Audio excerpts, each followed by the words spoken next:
Felicitations, my family of fledglings. And ghosts, it's so good to unsee you as well. My name is Damien Holm, a professional disruptor. And you are here on a journey with me in an ancient game called EverQuest Legends. And many a deep chat, because this show is definitely not about the games that we play. The game's just like parsley. I'm the main course. We're here to break your ruts, your expectations, challenge thoughts and ideas, and share stories that will hopefully grow the lot of us deeper, richer, more entwined together, our fates, as we go forward into this world. This is really hard for me to say stuff like this over the top of cute Halfling Town Disney music, but here we are. We're doing the juxtaposition. Hi, I did this thing. If you've read the stream title, you already know I spoiled my own story.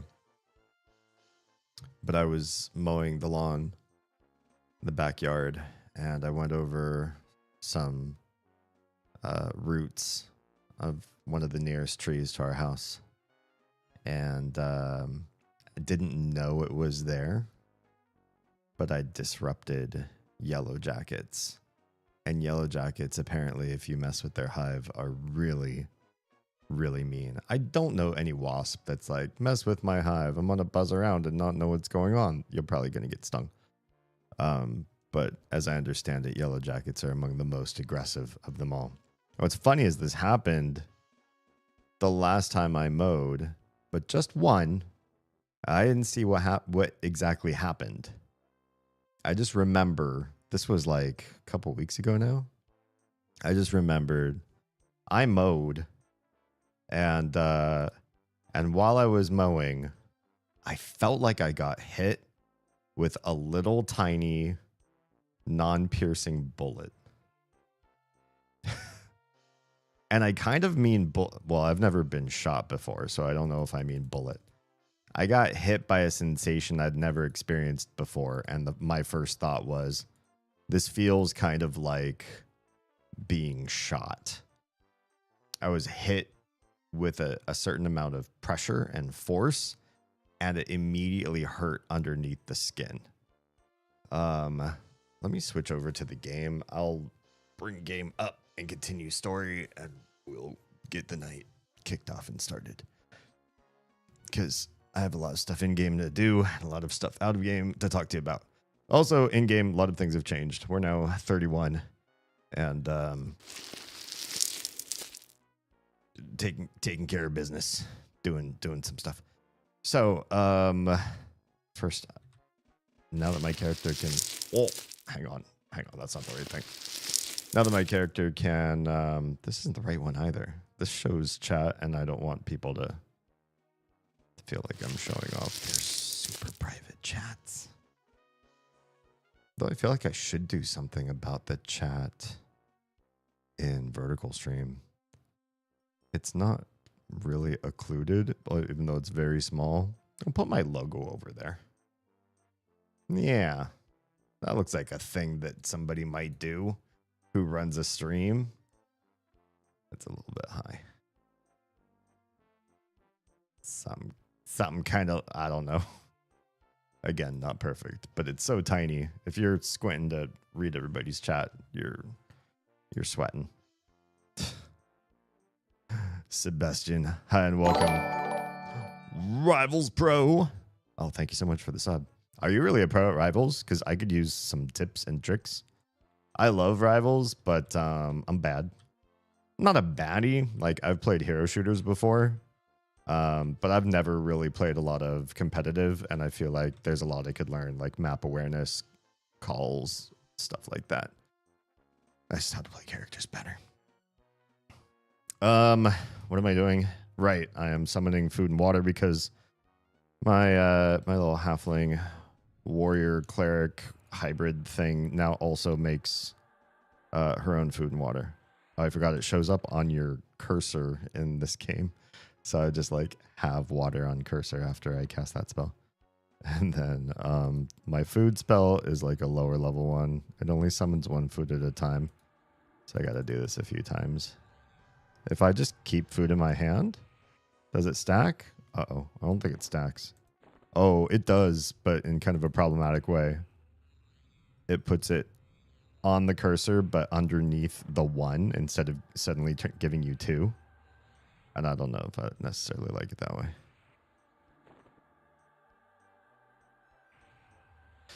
Yeah, so 2 weeks ago, mowing, stung by something, just hit by something. Honestly, felt like a tiny miniature non-piercing bullet. Right in the center of my chest, of all places. I felt like somebody had drawn a bead on me and shot me with like something heavier than a BB gun and poisonous. Because I immediately started feeling this like venomous hot sensation through my chest. And I was like, what the heck? And I looked at my chest, of course, like, you know, oh God, is there blood?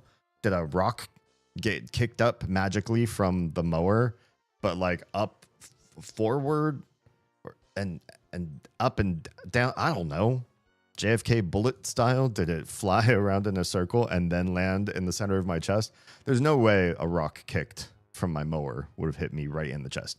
So I was super confused. But I was like, all right, well, whatever. It really hurts, and there was no insect or anything. So I thought maybe I got stung, but I was looking for like a honeybee stinger, something stuck in me. Didn't find anything like that. But I got back in the house, took my shirt off, looked at my chest, and it was just like a little bit pinker, but not anything like crazy. So I was like, I don't really understand. Like, why do I hurt? I hurt a lot, like significant amount of pain. So I'm not quite sure what is with this high level of pain. Given that I can't see like a real wound, you know? I will do an audit on my spell book and spells and all this stuff maybe a little bit later. Right now, I kind of just want to see if I can get in the groove of things with the new cloak I'm trying to get, which is over in Mistmore. And to get to Mistmore, let's take off Cellos. If you know anything about spell books in this game, you know my spell book is absolutely garbage. Yes, I know I need to fix it. We'll probably do that tonight at some point on stream. But for now, I'm fine just like hunting around for the stupid spells I'm looking for. Yeah, and so highest probabilities around here is that it was probably a wasp that stung me in the middle of the chest. And I was like, okay, well, treat it like a wasp sting. What do we have to do? So you can put like certain creams on. Your gate's too unstable? Oh, my gate's too unstable. We'll cast another gate. Fine. Rude. I took I don't know if I took like a antihistamine, but I was at least using creams, and ice pack really helped. That was really helpful. But the weird part of it all was it hurt so much. It kept escalating in pain, and it rose and rose and rose for 2 more days after I got stung. So like 3 days of after the envenomation increases in pain, and it already hurt like a tiny bullet, in my opinion, not knowing what bullets really feel like. It hurt. And so I was like, God, yeah, this is crazy. So I looked it up online, and there's a percentage of people, apparently myself included, who react to certain venoms worse than the normal population. And it's not an allergy. If you have an allergy to venoms, there's a good chance you could go into anaphylaxis, or stop breathing, or whatever. It can get really dicey real fast. And I'm not in that field. You know, my throat wasn't closing. I was feeling okay. If I go back in time, I'd watch the. Wow, yeah, you want to see a third tower fall? Is that what I'm hearing? I mean, as long as right when you're about to finish, you scream Allahu Akbar, then I think it's kosher to do. Yeah. God, I hope I don't train the whole place coming in here. This one zone has some unfortunate complications with these fuckers, especially these ones who can see through invis. I you know what, I picked up invis against undead just for these guys because this is such an annoying level, thanks to the vampire dark elves. They're the worst. Taroa, welcome on in. I was just talking about how I got JFK bulleted right in the chest by a wasp. Obviously not by something else because I'm still here. Otter, hi, welcome, good evening. There you go, Uganda. You got the right attitude. Yeah, so I'm not the sort of person who needs an EpiPen in the house, and you know, every time I get, oh fuck, can you EPOP? Can you? No, stop. Why are there 4 of them? Oh, this is annoying. Okay, I might be able to do this. I would love if that Doge in front of me picked up some of the slack over here. This is not ideal to be tanking 1 white, which is my level, and 2 yellows, 3 yellows, which are higher level than me. Yes, I'm a cleric, but this is a lot to tank. I'll need EpiPen. Wait, what? Why is it blocked off here? Just my weed pen. Oh, okay. That'll help you get through getting stung. Oh, I'm gonna die. I'm honestly gonna die right now. Unless Doge over there just woke up and just figured out what's going on. Hey, Doge. You see all this? You wanna come over here and lend a hand? Maybe toss some heals my way? Do you see my mana pool dwindling? 1 hit a day keeps the brain cells away. I guess if you're... Do wasps smell brain cells? Epop. Come over here and help me. Give me some heals. I know you... Oh, you Doge. You jerk. There's another... Where are these? There's just more coming. I'm not going to survive this. It's fine. This is not that game where you lose experience and stuff from death. It's just a nuisance to get back there. Yeah. Life. So, let's go back into buff mode. This will load my mana song. Hey, I'm not up to date on what's going on this Friday still for Mother Likes. So we have hit the end of the Mother Likes list save for 1, which is not finished yet, and that's Delta Rune. I thought I would do a little more EQ Legends until the release of Control 2. And I don't know if I'm going to do Control 2. Did I do Control 1 on Saturdays? I think I did. So I might do EQ Legends on Fridays, Control 2 on Saturdays in September. Or if the community thinks that I should do a partially finished run of Delta Rune and come back for the missing content once it's finished, I could see doing that too. In other words, I'm open to suggestion on that part. All right, let's get back some of these buffs that I lost. Wait, I don't have Yelp on this one. That's a problem. You think I should just do Delta Rune now? I mean, obviously not tonight, but maybe I'll start that on next Friday. I'll gather some more opinions.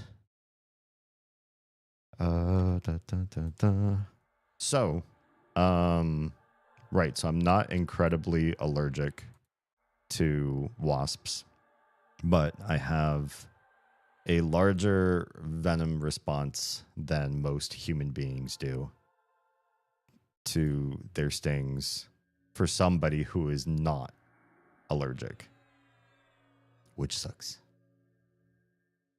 And so I remember looking this up online talking to Oz about it, and I'm like, this is like one of the worst pains that I just can't escape. It's just like somebody stabbed the center of my chest with a hot poker, stuck like, iron rod over the coals. Let's save this on buffs. Now put yelp in there too. And stuck it right in my chest and then left it there. And so that smoldering heat feeling, that radiating pain was all there. And it was just, just awful. Let's load travel. I can skip past most of the trash with regular invis. Maybe I should add invis to undead on this hotbar though, because that might be handy. If so, let's take off instill and put it there. That might actually be hugely helpful. Now, the only thing I don't know offhand is if Bard invis and this invis versus undead stack. We're going to find that out. It looks like they do. I see both buffs. I'm hoping that means something. Let's save this to travel with the new way it's written. Okay. Let's give it a shot. If I can make it all the way to the courtyard, then we're in good shape. If I can make it all the way to the fountain on the other side of the courtyard, then perf. So a normal person getting stung by what was probably a yellow jacket, now that we know, in 24 to 48 hours, your pain peaks, which is crazy. Your pain peaks after that. It doesn't start from the sting. It ramps up as the venom does stuff to the inside of your body. So that happens, and then screw you guys. This whole area can be, oh gosh, there's just so many. Well, I'm not worried about these ones with the bard song, but I'm worried about the vampire looking ones. These guys, the pale skin. Yeah. If I can walk past all of these without aggroing, then I can get to where I want to camp, which is over here. Yes, yes, yes. All right, we're in a good spot. Hopefully, I don't pull anything else besides these three when I come out of invis, because I'm in pretty deep. We're gonna want to kill her first. All right, let's see how we do.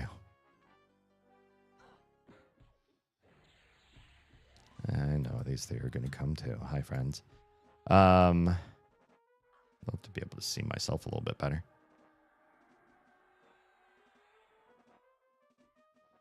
So yeah, 24 to 48 hours, you peak in pain, and then it all starts to go away. So worst case scenario, maybe 4 days total journey with the pain, and then you're done.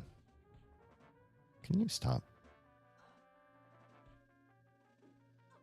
Which it sounds pretty bad. You know, one little yellow jacket can really mess up 4 days, like the greater part of a week. Just from finding you, giving you one sting, and they can keep stinging. They sting you once, they've got their stinger still, so that can be really, really awful. But mine is worse. My body is worse. It's just I'm susceptible to wasps, and lucky for me, I've never really lived around them to be bothered by them or me bother them. So I guess I got away easier than some based on where I used to live, all the different places I've lived. But I got stung by this one yellow jacket right in the center of my chest, and the poison ramped up for like 3 days, which means it ramped back down for another 3 or so. So for me, it was like a whole week of really intense, pretty high level pain. Pretty high level for what it was. And it sucked. And I remember telling Oz when that happened, I was like, yo, this is just one sting. These guys can sting you as many times as they want. Imagine if he landed on me Hello. Imagine if he landed on me and just went to town with his little booty.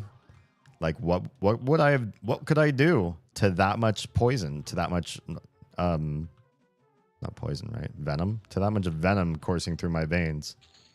Would I even be able to hang? That seems like crazy to imagine. It's so much. That would be so much pain. And we're both just like, yeah, good thing it was just one little sting right there, right done, right, one and done. Wait, so you were stung by just one yellow jacket? Yeah, 2 weeks ago or so. I was mowing, and then something hit me right in the center of the chest, and I was like, ow, ow, really, really hurt. Intense for days, and stayed like high level pain. It wasn't just like the sting was the hard part. The first 3 days was the hard part. Nighttime, daytime, didn't matter. Ice helped. Cortisol cream or whatever helped. But yeah, just one. And then I mowed again yesterday. Munish, I should do Deltarune tomorrow. The thing is, the Mother games have been a Friday thing, and I don't want to mess with anybody who's found it, who has Friday availability. Oh, I need to change my other 2 spells. Let me change to combat. This ain't where I need to be. This gives me the rest of the goods that I do need. So if I do start Deltarune without it being finished, I'll probably start a week from today. Yeah. This is part of why I don't like the outside. If I could not mow, that would be really nice, actually. Okay, here comes more. Hi, friends. It's your favorite neighborhood halfling. It's gonna slaughter you all. Why are there so many of you? There's a lot of you here. Lurking in the shadows. Hollywood superstar Shia LaBeouf. Thanks, Drifted. Yeah, I'm. There's poison coursing through my veins, but besides that, I'm feeling okay. I hope everything's doing good over there too. Hi to chaos. Sounds like the stinger may have gotten stuck. So yeah, we looked for that actually, because if the stinger got stuck, like in a honeybee, then maybe it was like pushing more poison through me or something. That was a likely candidate of all the things, you know, we're armchair searching online for all this stuff. Like, okay, well, what's the kill factor for, do we need to get up and go to urgent care or whatever? Like we're trying to do our best to make sure that we're doing everything right and not just by vibes, right? Let's get that. Oh, is there somebody behind you too that's... oh, it's the hematologist or whatever. We'll leave her alive still. We did look at the Lost Book of Herbal Remedies, as a matter of fact. Yeah, we didn't have anything on hand like that, but what we did worked pretty well for me, just like living through the course of being poisoned or being envenomed, and then having to live with it. So that happened. And then yesterday I was mowing. Here we get to the part where the stream title makes cogent connection to why it's called what it is. And I don't want the Will Pillager yet. Let's get rid of the hemo-enologist. What is an enologist? Hemo's definitely blood. And for these people being like vampires and vampire worshippers, sure, why not? At least this is all significantly easier now than it was not that long ago when I came here 2 levels ago and tried the same area. And just the sheer amount of extra pulls, because when these guys get pulled, they scream at each other, I guess. And they pull each other from like through the walls and from around corners and other rooms and even from different floors above and below them. And so you'll pull what's obviously 3 enemies and it becomes very much more than 3 very quickly. It's super annoying. Hi. You're exactly who I need next. Spawn in. these guys have spawn protection so they can get their first spell off. So if their spell is super important for their livelihood, like a shield or a damage shield or something, it's like part of the fight. They get to cast that, and then you can attack them. So yeah, there was nothing lodged in my chest in the first sting that happened. Yesterday I'm mowing, and of course I'm nervous. I'm just nervous because I remember being stung last time I mowed, so it makes me nervous. And I'm looking around at various dips and ridges in the lawn just to see, like, is there like a hornet nest or something just like out in the open that I can kind of see, and I know, okay, got to be careful of this area or something like that. So I'm kind of driving and like looking down and around me at stuff. And nothing's particularly apparent. Seems like it's going to be okay, I guess. And then I'm driving past a tree, and I feel it right on the top of my left leg, right on my thigh. The same crazy, strong envenomation. This time it doesn't feel like a bullet, though. Last time, I feel like that yellow jacket must have seen me from, 5 yards off and dive bombed into my chest, like pushed its body against me with full flight force, or nosedived at me or something. Didn't I kill these 3 altogether? Shouldn't these 2 be spawning in the same? I killed this one room, all 3 all in one. There shouldn't be this much of a disparity between their spawns, right? Can I get that one? I'm afraid if I pull something and I turn this into a much bigger pull, that's when those things are going to spawn on me. Can just get just you. Also, there's a weird trigger for the music. As I keep walking back and forth between these rooms. See, look at that. This one was completely alone. One completely alone pillager, and suddenly you're 3. That stuff makes me nervous. It's a dangerous place to pull. You just never know what's going to come in a fight. And now I'm nervous that the other stuff's going to spawn. So I look down at my leg and I'm thinking, if I don't see it this time, I'm really in trouble because I don't know what is coming at me. But it was a yellow jacket. It was on my thigh. And it was hanging out right there on me. And because it didn't fly away, and because of how much this thing hurts, I start to panic. I don't do well with insects that hurt. I don't do well with animals that hurt me. I don't know what it is, but I'm not evolved like that. I can't just see that and go, ugh, one of these bastards, eh? And give it a good squish with my fingers or something like that. No, I generally kind of freak out. This is a neck piece. It is not better than what I got, though. Interesting. Right, so we can just sell it. Oh, hi. Another got added to the mix, and yet still not my friend, the Dampier or whatever that I'm supposed to be fighting for the loot. The reason why I'm here is for the spawn in this room. I don't see him. So he's right there on my thigh. There he is. A cloaked Dampier. What's the difference between vampire and Dampier? I think this would be something. As my Vampire Slayer branding, I should know these things. Let's learn it now so that when I become big and famous, we'll have sorted it all out. And then I won't look like a plebe. So he's wriggling there on my thigh. And I was like, oh, God, what am I going to do? So my first thought was, I'm going to just brush him away. But instead, I flailed and I started to lose control of the mower. And that made me scared because I didn't want to lose control of the mower. So I kind of tried to keep my hands on the mower because I was afraid, you know, blades and engine and all that sort of stuff. Like let's focus on causing the least amount of harm to me.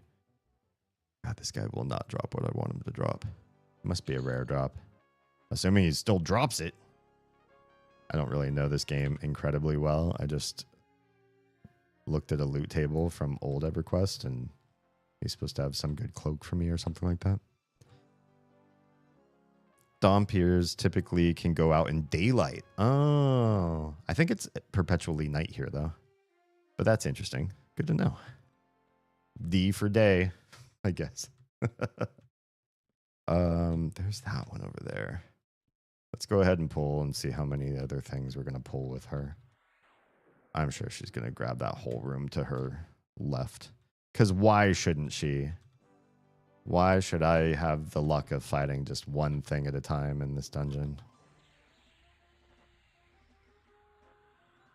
So I'm just trying to keep control of the mower and not flail too crazy and not freak myself out. But it's kind of not working, and I am flailing a little bit. And so I was wearing a hat, so I was like, I'll grab my hat and try to like push it off me with the hat. And it I couldn't. It was still on me. And it said, "You're going to try to push me with your hat? I'm going to sting you again." And it did. It stung me again. I like, all right, that's on me. And so I thought, well, I'll just push it with my hands. And I was like, it's going to sting my fingers. If I get stung on my hand, like I'm starting to, you know, over intellectualize this or something, overthink this too much. So I'm like, oh, I can't let it sting my hands.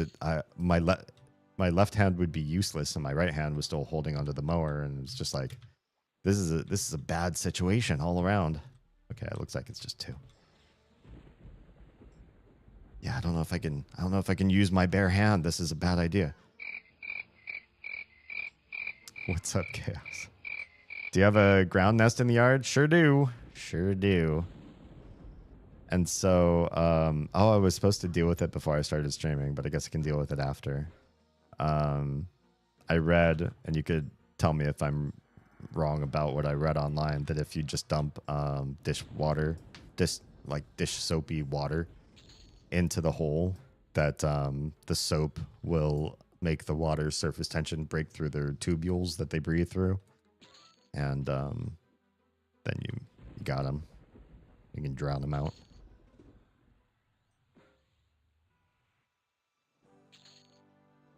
Also, not me accidentally sending questions about this. All good.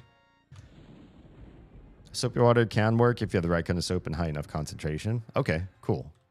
I know because this is right underneath one of our favorite trees, we shouldn't use like gasoline because it like wrecks the ecology of the roots and the soil there for long ass time because gas doesn't really degrade. Hi, 3 things all of a sudden. It's fine. I expected it. It'll slip past their carapace and basically dehydrate them. Oh, the water? Oh, interesting. Neat. So, yeah, I pulled my phone out of my pocket and I tried to push the yellow jacket off my thigh with my phone. And it just rolled it up into my shorts. Like a little shorts and yellow jacket taquito. And that sucked because it decided to sting me some more. At this point, I couldn't tell you how many times it got to sting, but it was more than 2. Until I finally think I got it to go away. Yeah, pain burrito. Exactly. Sulfate or phosphate based ones? Oh, okay. Try and get the mix so it feels wet and slippy. Gotcha. Sounds good.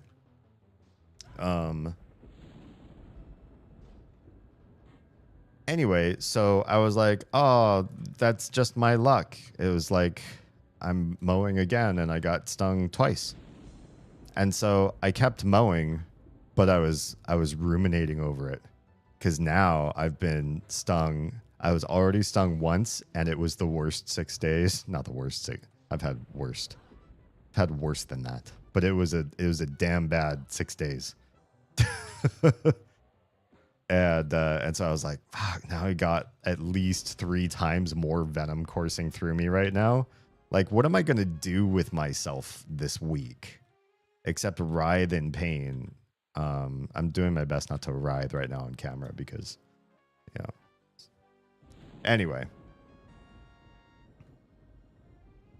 That's well past the point where I personally say fucking just smash the little fucker. I thought about crushing it, but I don't know. I was scared of it. It was already there hurting me. And so I can't explain, like... I'll just say I'm not the manliest when it comes to stinging insects or any bug that hurts me, to be honest. You die with me. Yeah, it's just a fear response. I guess I'm too much of a suburbanite at heart. So anyway, it's gone. It's off me. I don't know if I rolled it off, squished it, crushed it, pushed it away somehow, if it went back to the hive, whatever. But I'm still mowing and ruminating over the situation. Then I'm like, I should not keep mowing. After a while of keep mowing, I was like, I better really find out like what the hell is going on. So I got off the mower, started looking around for something. Like what is around me? Is there a hive or something, or are they picking on something and I just happen to get in their way? What happened here? And then I found it right underneath one of the trees closest to the house. A hole in the ground and yellowjackets pouring in and out of it. And this is, it used to be 2 trees side by side, and some tree cutters cut one of them down. And so a lot of that's like rotting. And there's probably all sorts of fun warrens and easily diggable, decaying stuff underneath that they can make however big of a hive they need to make under there. This one looks healthy. And I was like, well, fuck that. We did have some wasp spray in the garage, so I was just like, oh, I'm gonna grab cans of wasp spray. And we had 2 cans, and I shook them both. One felt pretty empty, but the other one felt like okay, so I grabbed them. The story gets worse. Wait, you're back already? Did you come back before the Dompier came back? Do you guys have different spawn times in this room? That's rude. They really want the Dompier to have a priest or a cleric, is why. Because this one's a cleric. My fear response is running towards the danger. That sounds more manly, but that also sounds more like you're not likely to survive like I will. Although if my survival instinct is just fear, you might have a stronger chance. Oh, turned off combat. Keep doing that in this game. Decaying root caves. Yeah, pretty much. It looks like a place where if you were very tiny, like the size of a something very small, not an ant, but not as big as a mouse, something in between a ant and a mouse, you could probably have a really great like Elder Scrolls adventure in there. No, I guess they're coming together at about the same time. Hey friend, can I attack you yet? What's going on? Jeez, he doesn't even have any spells he casts. He just stands there and stares, contemplates the fountain for quite some time before you're allowed to do anything with him.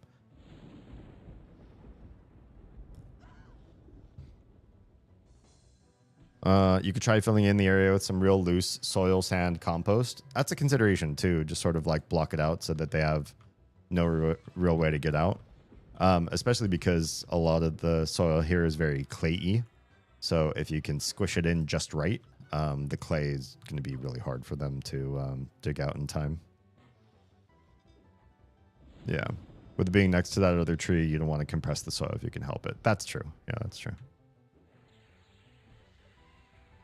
I survive off of might, will, and wit. Oh, that sounds pretty good.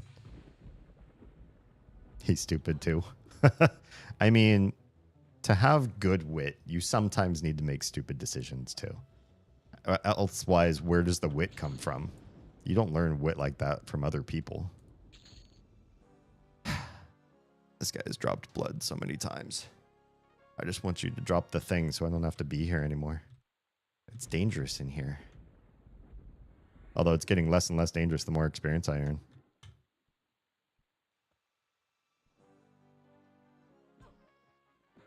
Not so much block them in as make it less opportune. Oh, you mean just like make it a bad place to have a hive? Oh, this is really not great for us to be here, sort of thing. They fuck off somewhere else. I mean, I suppose that would be nice. Not very nice for my neighbors because they'd probably, you know, take up the plot somewhere not too far. Like maybe not our land anymore, but somewhere somebody becomes somebody else's issue. But I see what you're saying. I don't particularly like to kill animals if I can help it. Even insects that do lots of stingies. The wasps were already there, not your fault. I mean, technically they weren't. It was my house before it was their hive. They definitely moved in after we've moved in. So hard to say. Hard to say who's right there. So I hop off with like a real look on my face because, you know, I've been ruminating about how many times my one leg in one spot, in one little area of my flesh got so much venom. And so I'm walking toward the garage with a real look. And Oz sees me. I don't know why she was looking out at me at that time, but she sees me and she's like, you know what? I'm going to do something nice. I'm going to get him a glass of water because, you know, I'm not sure what's going on, but it's hot and water would be nice. And she's not wrong. It would. It would have. She comes out with water and I was like, hey, what's going on? And she's like, what's going on with you? I saw you stopped mowing and you started to head toward the garage.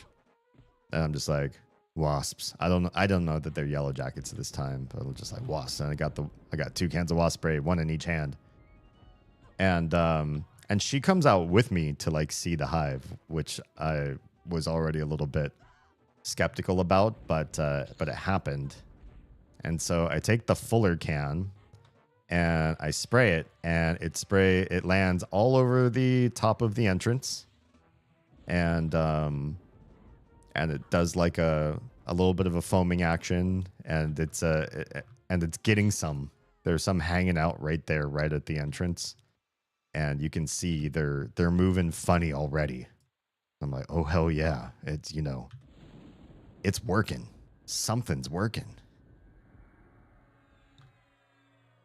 But it quickly runs out. I don't realize how empty that can actually was. But it suddenly is spritzing because I was about to get closer and like really spray down into the hole. But it fizzles out real fast, and plenty more are there that didn't really get a full taste of the stuff. And they're mad. They're seeing their friends are kind of writhing on the ground in pain, and they're looking for somebody to come after. And they start coming after us. And so I tell Oz to run. And she doesn't run. She bolts like I ain't never seen before. She is out of my sight and off to another part of the yard faster than I can even understand what is happening. She's just gone. She was definitely freaked out, and she's never been stung by a stinging flying insect before. So we really didn't know if there was anything going on that could have been dangerous for her as far as allergies and that kind of thing. Oh, you're going to get heals from this priest now, aren't you? Don't like that. Priest, stop it. This is an arms race now. There it is. Got another ability point.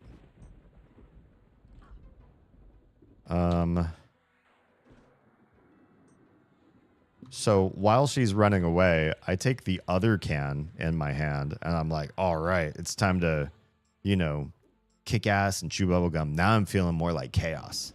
I've got a heat, I've got a fire within me, and I'm not afraid to really, you know, face the danger head on. So I grab the other can and I try to spray it, and it comes out in just a cloud. Just like a mister at an outdoor music festival.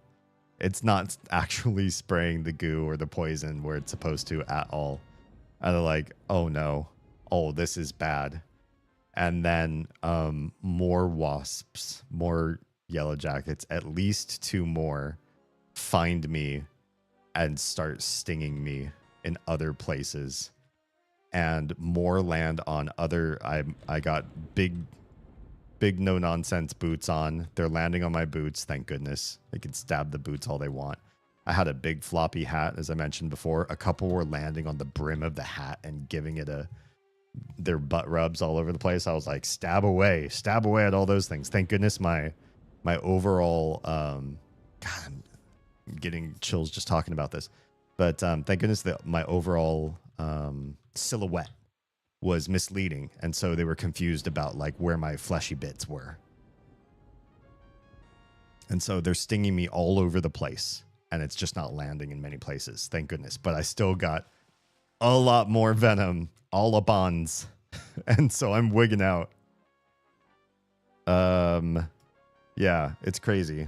And then I look over at Oz, and I'll finish this next chapter as soon as I catch up with chat. If you happen to have the spray that does the extreme expansion, I'll have to get more spray now that I have 2 empty cans. That's a decent way to take care of a hive. Okay, I can shoot you a link to one if I find it. If you find anything, I don't know if Home Depot has this kind of stuff, but if you find anything with them, we've got a gift card, and so, you know, anytime we don't have to pay like money that we use for kids. If I pull that guy, he's pulling a whole room. Should I do it? Maybe I want to rebuff first. Oh, my buffs are okay. Got 3 minutes on the lowest one. I'll rebuff. I'm going to rebuff real quick.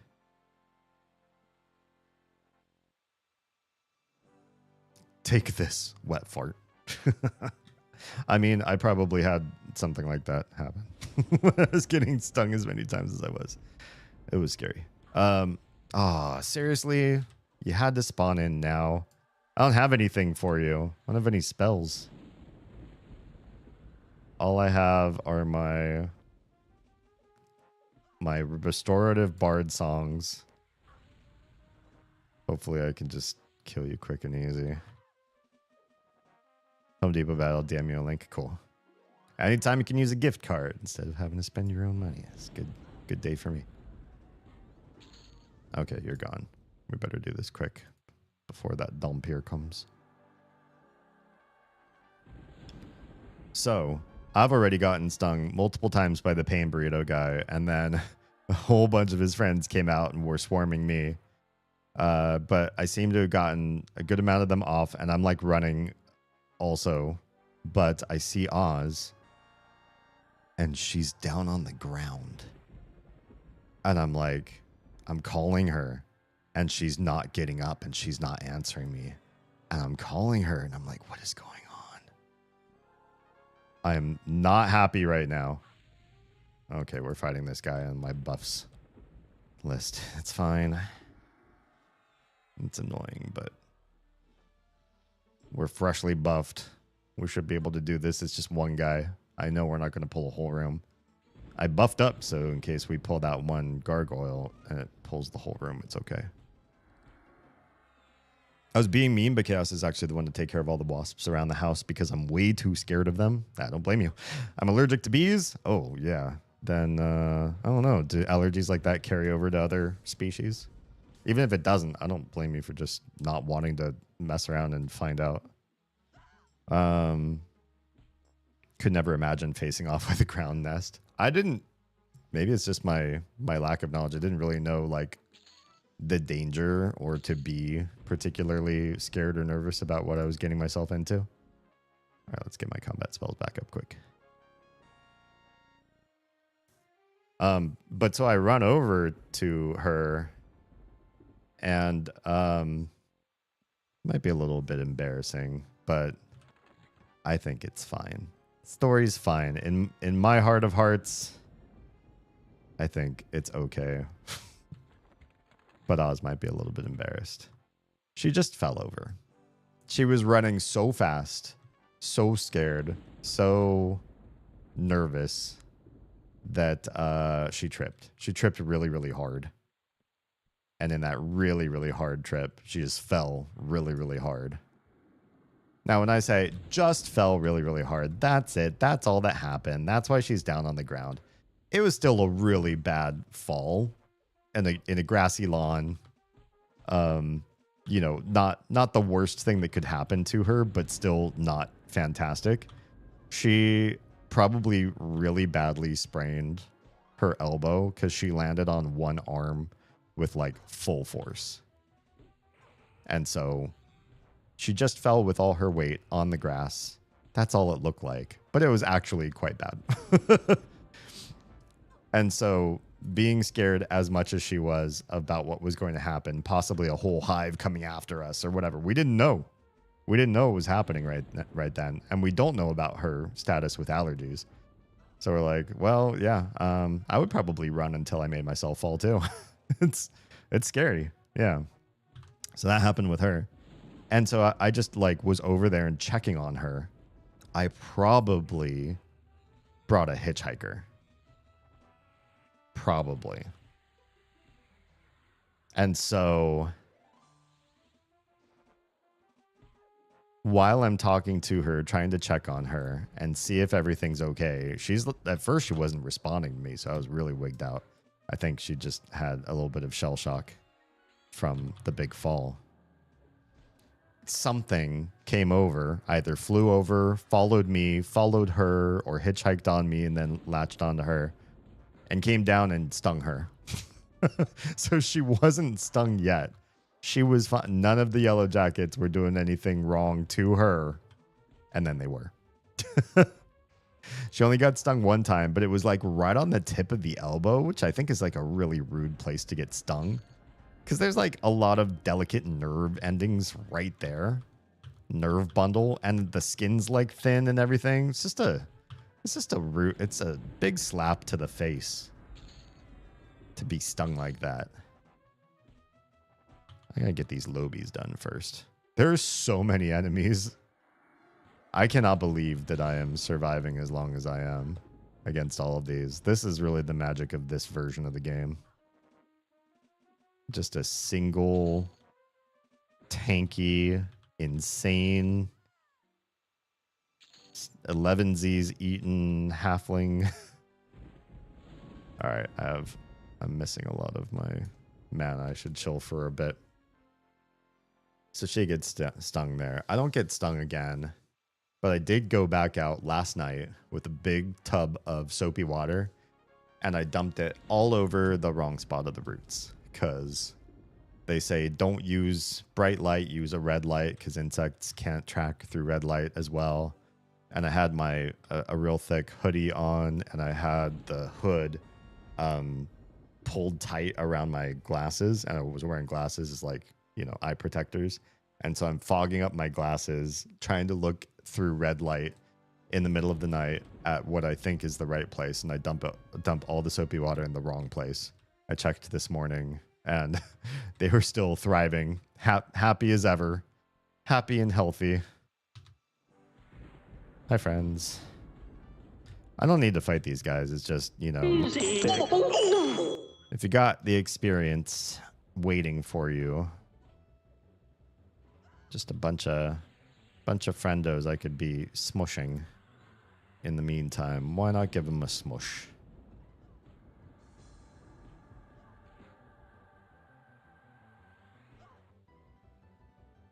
Yeah. Chaos, are you... I can't see if you can skip ads, so I'm not sure if you can still hear me. I won't read comments from people unless I know they're here. Bronze 8 AC. What's my current wrist? That's a wrist, right?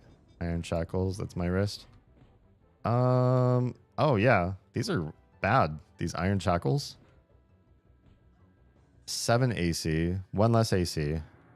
Significantly lighter, but who cares? I'm warrior. I got plenty of whatever going for me. Yeah, that's better.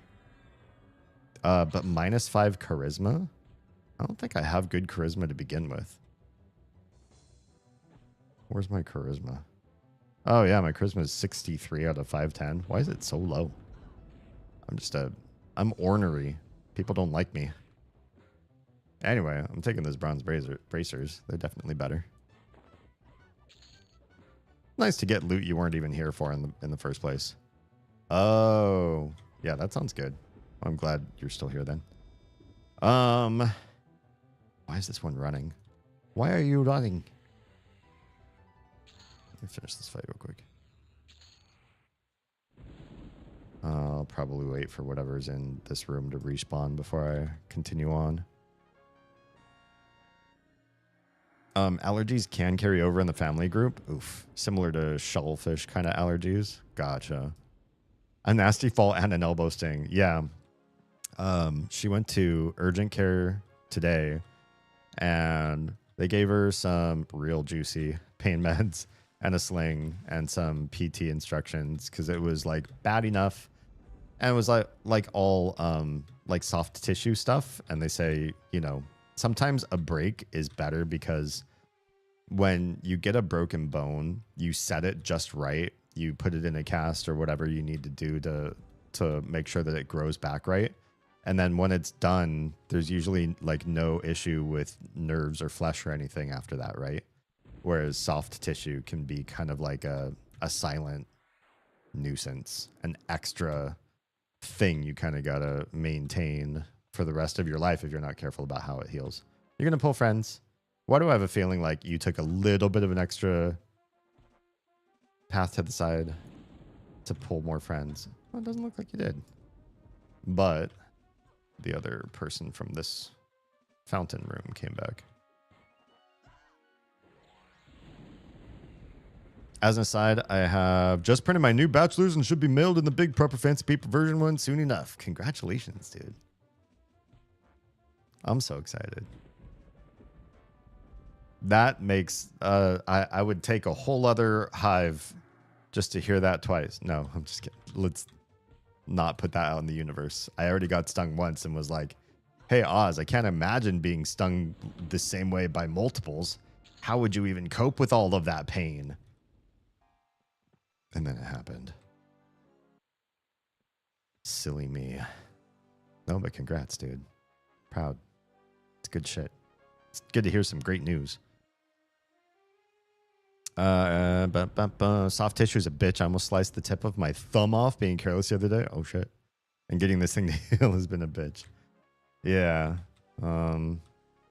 Sorry to hear. Sometimes, yeah, it's hard to tease the nerves and the everything that has to heal to behave just right so that you get proper recovery on that. Hopefully it lands me a decent job soon so we can afford to do all the fun plans I keep talking about. Hell yeah. I hope so too. Hello, Dumpire. Dumpire. More like Dumpire. All right, everybody's back from ad break. So, yeah, Oz got the juicy pain meds. She got a sling. She has PT instructions she's got to do. She's got the whole... You're going to heal him, aren't you? I have to kill you first. I'm sure of it. Fallen noble. And I just got stung out the wazoo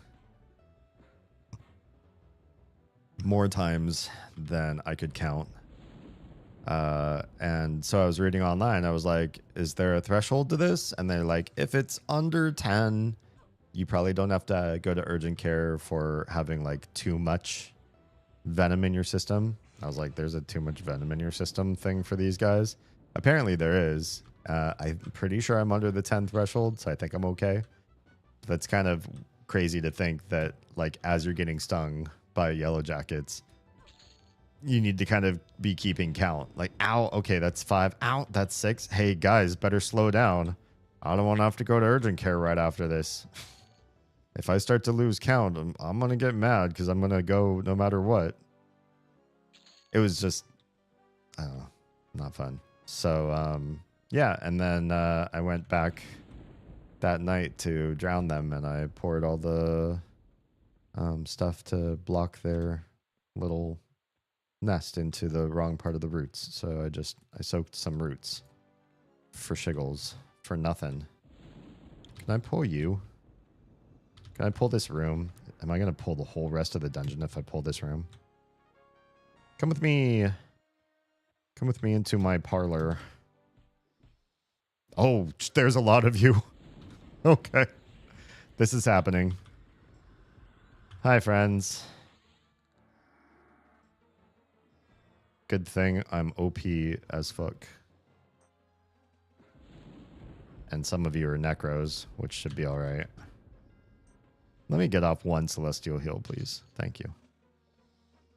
I want to kill the low-level guys first. Everybody with the blue name is a good lobby. You should be alright for me to kill. And I'm slowly getting bardic damage off on these guys too.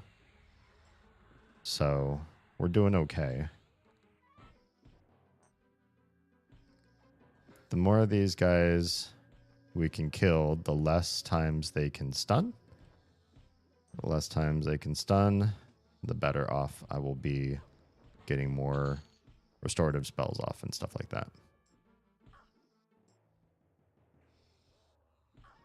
Can I get another regen off? Damn, I got stunned. Can I get another regen off? Still no. Can I get another regen off, please? There it is. Okay. There's another blue here. Let's get rid of all these blues. Doing okay. Doing okay. My health compared to theirs. I'm whittling them down. Near the top of that list is driving out to see y'all. Hell yeah. Ideally in the truck after I fix the AC in it. Definitely fix AC. Unless you're coming out in the fall or winter. In which case you'll be fine.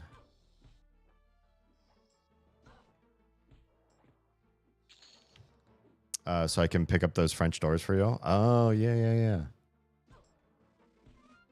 We'll have to talk about that. I don't know if that's top on our list right now. Under 10 is a rough estimate. It varies for everyone. I suppose that's true too. If you've been fine this long, I'm sure you'll be fine. I had a little bit of a itchy throat not long after that experience, and I got a little scared. I was also sucking on a Zyrtec.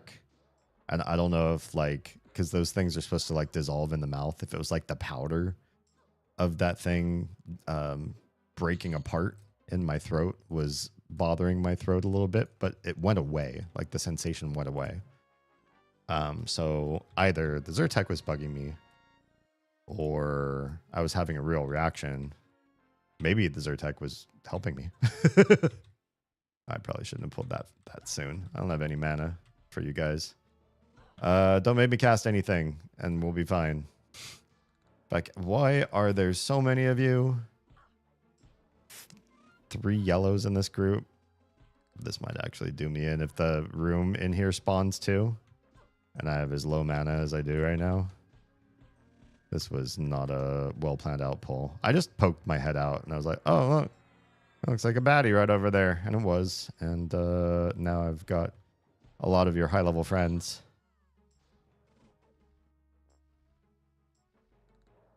Well, we'll see how I do. I still have some mana.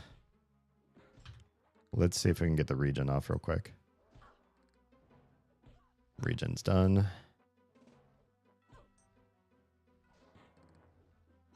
Yeah, it's not doing great. But if I get a little bit more mana and at least one of these guys more dead, I might be able to win by attrition.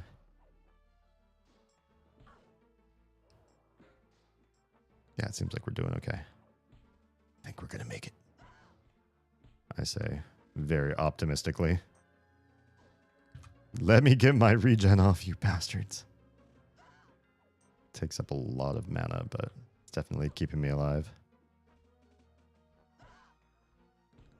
Until someone runs over a boulder again. Wait, what do you mean runs over a boulder? I cannot believe we survived this far. I was so nervous on this pull. This was a dumb pull on my part. I will chill out in this room and get all my stuff, all my resources back after this. Next time, take a Benadryl just in case. I mean, I took a Zyrtec. They're like the same. It's like a second gen of the same sort of stuff, right? Okay. Well, I guess I'm not waiting a whole heck of a lot of time before I have to kill this one. But I got some of my mana and some of my health back. Yeah, so here I am. This is, you know, little more than 24 hours after all those things.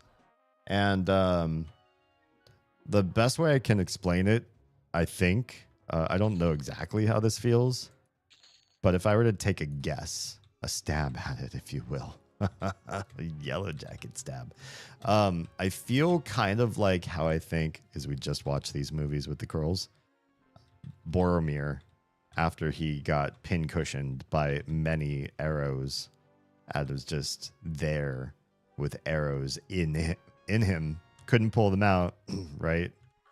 Okay, we're not waiting to pull. It's fine. I got a little bit more mana still.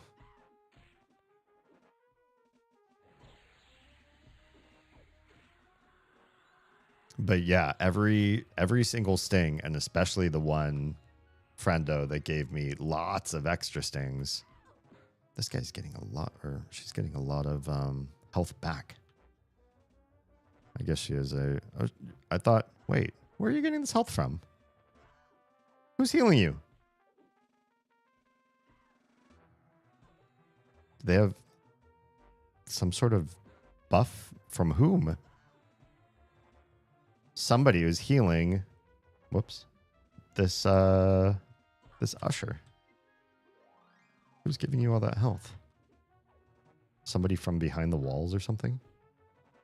Not cool. Warrior on their own can't heal that much. Hi, cousin. I recognize part of this. I think I know which cousin this is. I was just sharing with everybody how I received so many yellow jacket stings yesterday. I had to count them to see whether or not we had to rush me to the hospital. It's fun stuff. If this is the one I think I'm talking to, don't you miss living on the East Coast with all the beautiful bugs out here? It's good times. Good times that I cannot wait to never experience again. Okay, yeah, I got it right. I guessed it right.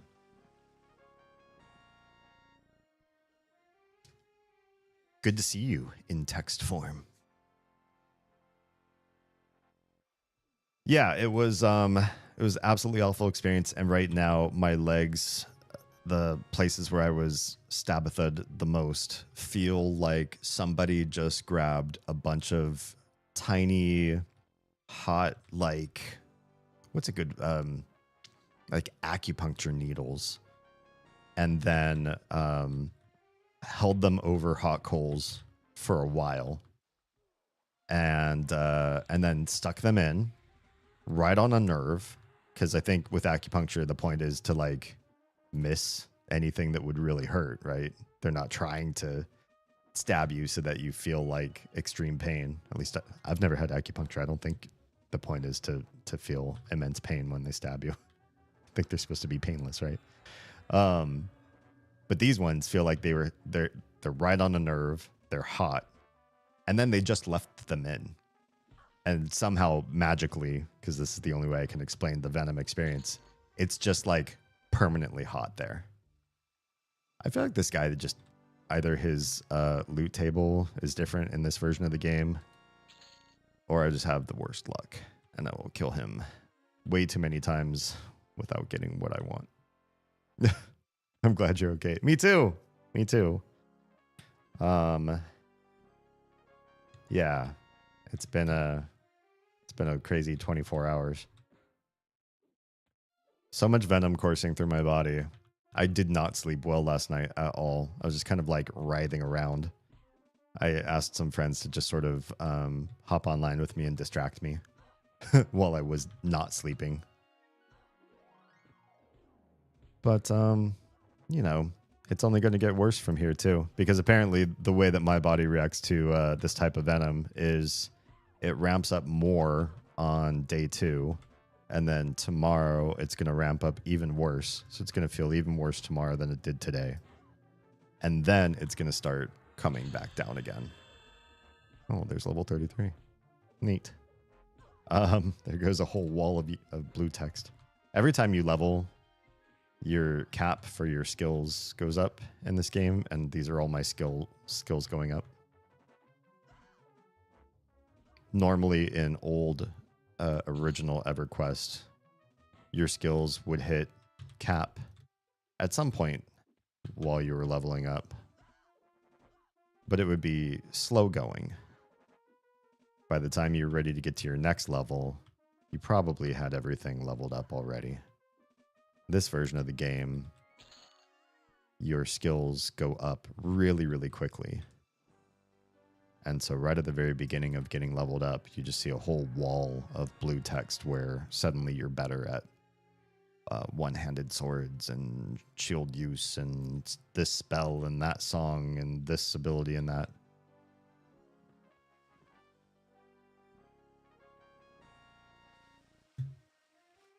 Yeah, it was pretty bad. It was a pretty bad scenario. We found a yellow jacket hive in the hollow of one of our trees, and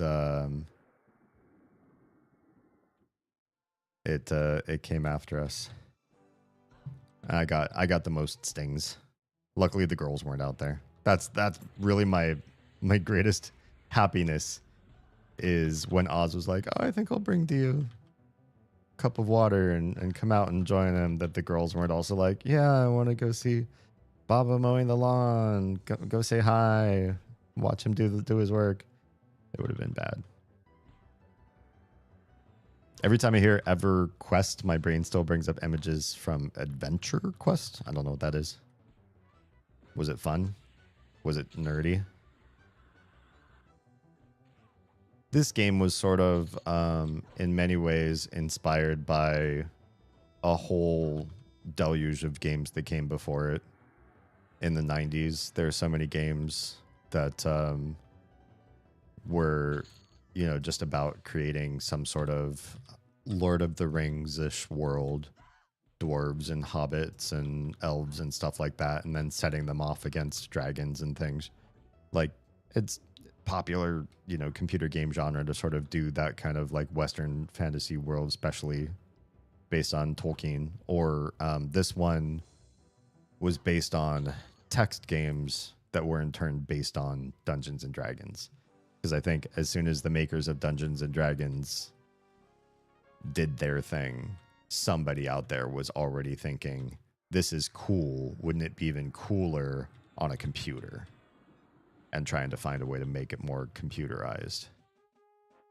And this one, not the version of the game we're playing, EverQuest Legends, this came out last month. This is a very new game with very old look, very old styling, right? But the original EverQuest, the very first one that came out, which looked like this too, it had the same graphic engine and all of that, was the first 3D rendered world. And, you know, it shows. If it looks like this in 1999, it was probably cool for 99. Now it looks incredibly dated. If I pull these guys, they're going to pull whatever's in the room. I feel like they will. Come on, kids, let's go look inside the wasp nest. Yeah, I feel like it would have been a real bad day had that happened. I'm afraid the dump here is I'm gonna pull these guys, and then whatever's in this room is gonna spawn in again, and I'm gonna have a real bad time. So I'm nervous to do so. I kind of lost track as to when the last time these things came to life. So I will probably play it safe and not pull them right now. But I wanna. So Adventure Quest was interesting. It was an MMO / flash game that was very my first OC Persona hero kind of vibe. Cute. Varied heavily in the audience it tried to reach, with some sections going after 2000s middle / high schoolers. Some sections being firm dark fantasy aimed at jaded adults. Oh, nice. Interesting. It was weird, disjointed, somehow extremely impactful, despite not really being fun. That's funny. I feel like EverQuest 1 was probably also not really that fun. A lot of people got into it. It had a big hype. And in 5 years' time, for trying to be like the MMO that people stayed in for the rest of their lives, in 5 years' time, it was already kind of like old news. I think they probably had opportunities to modernize the game a little bit or change some of the rule sets so that if somebody else had a good idea, they would steal it, which is exactly how Blizzard made World of Warcraft last so long, or how Square Enix made Final Fantasy XIV last so long. All right, I'm bored. I'm just going to pull them. I don't care. It's going to be more than 3. I have a feeling. Is it more than 3? How many? Is it just 2? Oh, here's a scribe. You know what? Let's fight the scribe first. I feel like you always go after the wizards first.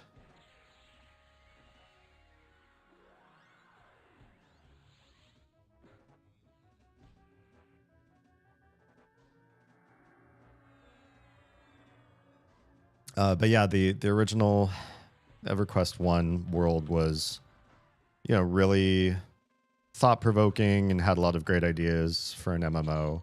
And they did keep expanding the world and trying to give players new stuff to do and things to see. But I don't feel like it was incredibly inspired or doing a lot new.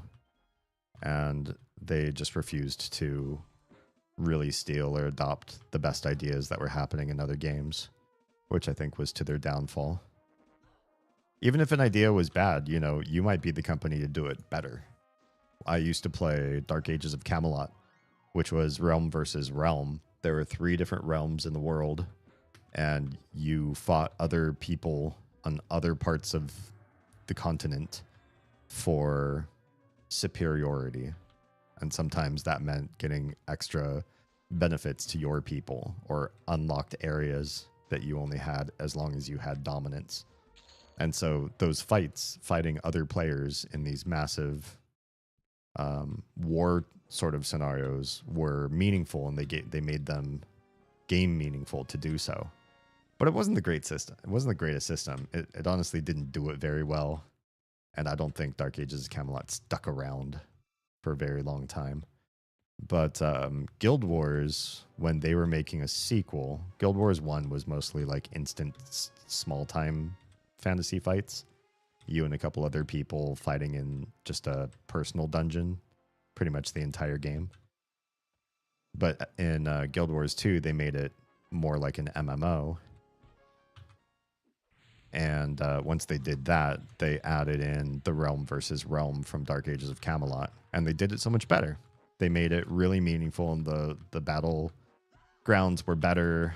Oh, you had to bring a cleric with you, didn't you? All right, let's get the cleric first.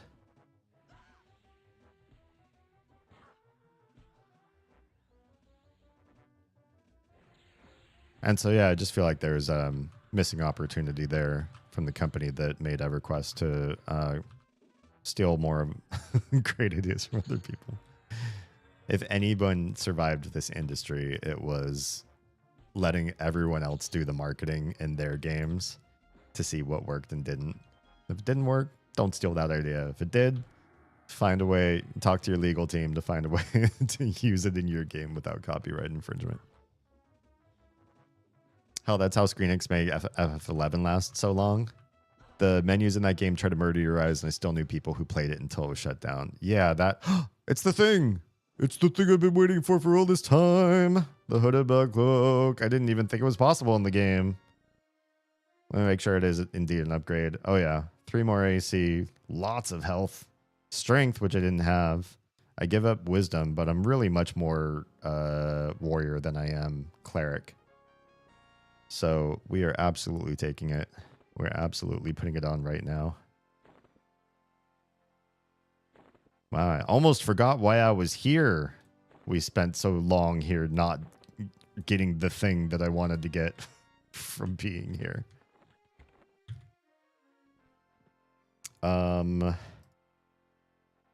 Let's load travel and get out of here. I want to go to the Wood Elf City and check out if there's any new bard songs that I would like. I'm going to get invisibility versus undead on me real quick first. I got that. And then my other bard invis should be up. It is. Great. Now we should be able to run out of here. No problem. Easy peasy. Go right back out the way I came. I know there's a faster way to get out here. I don't know it.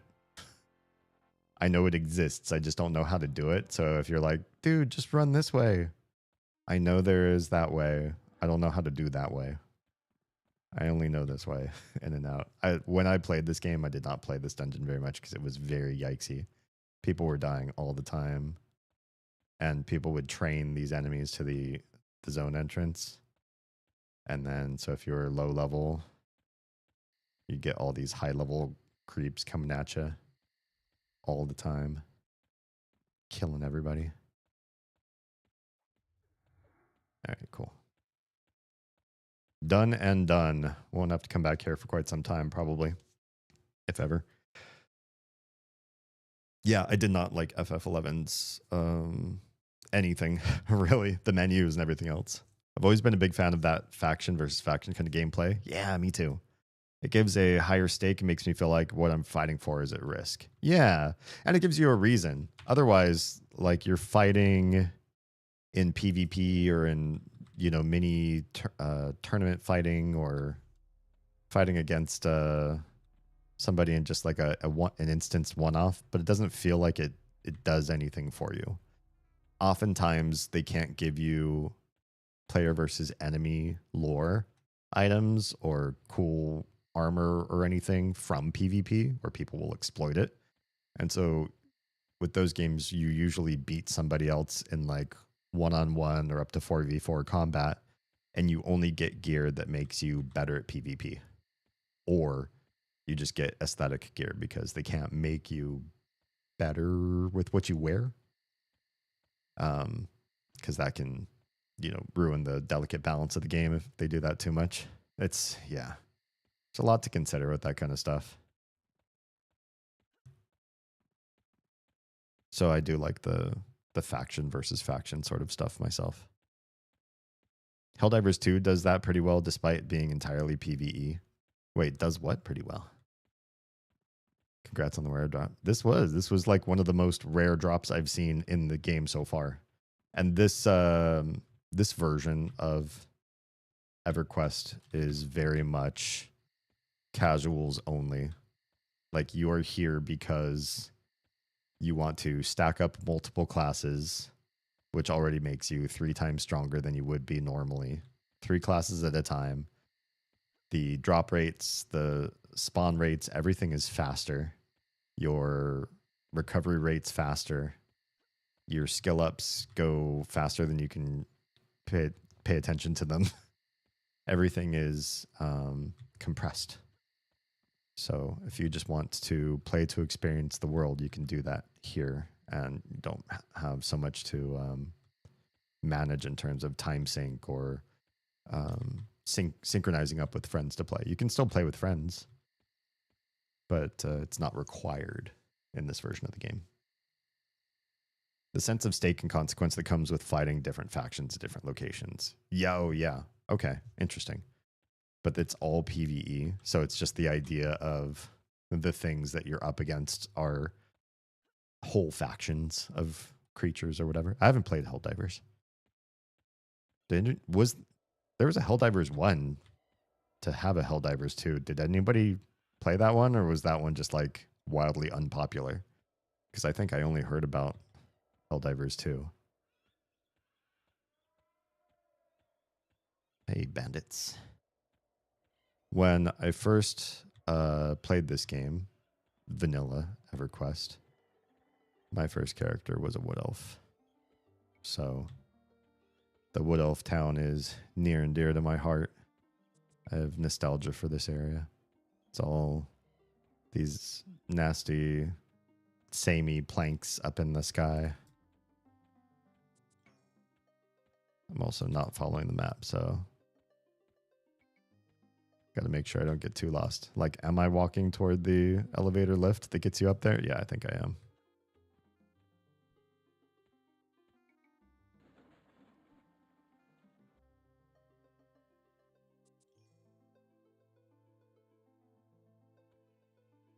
First starting out in an area like this on an old computer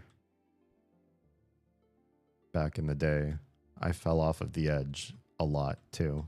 This was before they decided to give players either invisible walls or guardrails or anything. I think they just wanted to see how many people with low-end machines or bad aim would just fall off and die before they changed it. Well, they never changed anything. And look, it's not that guardrails don't exist. They're here. But when you walk into them, even me as a halfling, I walk into it, my character just pops right up on top of it as though it's just there to trick you into this false sense of security. These guys too, these little ropes on the edges, you can pop right up on top of them if you just walk over them. Nothing is a guardrail. Even the guardrails aren't guardrails. I'm told that Helldivers 1 was popular, but it's an older title and the IP is owned by Sony. Oh, okay. That's why there have been so many weird snafus with the sequel. Huh. Sony's been annoying enough to deal with that the developers of Helldivers 2 are putting all their resources into other IPs. Oh, whoops. Despite the fact that Helldivers 2 prints money like it's going out of style. I wonder what's up with that. Yeah, little known fact for anybody that doesn't know the EverQuest IP, but EverQuests 1 and 2 were also published by Sony. Feel yourself starting to appear? Oh, that's okay. I can appear here. We want to order everything by level. We just hit level 33. Anything fun or interesting? Cassandra's Chorus of Clarity. That's an upgrade. So we want that one. Aria of Eagles. Levitate. Nah, I don't really want to spend money on that run right now. And then this one would be the one we just unlocked at this level. Psalm of Cooling. This psalm surrounds your group in an aura of cold, affording them protection from fire, as well as harming anything that attacks them. Well, that's kind of neat. Having a damage shield might be handy, but maybe not as good as the stuff that I've already got right now. I think I've already looked through some of this other stuff.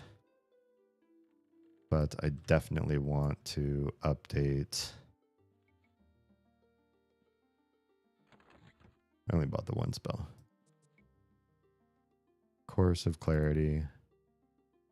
Get rid of Chant of Clarity. And this one was my travel set. I think I have this on all sets though. Let's go to buffs.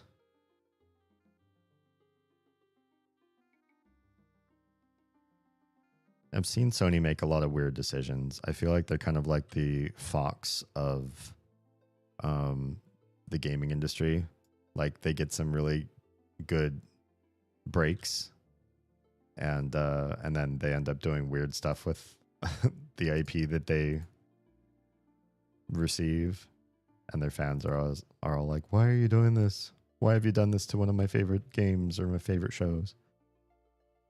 Okay, so this is save over buffs. And then I think I also have this in combat too, don't I? Load combat. One of the things Sony demanded is that nobody was allowed to play Helldivers 2, even if they previously bought a license of the game, unless they were actively signed into a PSN account. I think I remember hearing about this in gaming news at some point, which something like 1/3 of the player base couldn't because PSN isn't even offered in the countries. Jeez, silly. They kind of halfway walked it back later, but it caused a lot of strife. Yeah. That sounds like a real dumb move. Chant of Clarity, sure enough, it's here too. Let's get Chorus on there. This will give me a lot better mana regen, especially initially. Save this under combat, right? Yeah, combat. Okay, so that's all done. We're getting a little bit low on food. Let's summon up some food.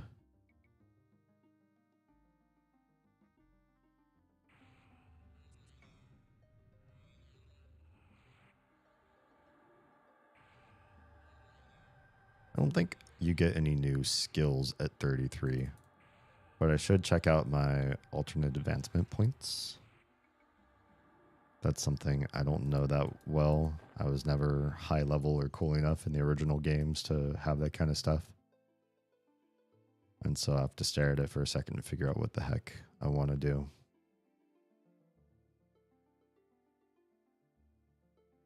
Yeah, so even while we're talking now, I'm keenly aware of just like every hot knife that's in my flesh, just sitting there, hanging out, burning, aching.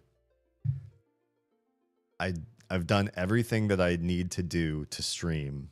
You know, the creams, the drugs, the everything that I've got to put me at the base level where I am now to lower the pain to where it is right now.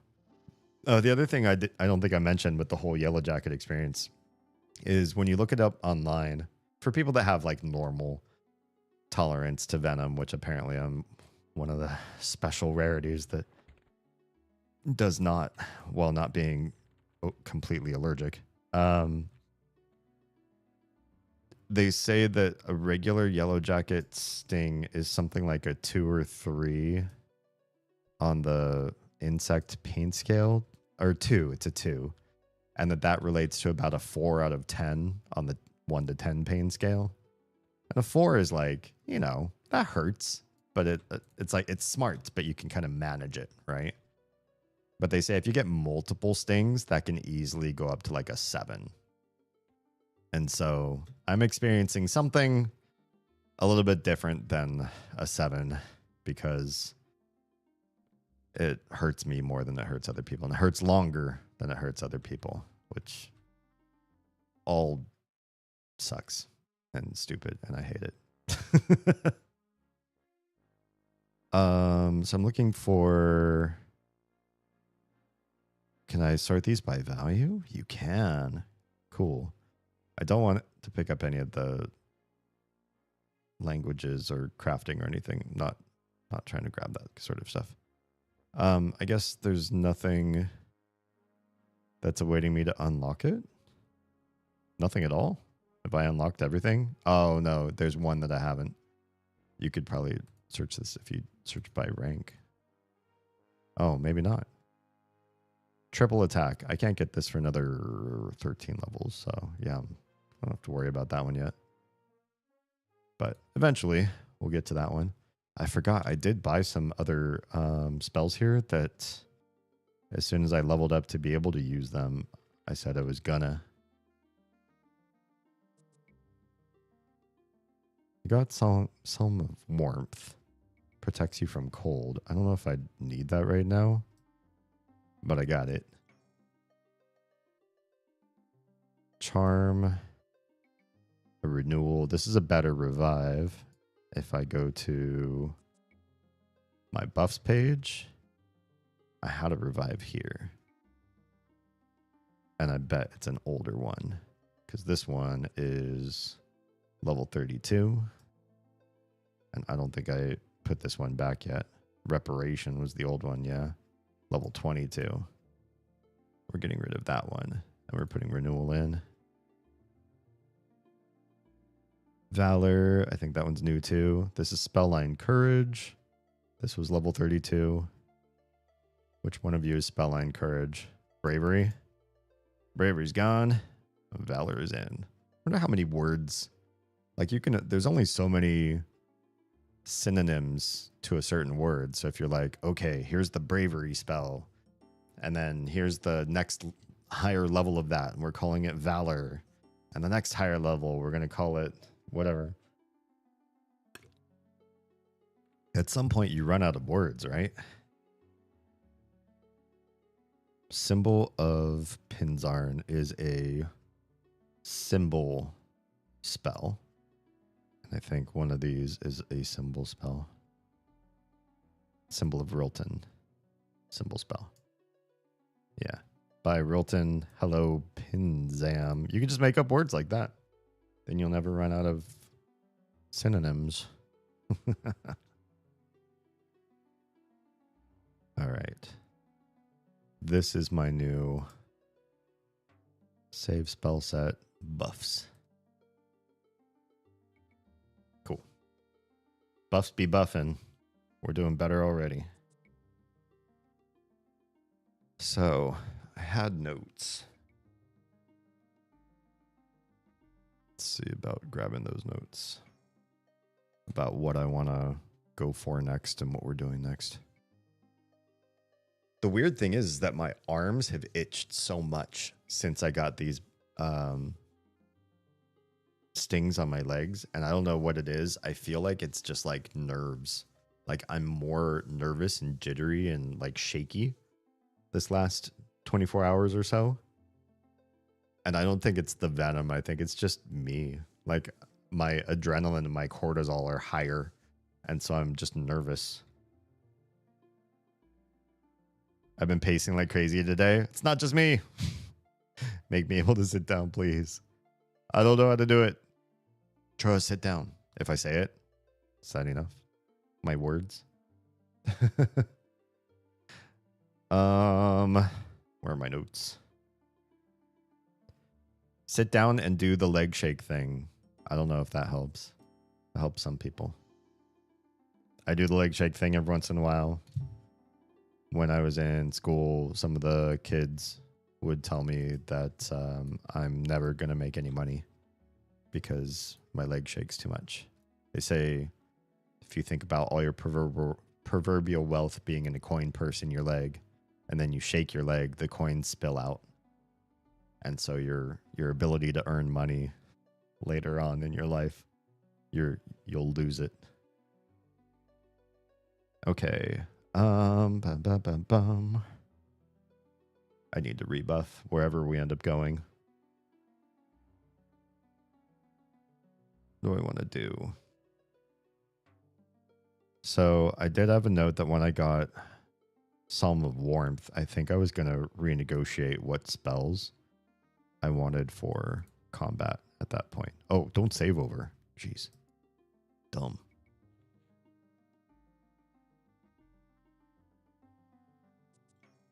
Because I think we like Jonathan's for the haste, which we have. We like Largo's for the slow, which is the opposite of haste in this game. And we've got that. And then I already have Psalm of Warmth here. I already added it some time ago. I'm dumb. And Chorus of Clarity. So we're fine there. We got Wrath. Holy Might. Didn't I grab another version of Holy Might or no? Oh, maybe I didn't. And then still. I think I'll just take a Xanax or two about it. It probably works better than my voice. Not gonna lie.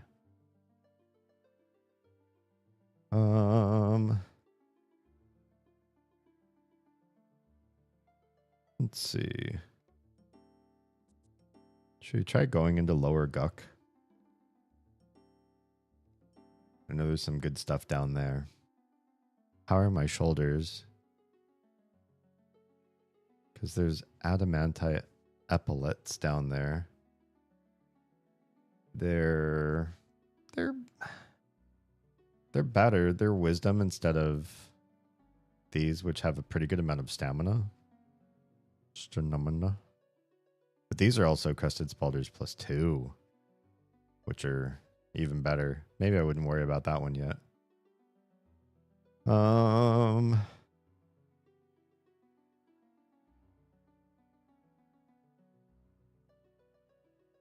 Damn, there's a really good earring there.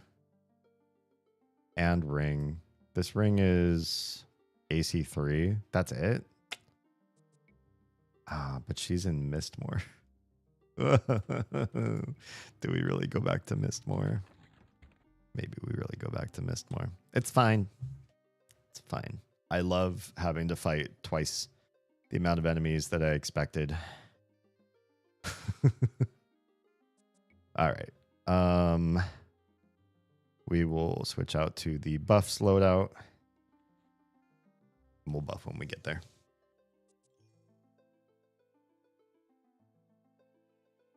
Yeah, I feel like I want to pace. It doesn't help the stings at all. And the worst part is when I go out by that hive, I get my all of my adrenaline spikes even more. Like I can't be by that part of the backyard right now. It wigs me out. They programmed me.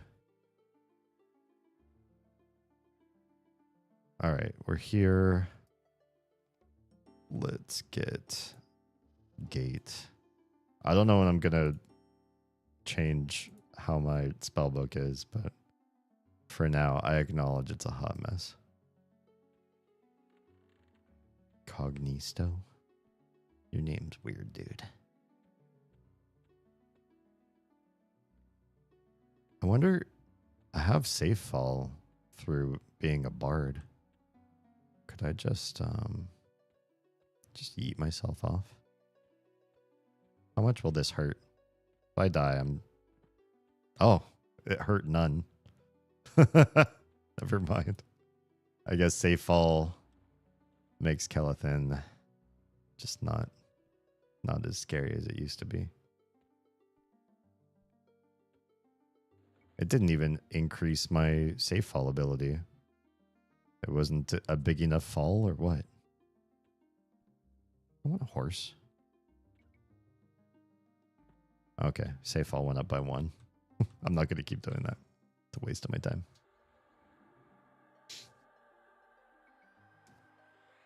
Okay. Person we're looking for is quite higher level in Mistmore. This could be dangerous for me. Lasna Charoon. Where do you spawn?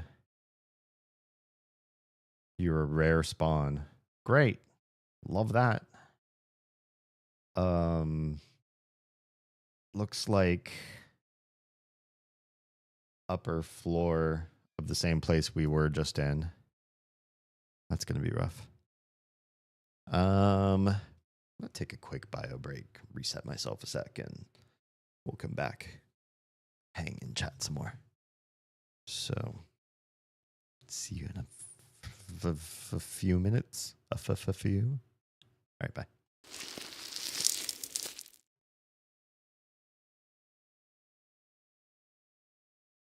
Easy.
back. We're back with our show already in progress. Okay. Think everything's good there. And we saved outside of actual. Just more. This feels wrong. Why does camera feel wrong? Give me a sec. Let's fix camera feel wrong.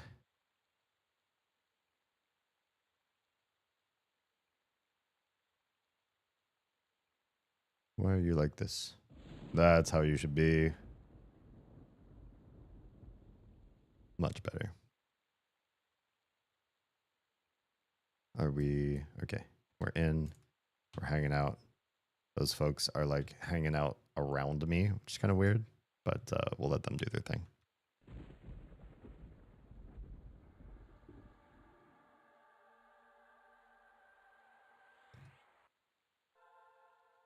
We had one of our dear local friends offer to go dash out and get food for us. We'd buy it and she'd just go pick it up, so I didn't have to drive while thinking only about all my stab wounds. And Oz can't really drive with her arm in a sling too well, or at least not safely. So, bad idea. Seemed to have worked. Excellent.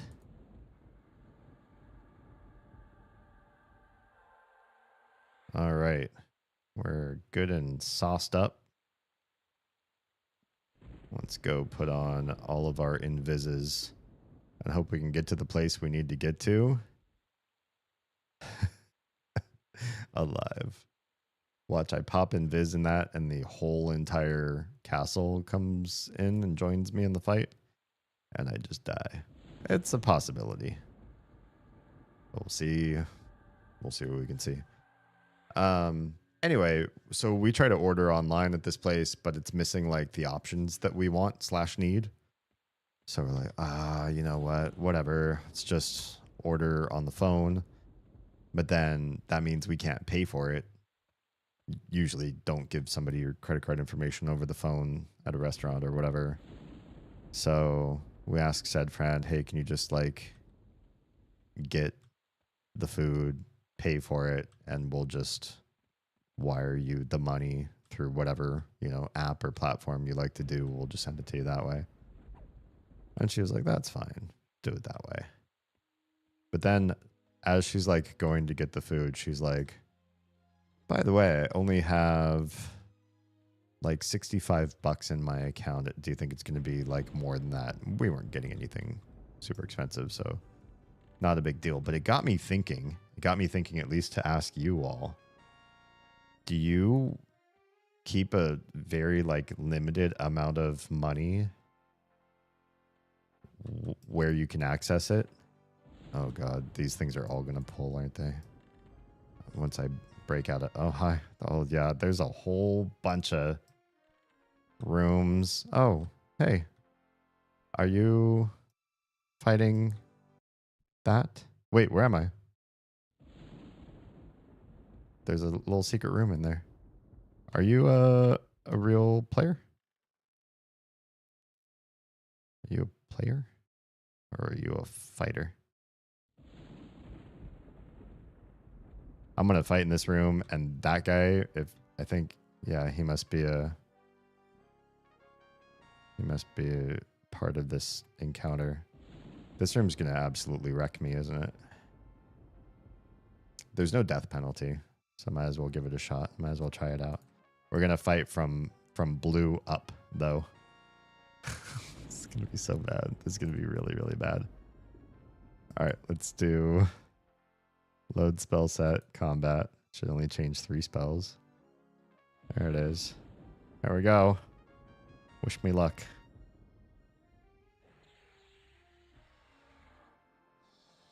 Oh, no.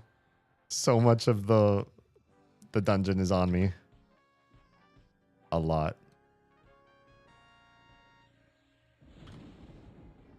How are we doing? Really bad, actually.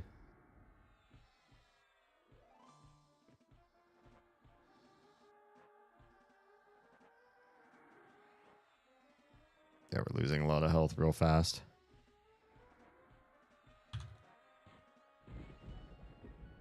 I gotta focus down and not talk about finances right now. We'll get to that finance conversation.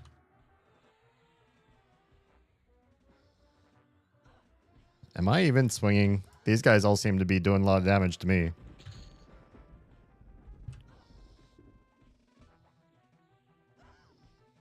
How many of you am I fighting at once? Lots?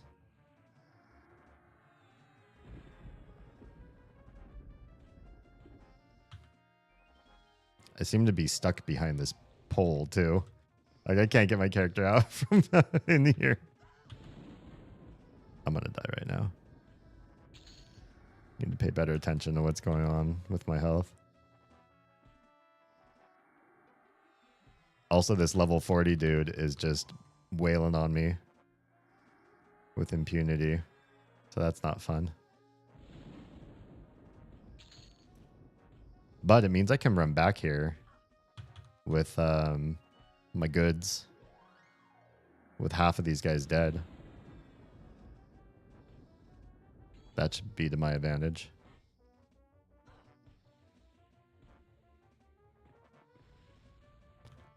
And some of these guys... Oh, am I out of mana?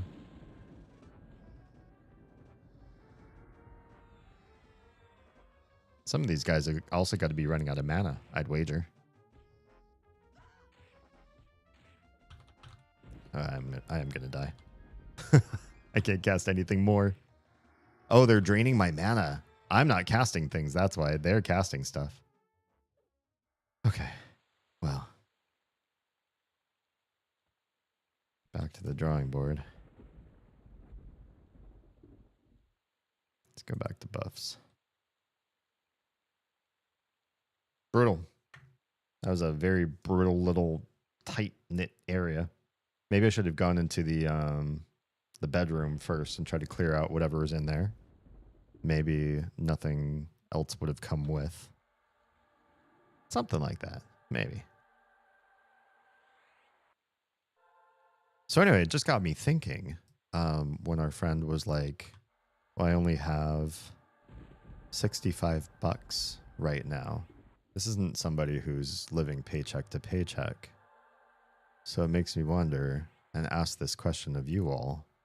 Do you put your money away in different places so that you only have access to some of it here and there as like a, not a precaution, but like a preventative measure so that you only see the money that you know you can kind of spend for a day or week or whatever? Do you give yourself an allowance? Do things live in separate accounts from each other?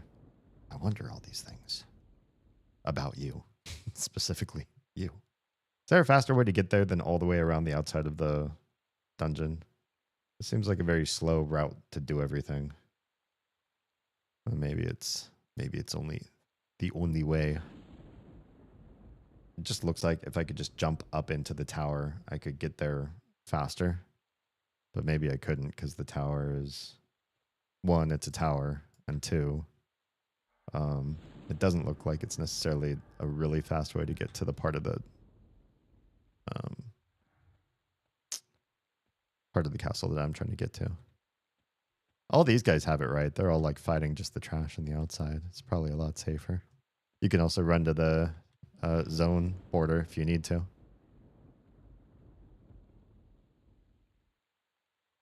Do I have both invises on me? Why does it look like I only have one?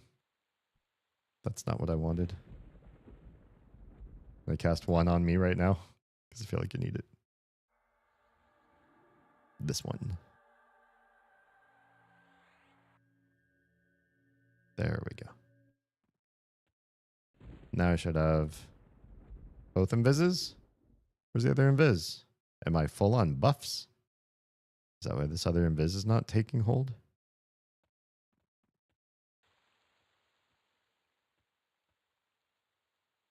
Which one is this one? That's Sonorous Clouding. Why do I not have the other one on me? Sorry, getting stuck on people. I'm also not running past a lot of undead with this particular path. So maybe it's okay. Or maybe the buff is there and I just can't see it. This is so much squirrely. Oh yeah, this is bad. I got stuff on me. A whole room full of shit.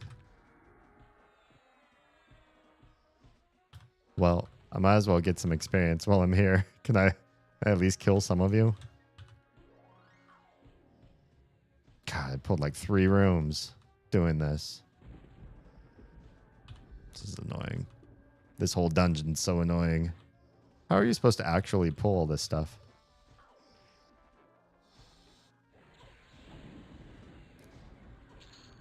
I got something. Got one of you down.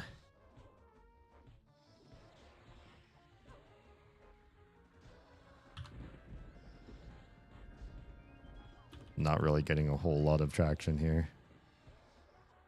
They keep stunning me. It's part of the problem. I can get certain spells off, but it's really hard. Alright, this was not a good idea. I may have to rethink my strategy for getting up into that area, because not having those other rooms beforehand cleared is really beating me down and then sending me back, and then this whole recovery scene. It's not the worst. I'm not losing experience, but it's still, this is a lot of downtime.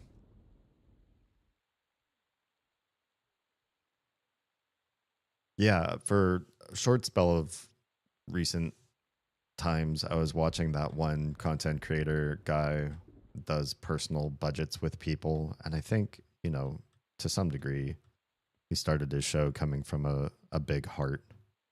God, what the heck is his name?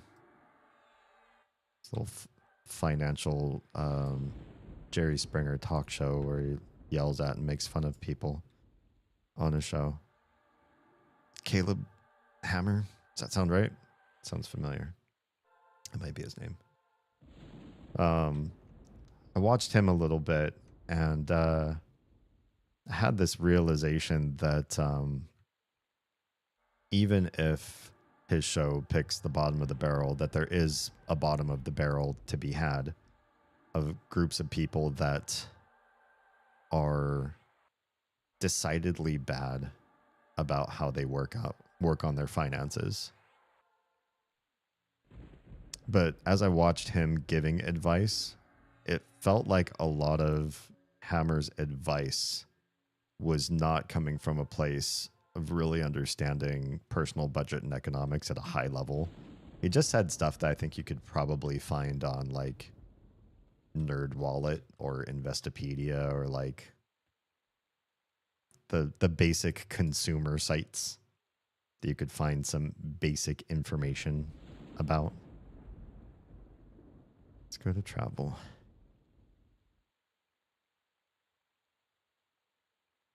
For example, one type of looking at debts that you have, there are 2 really big theories on debt.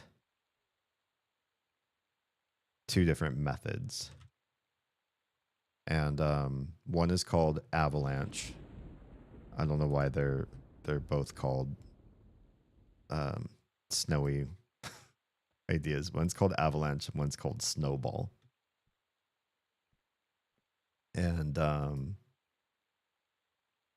between the 2, there's one that makes sense and one that's just stupid.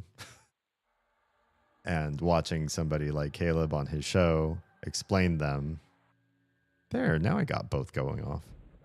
Why couldn't I get both to go off last time? Now everything's probably going to be respawned in that area back there. So I really do need to like pick and choose which room I'm going to hide in and how I'm going to do this. Would also help if I kept the map up so I can take a look. I'll just keep it up there in the corner. Can I move this up so that you all can see it on stream better? That's better, yeah. Feel yourself starting to appear. Damn it. Really? Why is it already fading?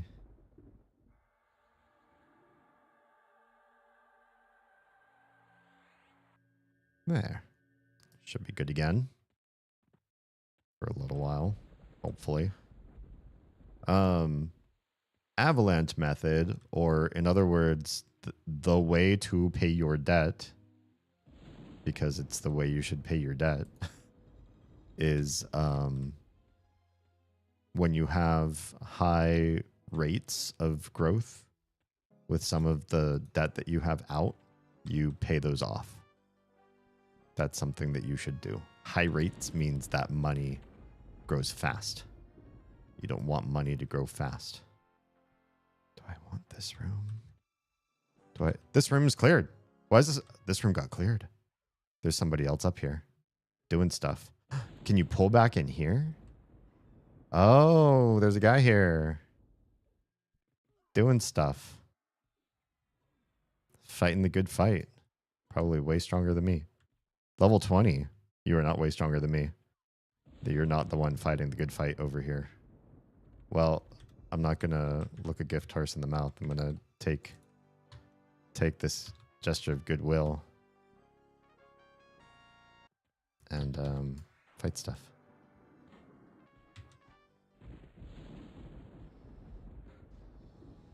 I can fight all these. This is fine. This amount of baddies is just fine.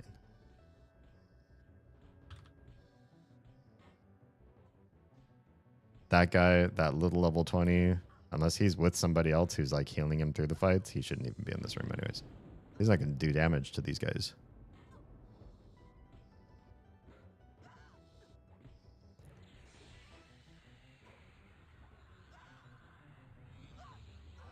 But yeah, money all has growth rates, right? You have growth rates for the money that you have, wherever it's stored, however it's managed. And you have growth rates for money that you owe out places.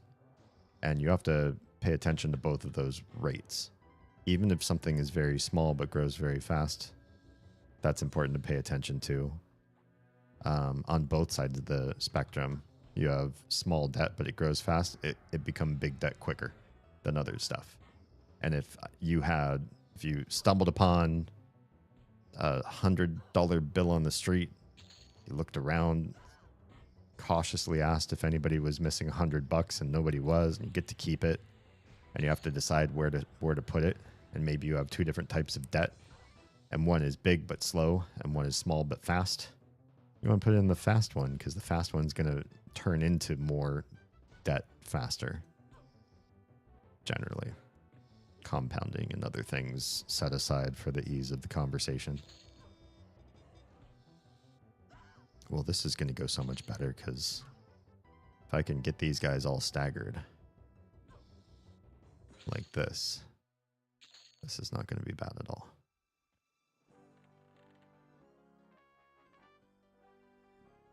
So, wait. I have to change. Let's go to combat. There's somebody else up in here fighting stuff, and I got to make sure that if I'm seeable, do we have other stuff coming here? It's going to fight me. This guy is a rare creature. He's level 41. I don't like rare creatures. I hope we can kill this guy. Anyway, Snowball's the name of the other method of paying off debt. And it's just vibes. It's vibes. You pay off small amounts of debt, even if they are growing very, very slowly, and you could actually use that money elsewhere, elsewise, in either faster growing debt or hold on to the money and invest it or something. It doesn't matter. Just put the money where you can get rid of a debt. Get rid of a debt so that you don't have to look at the debt anymore. So it doesn't make you feel bad anymore.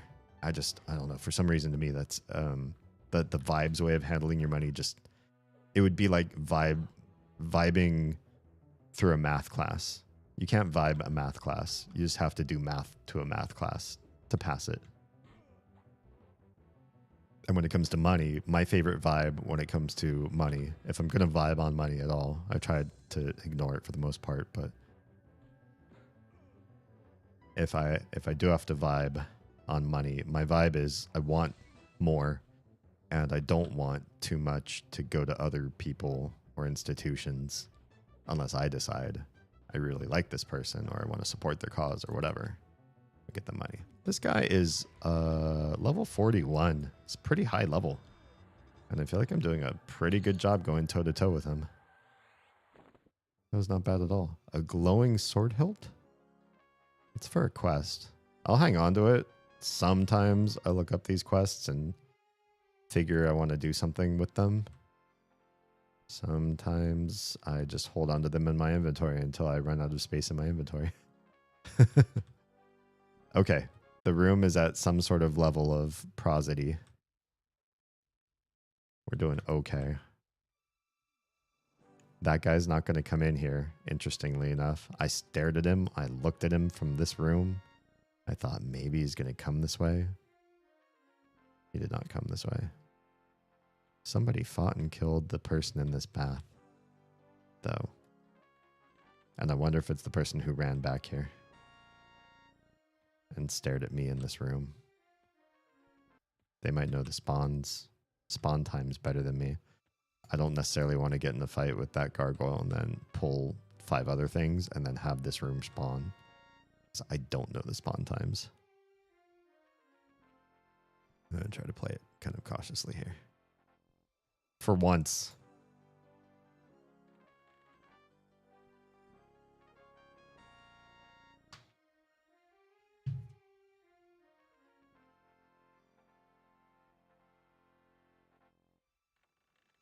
Yeah, I heard somebody talking on just the way you would save or spend money in terms of everything kind of like racing each other, and that what you should usually do is pick whatever's going to like win the race.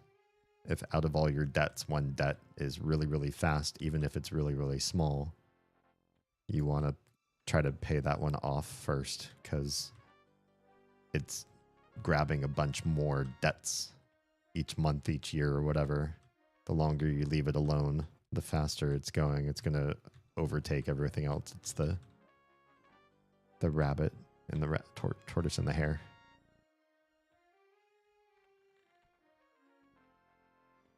I also don't like that as I'm walking back and forth between these rooms that I keep hitting the same little weird music triggers. So go from completely silent to the same like little chunk of music over and over again. Maybe we should disable music and be playing our own.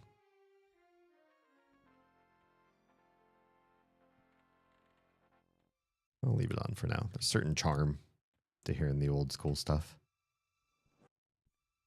Even if I keep resetting it as I move around. I'm so nervous to open up any other doors. Probably also shouldn't sit. Did something spawn? Oh, it was just this lantern. I also shouldn't stand next to these lanterns. Apparently, I got kind of stuck in this corner. Oh, you're not that rare of a spawn. You spawned twice in a row.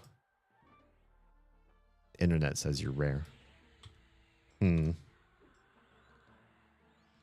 going to fight her quick because she's 3 levels higher than me, and the faster we get her down, the less nervous I am that ads are going to mess me up here.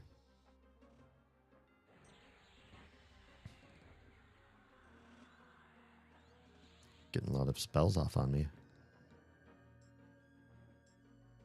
Ah, she's not too bad. I fight whole rooms of yellows sometimes, and usually die when I do. But fighting against one yellow at a time, this is not so bad. That's better. I got an earring. I think that was one of the things I really wanted from her.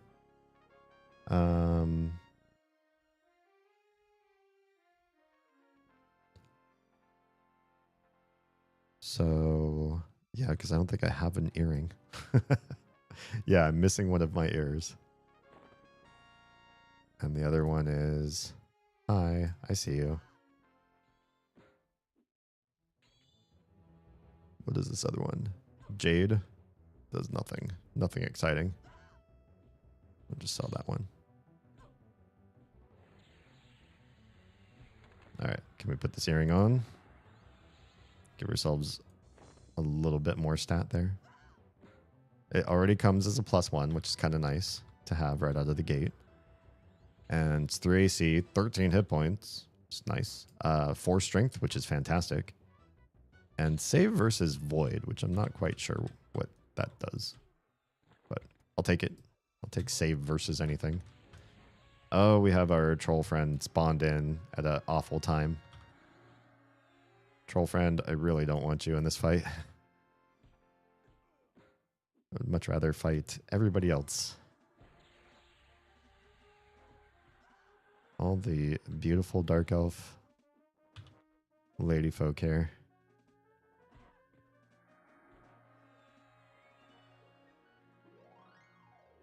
I am swinging, aren't I? I am. Good. Hopefully we can get this herald down. And then we'll focus on good old Shikotl. He's got a very decidedly American-sounding name for a very troll-looking character.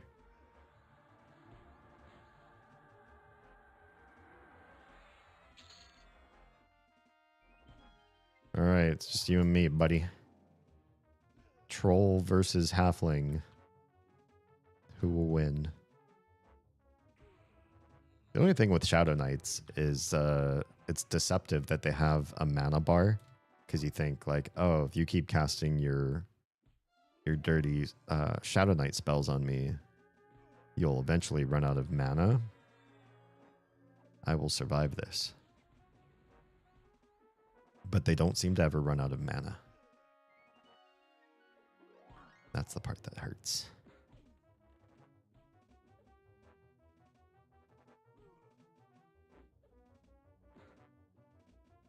I personally don't come from a background in having studied finance or particularly personal budgeting or anything like that. But I've listened to a bunch of people who have, because I feel like I trust learning about this kind of stuff from a multitude of sources, just in case one of them is dreadfully wrong or short sells some ideas that maybe make more sense or more popular with other people. Oh, man. Now it happened. The whole room, whole like 3 rooms all came in to support good old Sikotl, whatever you want to call him. They're all blues, though. If I can get rid of just him, maybe I'll be okay. All right, let's see how we do. He dropped the glowing sword hilt thing again. He's only here for a quest. That's really annoying. I want to try to be preservational of my mana here.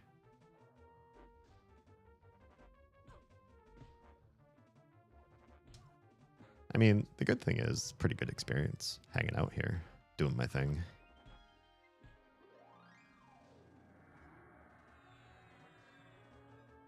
Can't argue with that. I feel like I kill this guy, I'll put regen on me. I don't know this for a fact, but I feel like as knowledgeable of game design as I am, I would imagine regens would be very mana efficient heals, because you don't get all your heal right out the gate. You have to wait for it slowly come to you. And because of that, I would imagine they would be the most economical. You wouldn't be breaking the bank.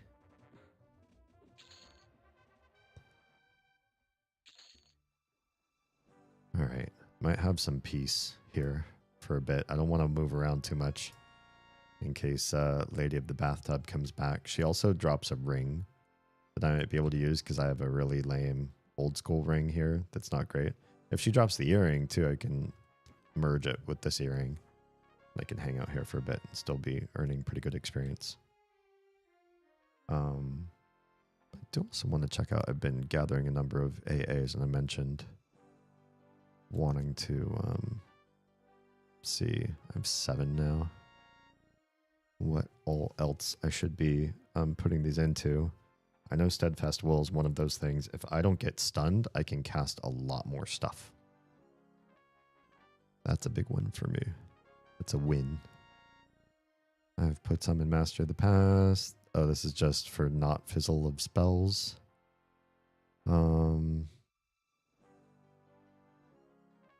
That's pretty handy, honestly. We're going to train in that. It's a lot. It used up almost all of my AAs, but it also means I don't fizzle. Not fizzling is pretty fantastic. Fizzle is this game's version of, what would you call it? Failing to cast a spell properly. You lose some of your mana and the spell doesn't go off, which is lots of bad. See, oh, you all here together. This is not terrible. I could do worse than to fight 4 of you and only 1 of you is yellow. And some of the other rooms that when they pull in, it gets much, much harder.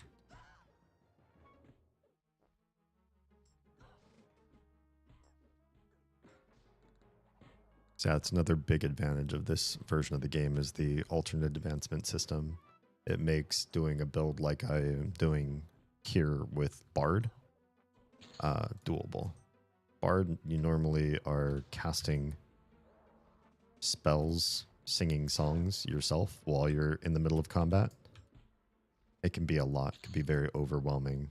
You're constantly tap dancing with your fingers to get stuff to come along in the fight.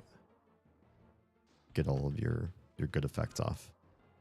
But with alternate advancement points, there's an option to have some of your songs just automatically sung or played on their own.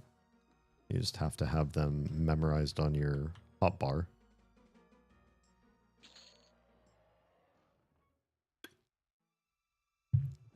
That honestly wasn't bad. This is a bit of a nerve-wracking area of the game, but it seems manageable now that somebody walked in here and bought me some different cycling for how everybody spawns in, mess with their timing, and it's much more manageable. What if I open that door? Will more things come from down the hall? No, actually. But this guy is back. Your respawn time is insane. Why just you? Because you must be so important for some big quest. Oh, good. Now I have to fight you and her. You know, frankly, we're going to fight her first. She's a spellcaster, and you are not.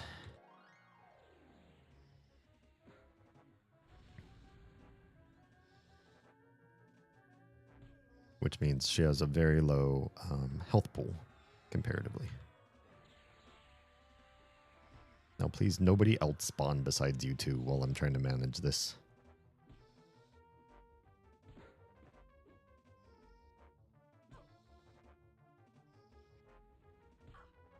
Yeah, I don't love fighting these two together. Level 36 and a level 40 or 41, 43, whatever the heck this guy is.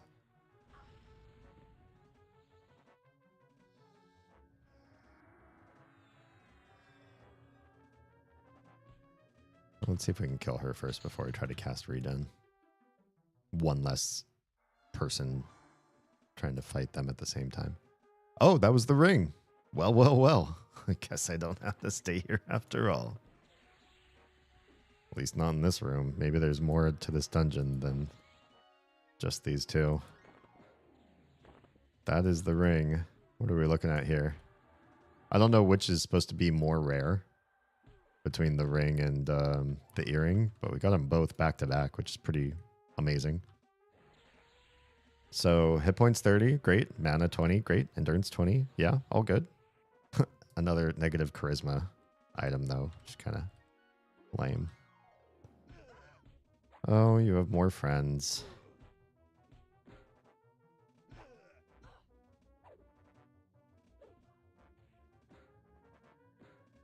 Yeah, we're gonna have to start using more of our mana.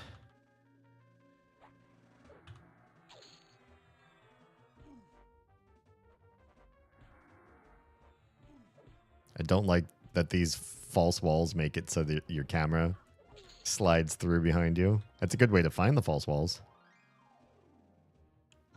But it's not ideal while we're trying to fight, not to be able to see me.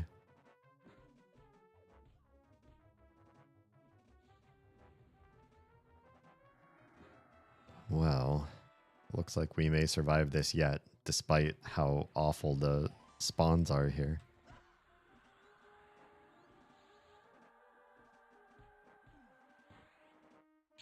The way you all overlap on each other. It's just rude. A splinted bronze cloak. I think we just got a new cloak that's great, though. Oh yeah, ours is way better. Superior in every way.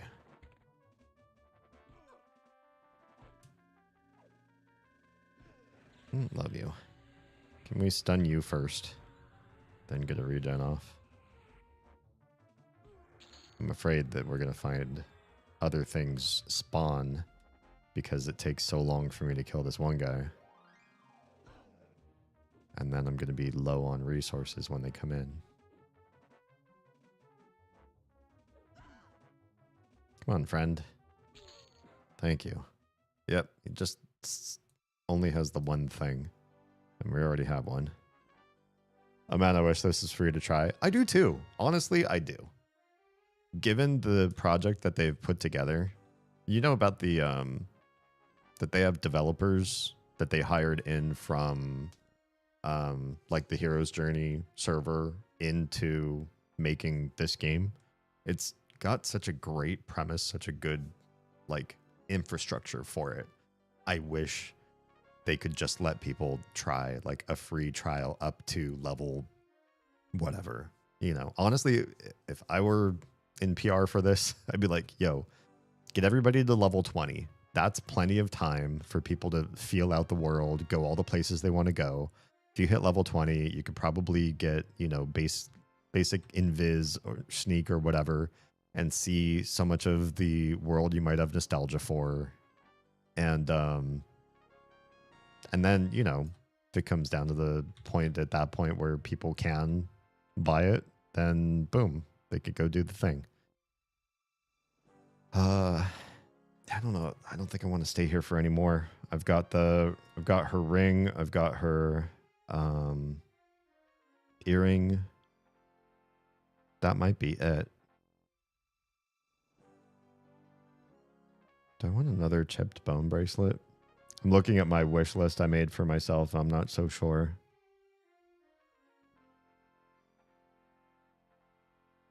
So I got the one. What did I get these? West Corona? I don't know. Or I could go to... done so much Mistmore. I don't know if anything else here is that interesting to me. Maybe Lower Guck would be the next thing. It's a dungeon that I never did alone when I played this back in the day. Never played it before, but I love old school MMOs. Oh man, yeah, this is like, you know, the king slot, the kingmaker, OG MMO. Let's load travel. This might endanger me a bit here, but hopefully I can get Invis versus Undead off real quick. Don't. Ah, son of a bitch. Must you? Why'd you have to spawn in right now? I could probably run.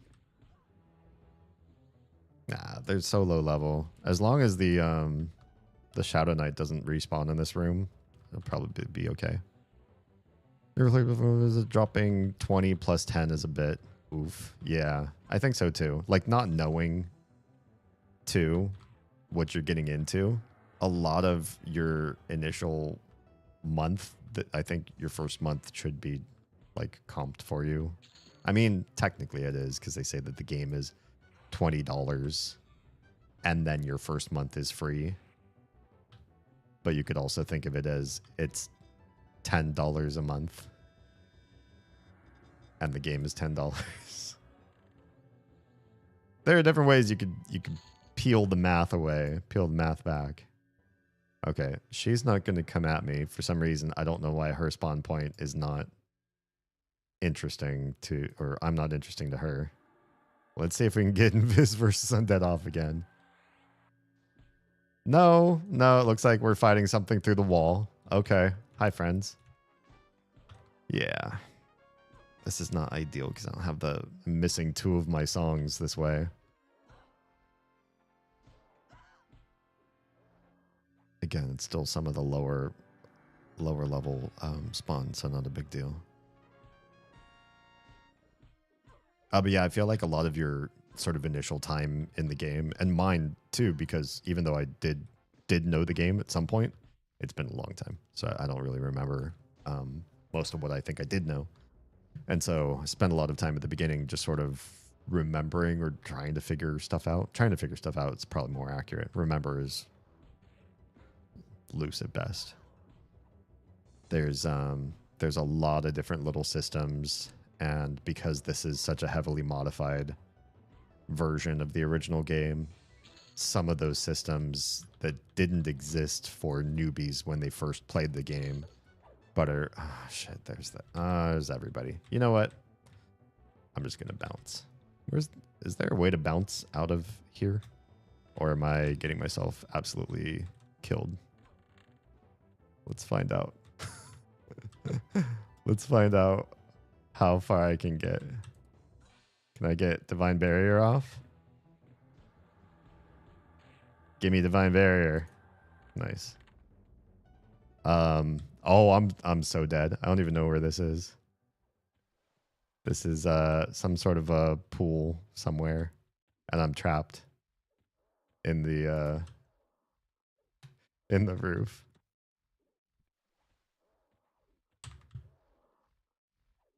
Yeah, this was not the way to go. I can stay invulnerable for quite some time now. Pretty impressive. Which way is the way out? Actually, I might find the way out. Or not. Nah, these guys are gonna kill me before I can find the actual way. Actually, maybe I can make it out. Oh, there's the guy. How did they spawn at the entrance like that? That's cheating. That's cheating when a whole bunch of them can just spawn in right there. Let's resurrect at our bind location. I probably screwed a bunch of newbies over by having that. I didn't think they would teleport to the finish line. You get a month for free? Yeah, you do. So $20, yeah, gets you your first month for free. I don't work for these guys, so you know, if you say if you hear anything out of my mouth and it sounds good, I'm not getting a kickback. I don't have a code for you or anything. I see a gargoyle there, and I don't know if it's a corpse or if it's a guy waiting to smack.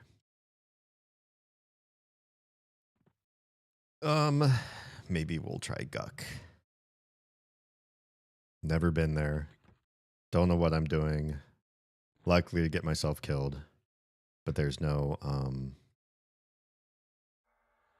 death penalty. It's not a big deal. Yeah.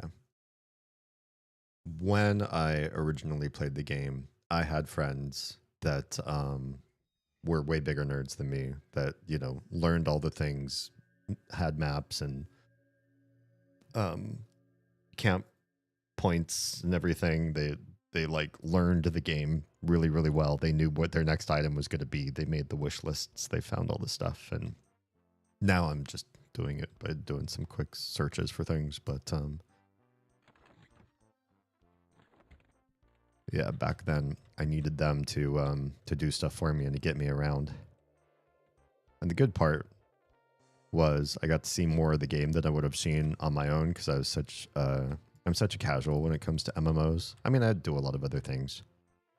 When I was younger, I was mostly playing first-person shooters, so you know, this genre was interesting to me, but it probably wasn't like I was just going to spend all my time and all my efforts learning how to play a game like this.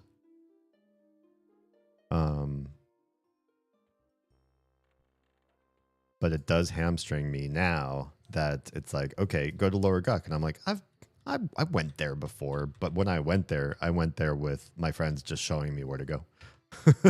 They just led me around, said, we're doing this next, and then we're doing this. Then we got to go here. You got to get one of these. It's a really good item. Like, oh, okay. You just tell me where to show up and what to kill, and I will do the thing. We want to put our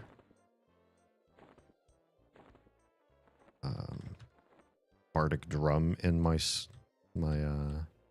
any spot, and then we're gonna walk all the way down there. Don't have any teleporting classes unlocked yet, so we walk everywhere we go. Any chance you could give a brief overview of what's the difference between this and the original? This is a lot more newbie friendly in terms of gameplay, but it's not newbie friendly in terms of all the systems and everything that you learn. So they made it so you're stronger against all the enemies. Most of the early dungeons are retooled so that they make more sense and are more fair. They made items better that would be helpful for you to be able to have to level up. And experience is faster. You get... this was kind of after the first year or two the game was released. They realized that when people hit max level, they didn't really have any other reason to continue to play the game. And so they added a new system of like small incremental upgrades to your character called AAs, or alternative advancement points. And the AAs are... They took like a really long time to earn. So you get max level and then you would just crank on in the game at max level, getting these little bits of like, look, I can save against fire stronger, my AC scales a little bit better, just little things here or there. Didn't like break the bank, but they did slowly advance you towards godhood.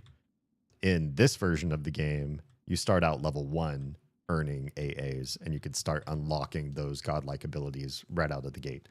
So you're already like set up for crazy success, right? Then on top of that, they just took away the death penalty entirely. Old MMOs like this, there was always some sort of pretty nasty penalty. Sometimes it was losing all of your goods or losing your corpse, and you'd have to run back to your corpse to get your goods back. Or in this one, in the original vanilla, you would lose experience. If you lost enough experience to lose a level, you would lose whatever skills and spells you had just unlocked at your most recent level if you de-level yourself. So you'd also lose functionality of the game. There's just a lot of, bad stuff. What do I feel like I owe it to the newbies here to help them out and kill this big bad? Let me do it. Let's switch. Oh, I don't have any of my buffs on. This is a bad idea. Let's switch to buffs first. As cleric dominant class, I should really be focused on my buffs. The really big thing of not having a death penalty, that's such a huge thing. And then on top of that, the one part that I think people who like nostalgia for, oh yeah, anytime. The one thing that people with nostalgia really feel strongest about with this particular game, because it was such a win on like the illegal emulator servers, is being able to mix and match different classes and races. And so at the beginning of the game, you don't pick one class to start with. you can hybridize two classes together into a super character. You don't even get like partial one class. You get two full classes together. And once you hit level 10, you can add a third. And then as you play the game, I think some of these you have to be max level to be able to do, but you can start to unlock. Oh, are you going to fight him? Okay. I did all of my setup to be able to fight this guy just to watch somebody else jump in and fight him. That's fine. I didn't need to fight a hill giant. I just thought these guys kind of suck to fight for the low B people. I feel bad for them when guys like that spawn. But if somebody else is going to fight and kill him, that's fine too. But yeah, you can eventually get all of the classes in the game to max level, and you can unlock a different primary class and do that several times over. So you usually have just one class that you can't swap out. You could swap out your other two. But eventually you can even swap out your first one too. And later on, you can also swap out races if you just want to be. If your character's race doesn't matter anything to you. I feel like that part's kind of weird, but you can just be different races and stuff. I super don't know why they have a toll booth there. Never understood it. For shiggles, I guess, because you could just walk right past them. Is that a macro? You click the buffs thing, or is it just buffs everything on you? So there's two ways to go about it, but I feel like the other way sucks, so I like my way better. There is an option with your spell book that after you have filled your spell hotbar, mine's the the second up from the bottom. Once you've filled that spell bar with all the spells that you like, you can right click your little spellbook icon and you get a different menu.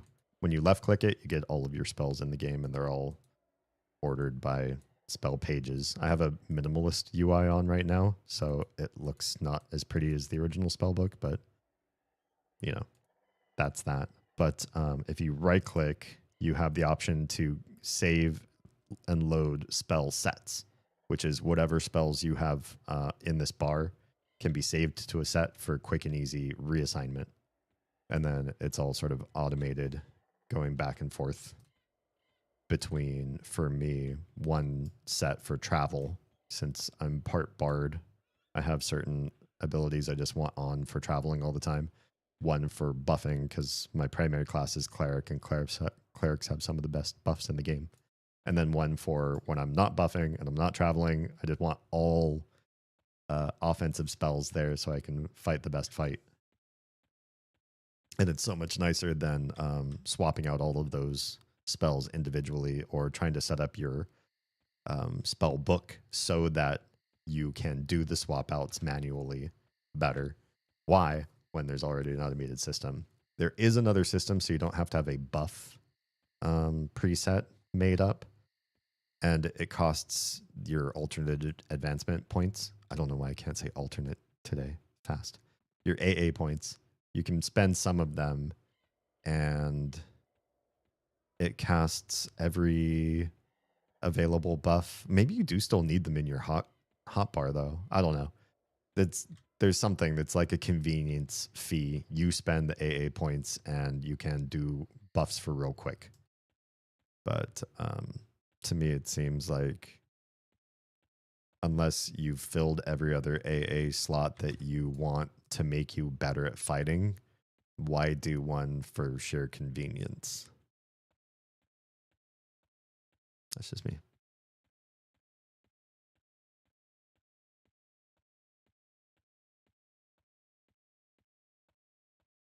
There sure is so much just like dead world in this game too.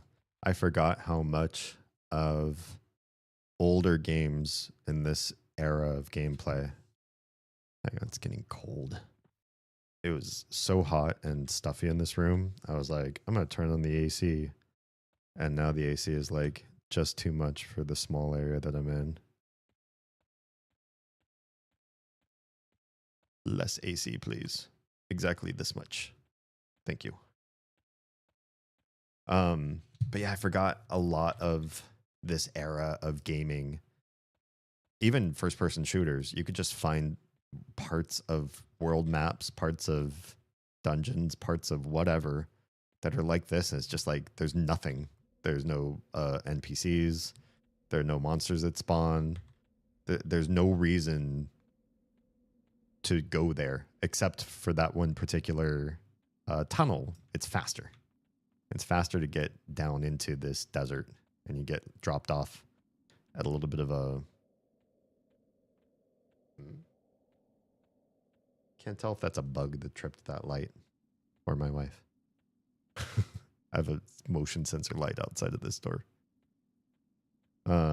Yeah, there's a lot of empty. Like this desert crawling with monsters, and yet I can walk in a straight line and maybe past two because the density is so light. There's just a lot of vapid empty, and it also means you spend a lot of time, or people used to, I guess, spend a lot of time wandering through these areas, not fighting, just walking to your next destination, getting places, or getting from the last thing you fought to the next thing you fought took like an extra X number of seconds every single time you did it.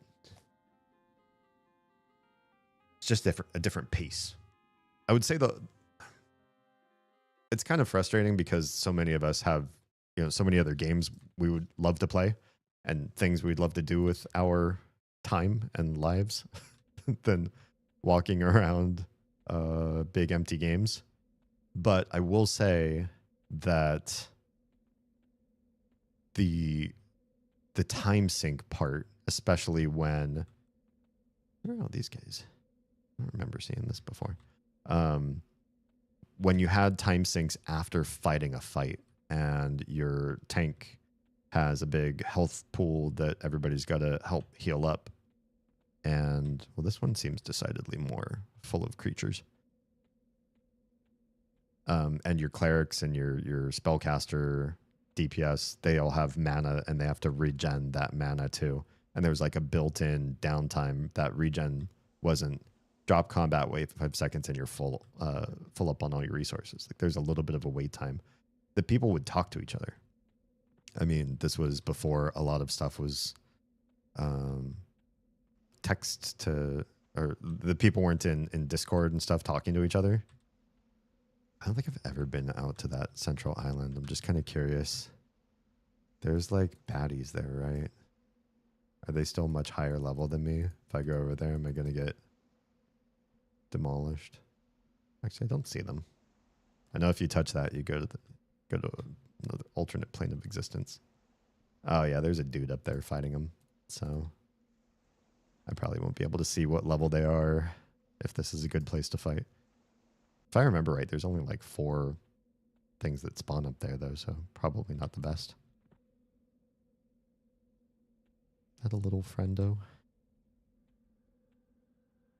I don't think he can see me. He is a little level 12.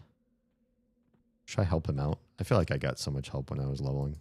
Let's help him out. Let's get some buffs. But I do like the is this happening? I do like the world of hanging out with friendos or randos and actually chatting with them in the game. And I feel like too many modern games, they don't give you anything near the ability to do all that.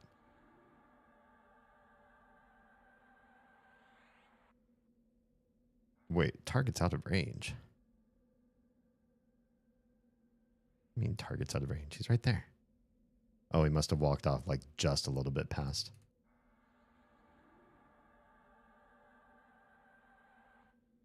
Why is it saying target's out of range?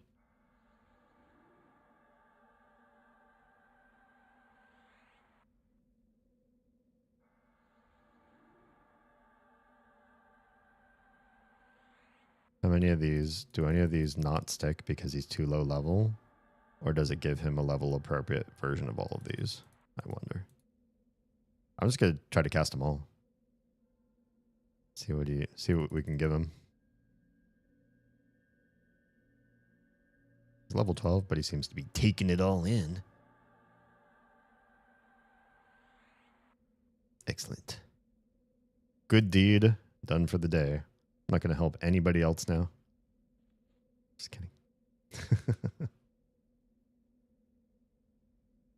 Oh, hey, I get surprised Teddy tonight? Hell yeah. He's been up in BC helping with their fires. Ooh.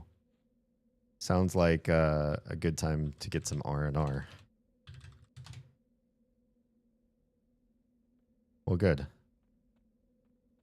Surprise Teddy time is awesome. I mean, planned Teddy time is probably awesome too, but I like surprises. I don't think you can squeeze between the rocks there, to be honest. Also, for all the like cool music you get in certain areas of the world, there are some areas that are so vapid of soundtrack. You can just walk through entire zones or multiple zones without any stings, no real information that you've found something cool, or just that an area might have like an ambiance to it. It's not like they didn't have a good sound team. I feel like they did. Sand Giant's my level. Neat.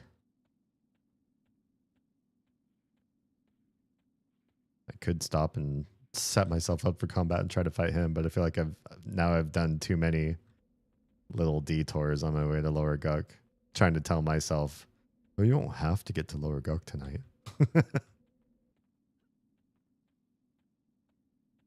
Or maybe I should get there and not worry about it. If I die, who cares?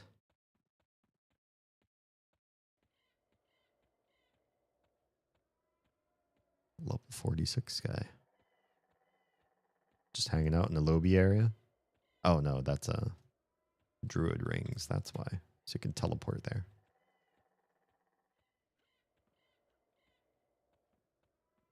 Oh, the game also has a difficulty setting. I don't mess with it because I'm just trying to be a filthy casual here. But for some people who want the elevated challenge, I don't know if you get better. I'm sure you get better rewards for it. Actually, you could set the difficulty higher, and I think everywhere in the entire world has 4 different difficulty settings. So at any point, you go, this game's just so easy.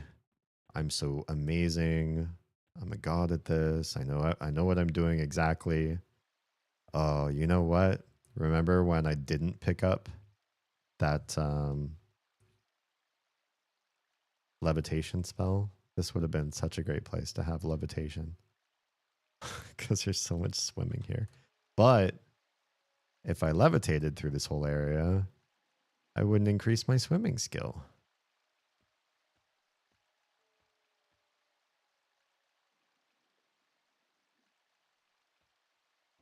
Swimming seems to move slower than most of the other skill ups. It does take longer. Not nearly as long as old school EverQuest. But there is a bit of a curve on this one. It's definitely slower than the others. Dasher. Okay, you're level 25. And you can't see me.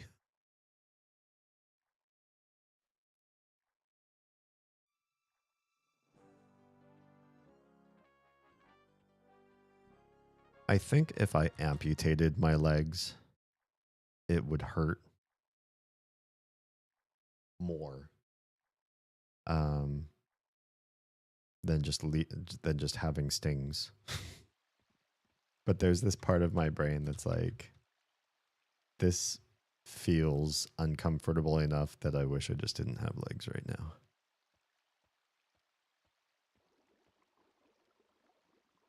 Bunch of froglock fishermen. And you are... Oh, you're level 32. You're a much higher level person than I thought you were. Troll raiders?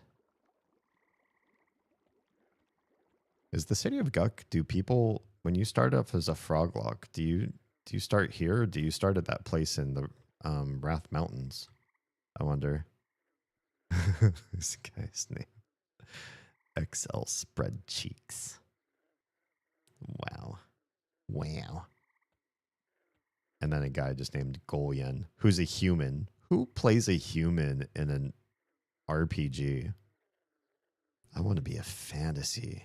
I think the fantasy that I will live is to be a different human. Okay, I'm really hopeful that Upper Guck has a map because just like Lower Guck, I've only come here with friends telling me where to go. Oh, thank goodness. There's a map. This looks really complex though. This is one crazy map. Hi, Gruck. Gruck is here. Gruck is level 13.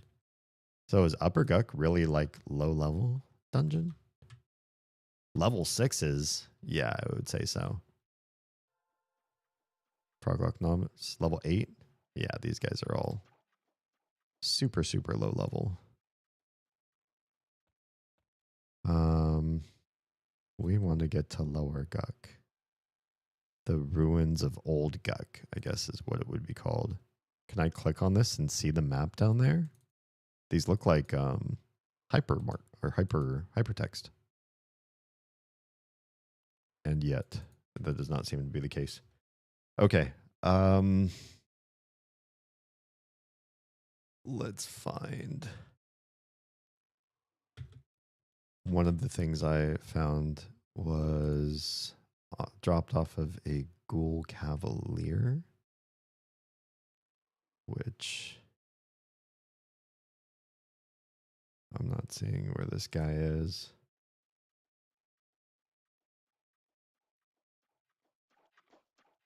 Cavalier. Cavalier room is room 16 on this crazy map. You guys want to see? It's old school maps. So somebody hand drew this on what looks like graph paper, which is crazy.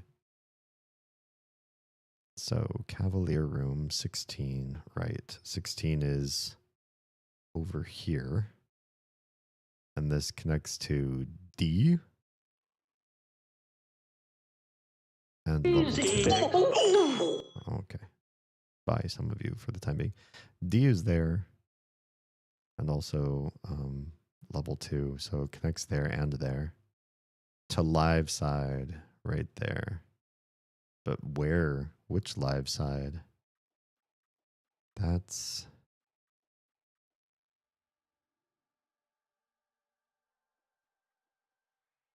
the top of the map looks like the top of this map, like A and B. So all of these are... no, D is not a zone land, Upper Guck. Only A, B, and C. But this has like a fourth way through. Way over here. I'm going to try this zone to the far right because that feels like it's the most accurate for the old way, the old gods. And see where that ends up taking us. You feel yourself starting to appear. I'm singing a song. How could that be? The zones are all so far in.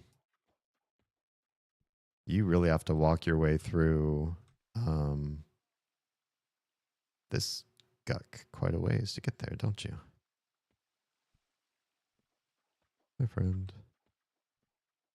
I don't think the frogs would be immediately aggro to me. We want to go straight. Doesn't look like there's a straight. To the right.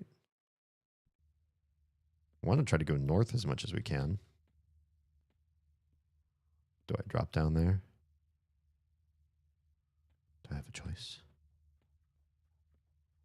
There's a way up here. Tucks. Uh-oh. Tucks are leading me back the wrong way. It looks like another way through, but I don't think you can go that way. What about these stairs? I'm so bad at this. These maps are like so just line art tricky. Is this just a dead end room up here? Why? That's problematic too.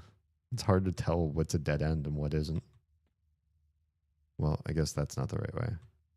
Oh, as long as I run into people periodically, I feel like I must be going closer to the right direction. Gaz. They all have such interesting names. Gaz Warrior. There's a big way down. How much you want to bet? Lower Guck is lower. Ugh. Do we backtrack? Am I doing this right? There's a bridge over there.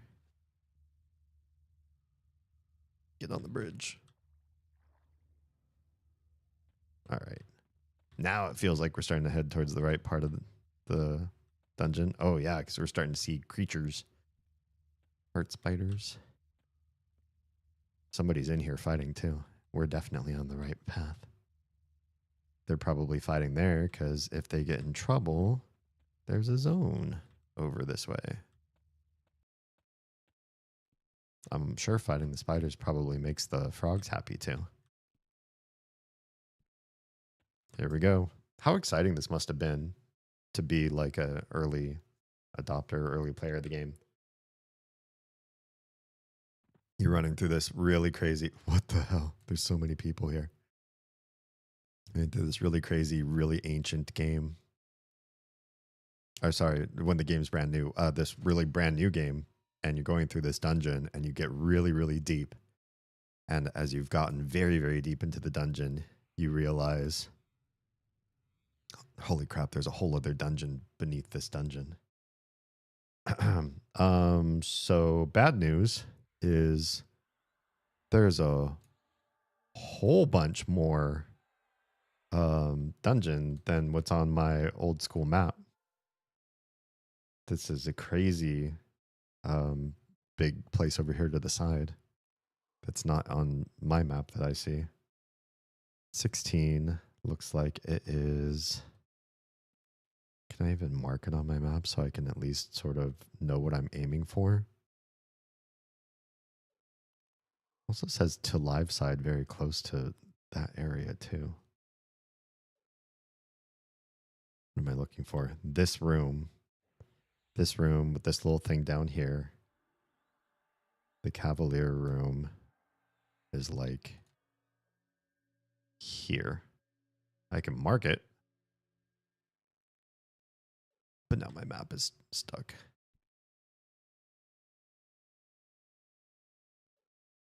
There's more regular froglocks here, but I feel like I also want to do Invis versus Undead.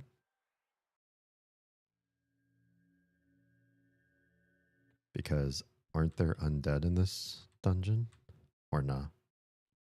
I don't particularly remember. I'm trying to use a map. Oh, yeah. There are undeads. There are a bunch of undeads. Many, many undeads. Lurking in the shadows. Hollywood superstar Shia LaBeouf. Quick hot bath before he gets here. Please enjoy. Say hi. Okay. Seems like I swam to a dead end. No. There's more. What am I swimming to? Danger. Probably. My doom. Likely. Nobody is down here either. If I start to pull the room, I'm in so much trouble. Do you guys have like an actual castle or something down here? Or... Oh, yeah, you do. Look at this. There's so much like undergroundness, you know? This feeling like you've gone very, very deep. These ladders seem familiar to me.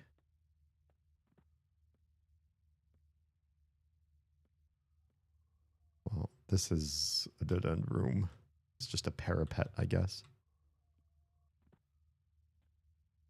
Is there gronking frogs? I hope there aren't any, what's the word I'm looking for? Pitfall traps and stuff like that. This is the way I want to go, kind of, I think. I hope. I'm headed toward roughly the room I'm expecting to get to. Is this that room? This looks like the room on the map, but also looks like somebody's clearing out this whole area.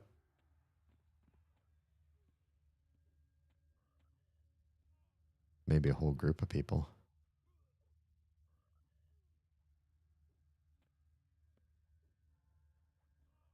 Yeah, I hear some folks fighting. Well, let's load combat.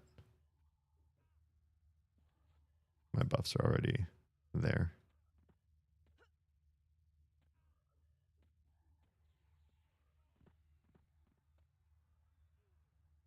Hi, friend. I'm still invis to undead. And kind of look around a little bit.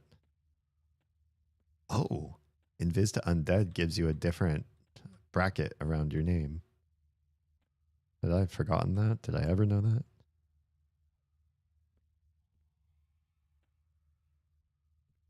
Because somebody else is pulling the fights here, I'm so nervous. Oh man. Yeah, 3 things have now spawned there. They're all yellow. I'm so nervous what respawn's gonna look like here.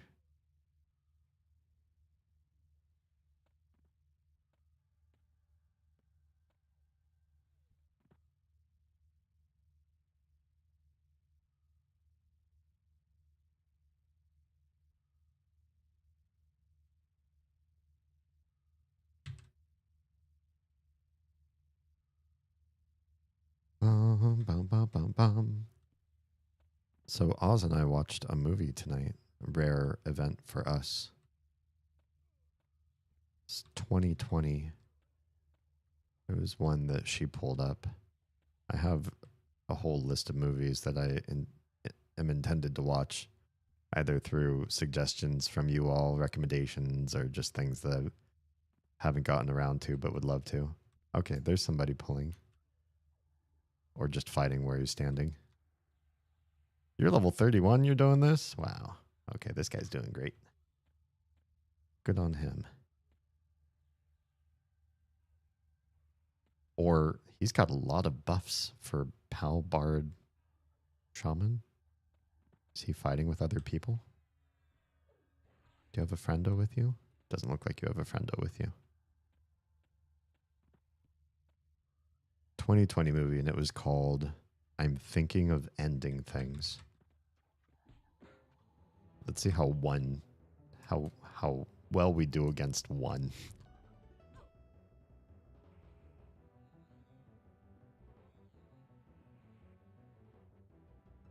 So far, so good. He's a warrior.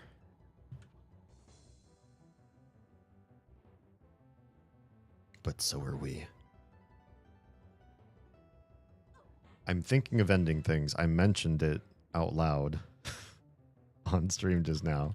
But I will say, it is one of those movies where, now that you've heard me say it out loud, I don't want you to Google it.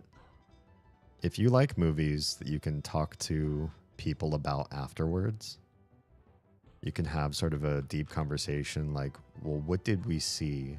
You know, what do you think about what we watched tonight? And do you have any theories and like symbols and like things that happened? And you know, it's a movie that would get anybody talking.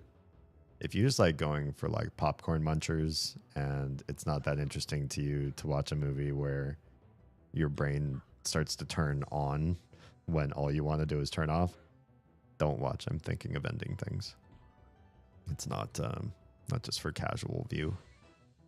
But I think we had a fun time with it.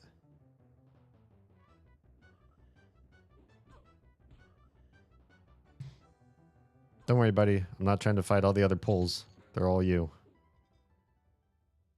Did I get a tongue? Are tongues just quest items? Hi, friend. Let's bow to him. Bow.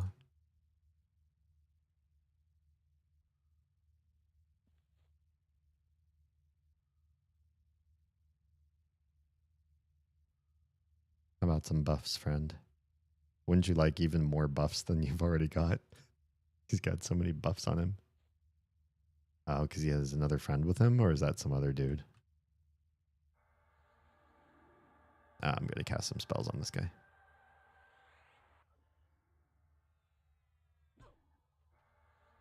Yeah, you technically you tagged this guy. Just saying. He's yours.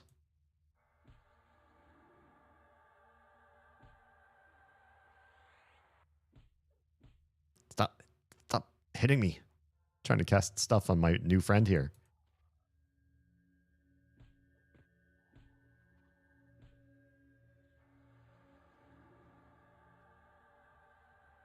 Thanks, friend. I'm glad you figured it out. I'm trying to buff you, and that frog is technically now your frog and not my frog.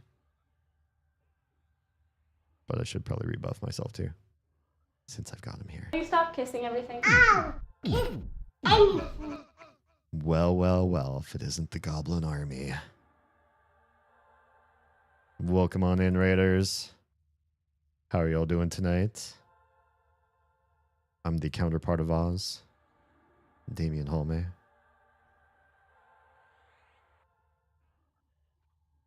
It's good to have you here. We're playing a little bit of EverQuest Legends. You might have heard of it. You might have heard of a little game called... No, I'm just kidding. Most people haven't heard of this game. It was just released last month based on a game. You are my dad. You're my dad. Woogie, woogie, woogie. Created in 1999. Yeah. Got the EPs. Is it time? The EPs have called. And they called for Oz.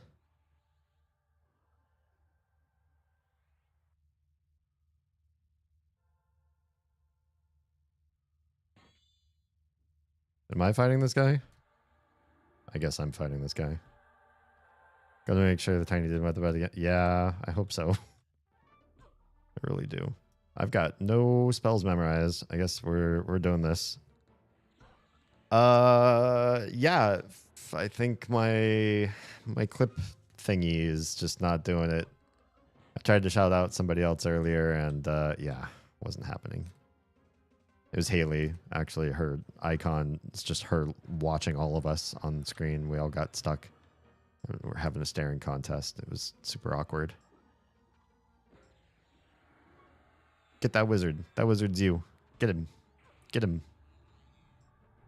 I don't need everything here. I really just need the Cavalier, actually.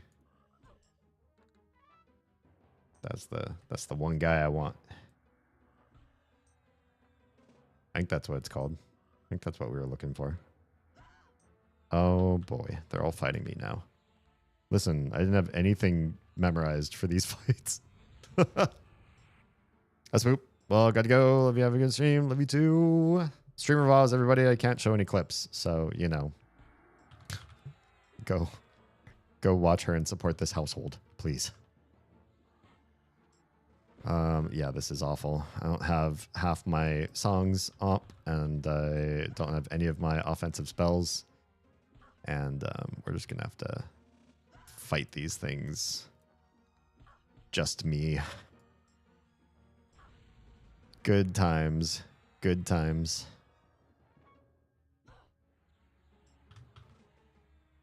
Is this Savant healing the wizard too? Are you a healer? I do not appreciate that. I also can't stun either of you or cast heals on me or anything.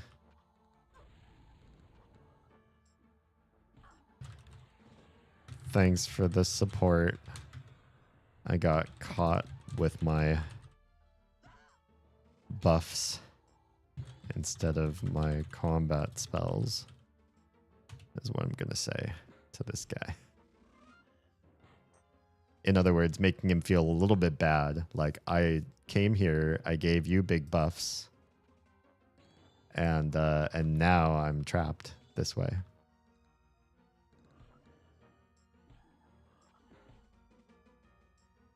Until I can swap out. Come on, give me a swap out.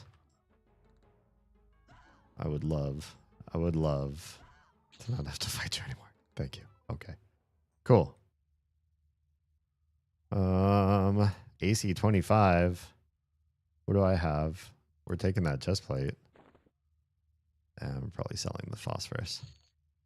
Get them other spells on now. It doesn't have anything else but AC. So, whoops. So let's make sure that we're doing okay here.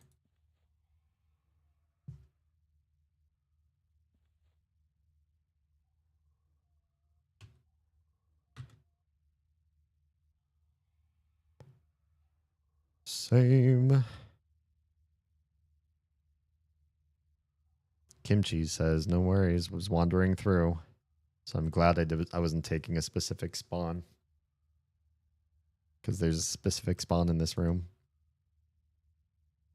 I said same, but I'm not really just wandering through. I really want what's in this room. So, now that you have all my buffs, you can go, good sir.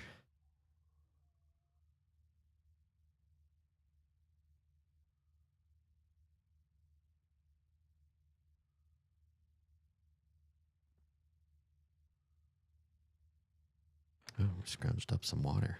Delish. Okay, so my current breastplate, significantly less AC, gives me endurance and some saves. I don't know. I'll have to do some research. I know AC is king in this game.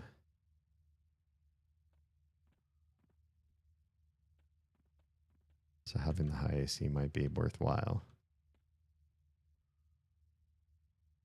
This guy is here. Bibbin.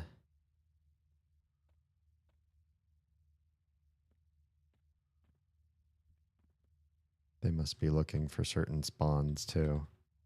Bibbin's just wandering back and forth in a couple different areas. This guy's staying in this room. I think he does want the Cavalier. I'll pretend like I'm going to fight somewhere else. But if he gets the Cavalier spawn,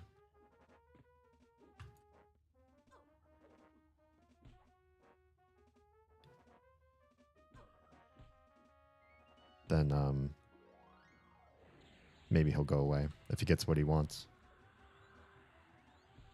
Cavalier is supposed to have some really good shoulders. But I don't know if they're shoulders for him. They're supposed to have wisdom. But he is part shaman. Shaman do like wisdom.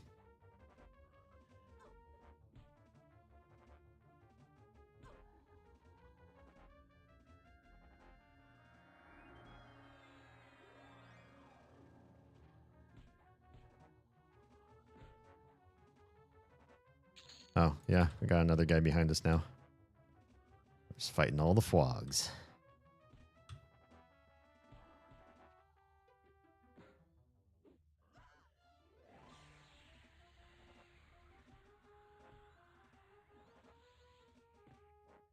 Yeah, I feel like one, if you're down for a good thinker movie, I'm thinking of ending things is pretty fantastic. And two, I think after watching that movie, I realized how important it was or it is to my relationship. Not just with Oz, but I think every relationship I've had before that, to be able to watch like different sort of art, different movies. You are in that room. You do know. He says he's just wandering around, but he knows. He knows what he's looking for. He's looking for the Cavalier.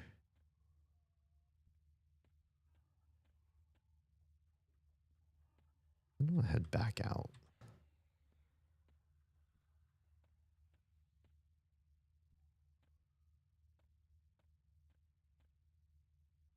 but now I feel turned around. Bright eyes. That's the direction I want to go.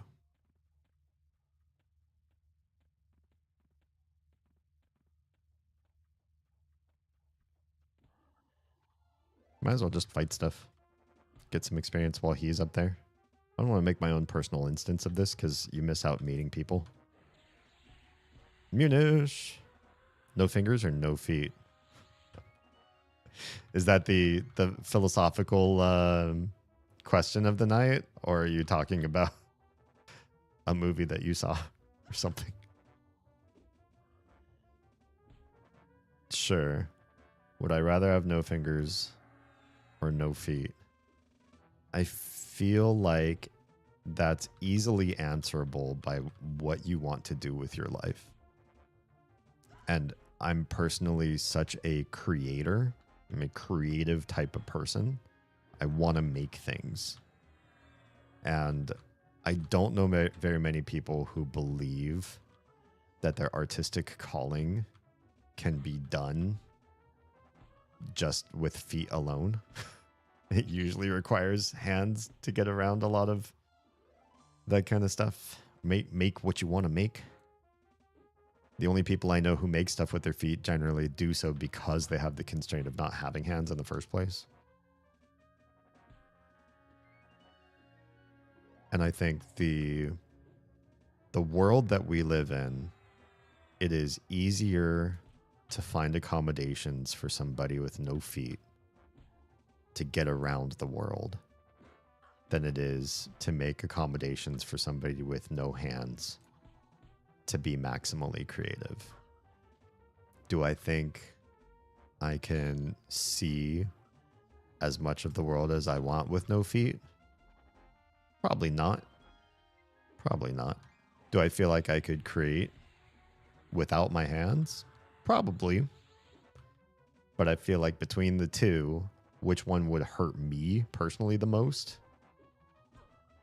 I would want my hands to be able to keep making stuff, keep making art as fast and as much as I can. Of course, I say that when right now I am live streaming an ancient game and chatting with you all. Is it a form of art? Am I enriching my artistic self? It's kind of hard to say. Yeah, this guy is officially camping Cavalier now. This guy, I'm wandering around. I haven't been here in so long. I just don't know what's around here. You know Cavalier is right there. Or you wouldn't be around here in the first place. I wonder if he and that other Skelly guy were at odds with one another.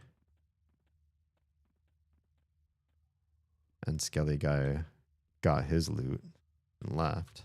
Oh, hi. I'll fight you too. Oh, well, there's a whole bunch more guys here around the corner I didn't see. Hi, everybody. Whoops. Well, we'll do what we can. There's only technically 3 of them. What about you, Munish? Fingers or feet? You decide.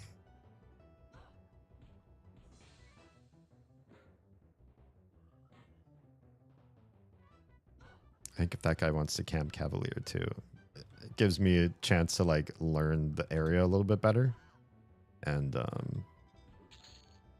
get used to what I can survive and maybe what I can't. Oh, you know what I should have done though? Actually binded here. I'm still bound outside of Mistmore. Maybe that's to my benefit. Maybe I should have bound somewhere else. Because you can respawn at a safe point at the entrance of a dungeon. So maybe binding at a dungeon is a dumb move. Is that guy the Skelly guy? Or is this somebody else? Do we have a 4th person here? Trying to get the same loot as the rest of us. Oh, Cavalier. Oh, this is the Cavalier's room. I must be underneath that other guy. This is the room I actually want. I found it by accident. Is it because they stack on top of each other on the map? They do. How was I to know? And none of you being EverQuest experts, you wouldn't have found this for me either. Your hands make so much. That's what I'm saying. For us making people, too intricate of work to do with feet. Yeah. Until they get amazing with cybernetics, you know?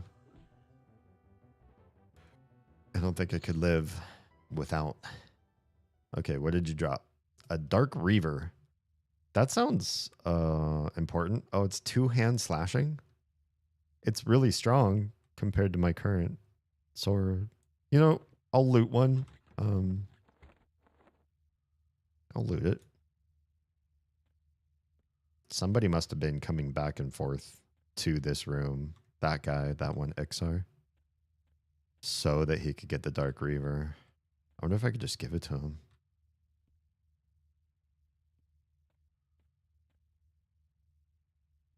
You were looking for the Dark Reaver, weren't you? He's cheering me.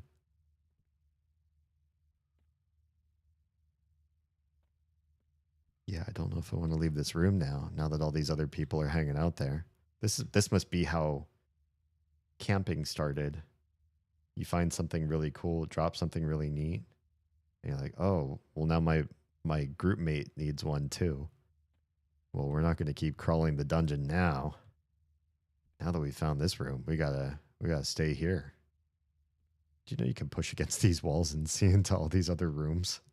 It's pretty funny. You can see so much of the world at just the right angles or wrong angles. Not always helpful what you see, though. And you don't know how to get to where you can, to the places you can see. This looks like it's the bottom of the world. I can't see anything below this area.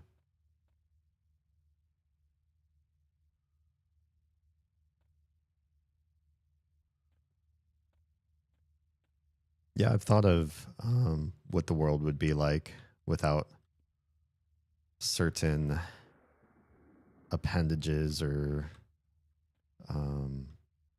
senses. When I was a kid, I'm sure everybody did this. Whoa, there's 3 of you. Okay. I would walk around my house blind for the greater part of a day. I'd just be like, I'm going to learn what it's like to live blind. But of course, you can never fully experience something that you can turn off. The idea of I'm just a tourist here and I can go back to sight life at any time I want, should I want or need it. It's a different vibe, right? But I would try it. I tried to plug my ears before and feel the sense of profound deafness and, you know, just all that kind of stuff.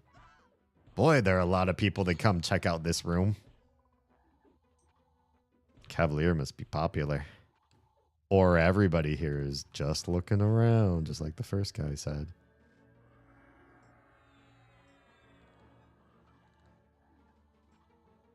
Speaking of intricate work.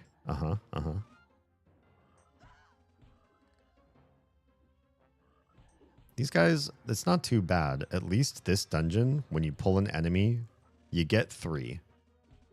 And that's just kind of how it's going. I'm not completely overwhelmed. It's sane. Oh, this guy's level 37. No wonder I'm getting my ass a little bit beaten down. But yeah, it's not terrible. Mistmore, I feel like you'd pull 1, and then depending on where you were, depending on how loud they screamed, you could get 3 rooms of enemies. I made a picture. It's still a work in progress, but it's looking good. Oh, good stuff. Can always share your stuff to Pride. What did this guy drop? Oh, just a Morning Star.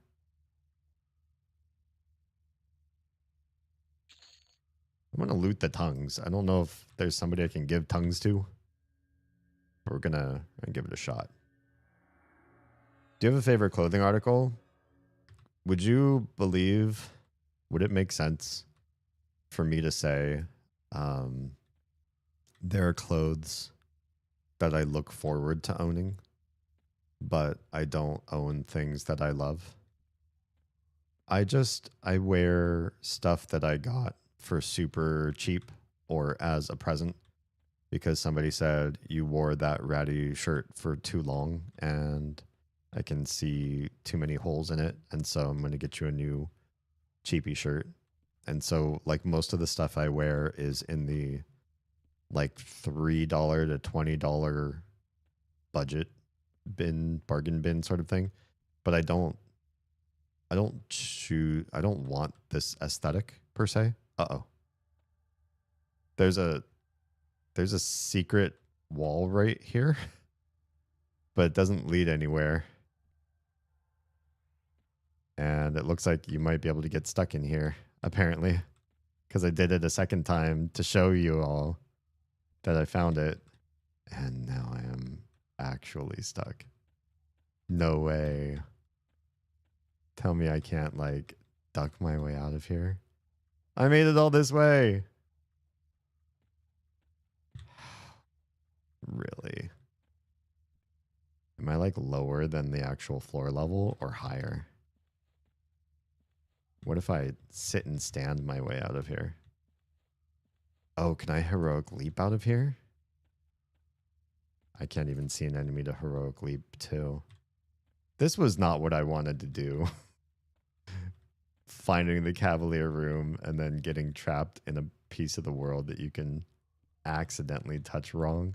I touched it right and I came right back out. I thought I was going to be able to do that again. Sneak, duck, and sit are about all I've got. You can kind of spam sit, stand a little bit. I've got jump too. It looks like jump doesn't work in here. Or it works, but it's weird. It doesn't work right. I like the dress shirt. Just like dress shirts, period. I like wearing dress shirts, but I don't know if I like wearing them alone, if that makes sense. I don't like wearing just a dress shirt. Oh, here's the other thing. I can't, if I gate right now, if I leave the dungeon right now, I don't have a fast way to get back here. I should die, because if I die, I can get, I can just release it, spawn, or at the, not spawn, like the safe entrance to this place. This is so stupid. Why? Why did I do this? I put myself in a closet. I'm sorry, Winnie. You deserve better than closet. Oh, it so looks like if you just dug the right way. You're my dad! Wookie, wookie, wookie! Oh boy. Okay, let's test Dee's memory. Yes, what favor can I do for you before bed?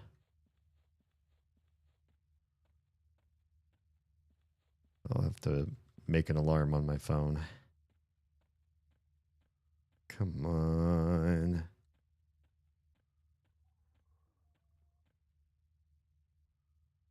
Okay. Looks like we're low on food. Let's get some food.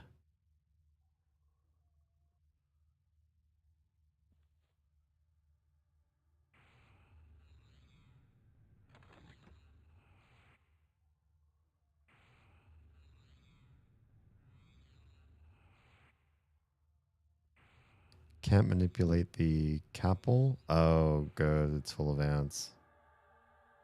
Bummer. Yeah. I can take care of the cats.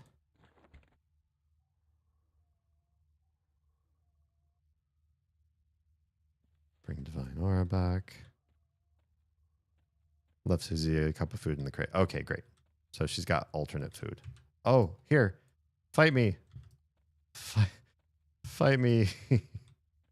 No, he can't see me.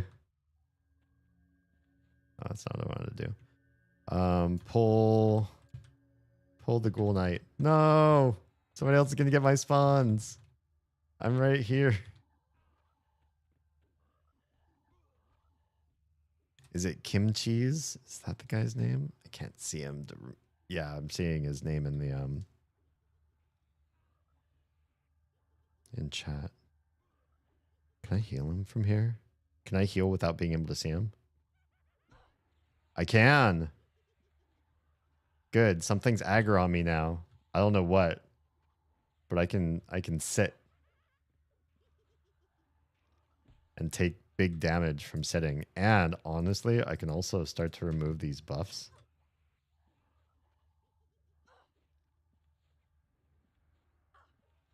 This should make me die a lot faster. It's silly to think, but get me. I want you to get me. I can't even see what's attacking me. But do it. Oh, is it that night? Don't kill him yet. I need him to kill me. Every time you sit, the enemy gets a free crit on you.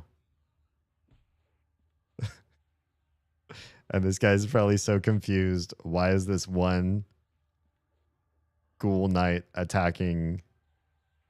No, did you get him to turn around? Oh, you son of a bitch. You got him to turn around.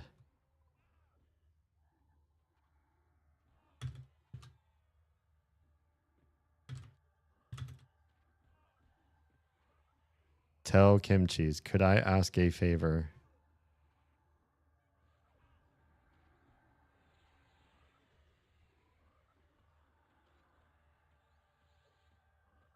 Hopefully he sees this after he fights all these guys. How'd you get stuck? There's a part of the wall you can walk through.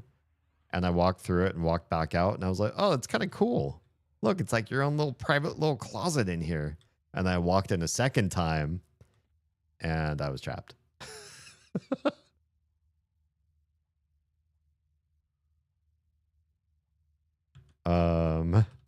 Tell Kimchi's, would you be able to... What is the term in this game? What is the thing called? Would you be able to gather party? Pull me out of the wall. This is what I will ask. This is what I need. I will buff myself again. Maybe we could do this for free instead of me dying.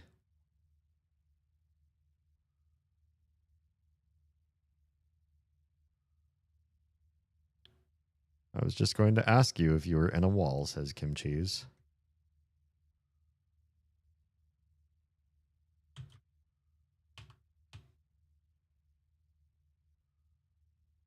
Yes, I'm terribly stuck in a wall. Okay, great. He brought me into a group.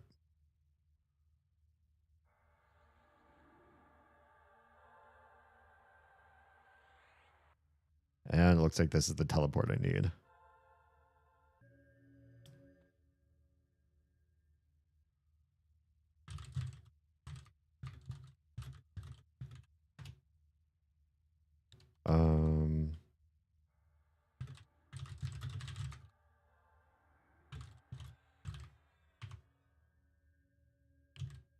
Group.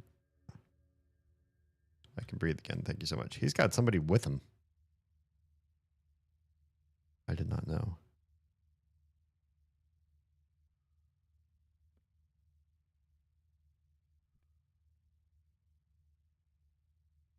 I will hit bow and I will leave their party.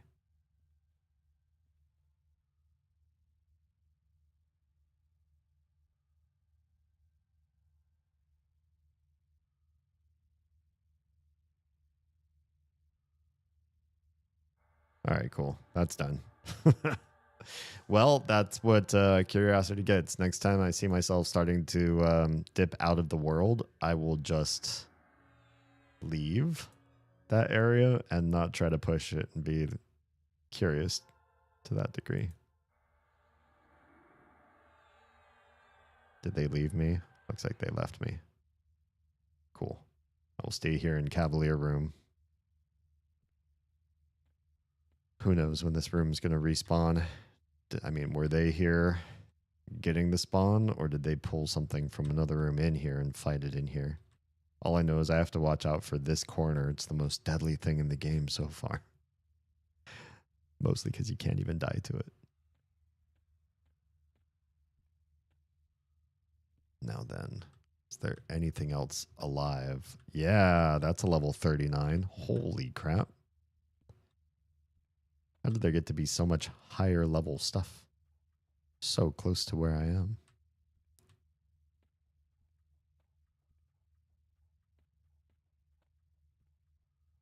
I wasn't expecting to find that. That means that room's going to be a lot harder for me to pull from as long as that guy's alive in there. Well, we'll chill here for a bit.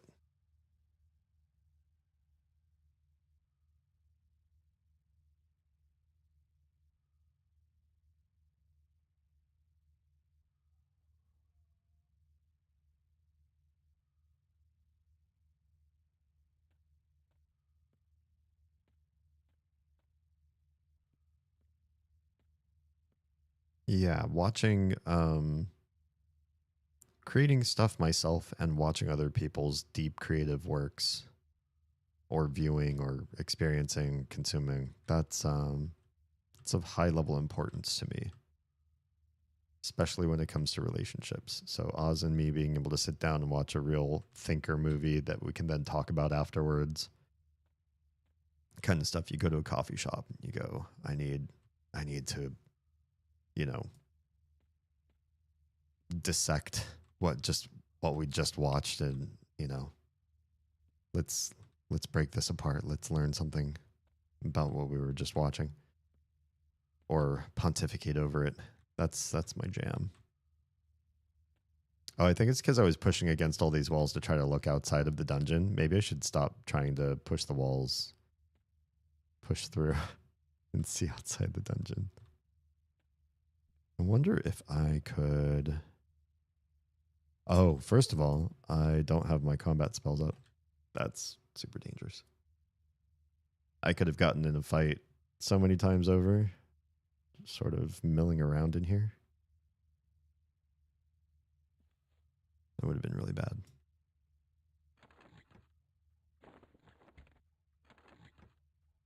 Yeah, I'm not sure about this. 25, but no stats whatsoever. The Teddy's here and says hi. Hello, hello. Partially in his work clothes. I'm tempted to not let him sleep and scare the neighbors instead. There's something about a uniform. And scaring the neighbors is always fun. You have to assert dominance. You can't let them run your life forever. Not to say, well, yeah, that you were. Just sometimes you just gotta ignore everybody else's needs and see to your own. They're coming around. That Skelly's coming here to come look at this room. Watch, I stand here. He's going to come over right to this corner and be like, okay, yeah, no Cavalier. This is my Cavalier.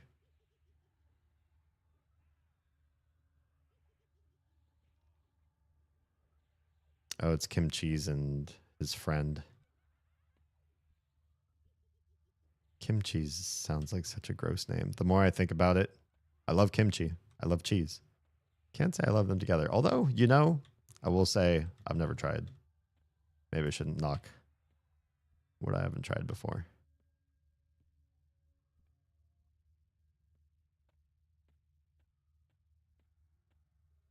I do like a crusty bread, a hard, dry cheese. Is there a Minotaur over there? Interesting. And like a lunch meat, like a salted meat of some sort. It just, that kind of combination. Oh, and like some like fruit. That kind of stuff really makes me feel like I'm in a fantasy story. I know it's like, it's just provincial food. Like to some people, it's nothing to them. But to me, it makes me feel like I'm about to travel, you know, to deep, distant lands in search of adventure. And this is all I can eat because I'm on the road. And it's going to keep in my satchel while I'm getting to my place I'm trying to get to. I don't know.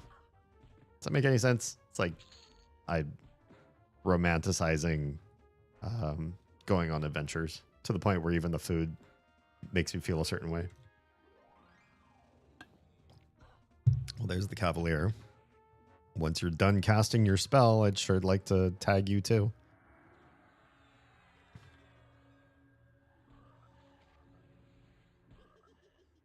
All right. Cavalier is properly tagged. Now we can make sure we get everything. Oh man, there's a lot of yellows in one room. But I just leveled up. So that's fun. I'm about to get a whole mess of skill ups right now.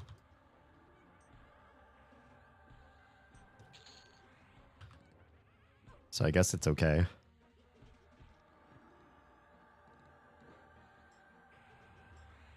Kind of how deep? I don't remember what I asked. Sorry, I only half listened to the words out of my mouth.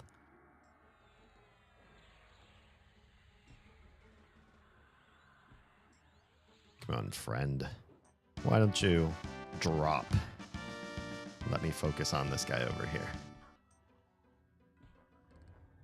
Stuart, hi and welcome. I love and hate the way this game looks.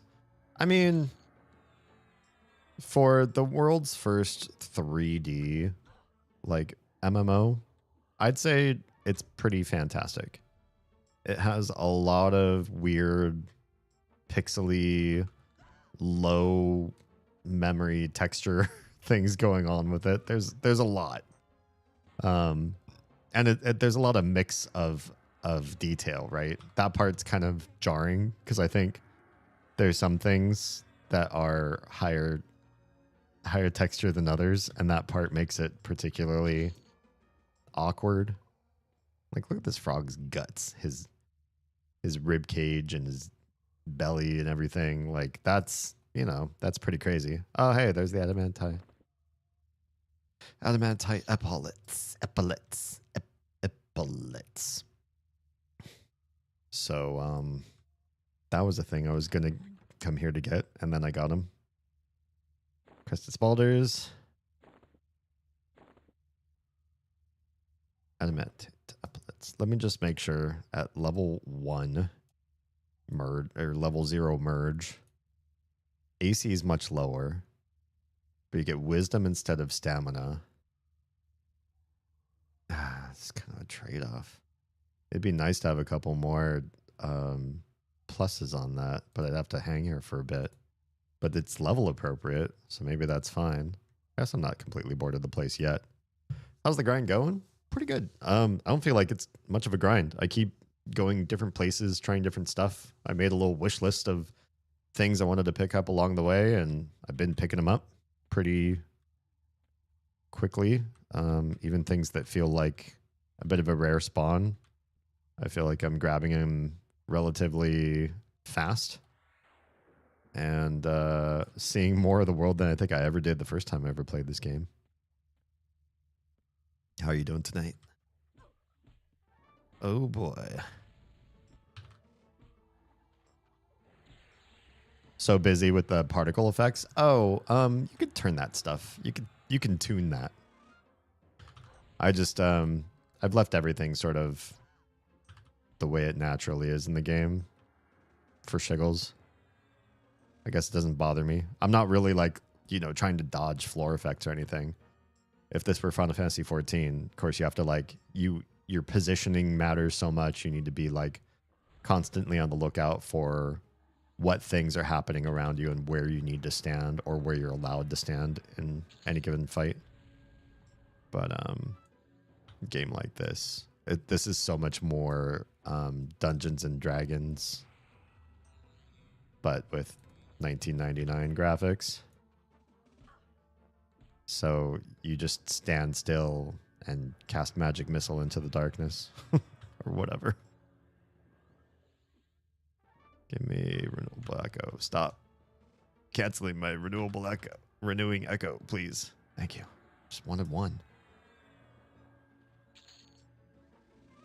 Find a piece of gear you wanted? Yeah, we were going for adamantite epaulets. We got pretty good AC, pretty good wisdom.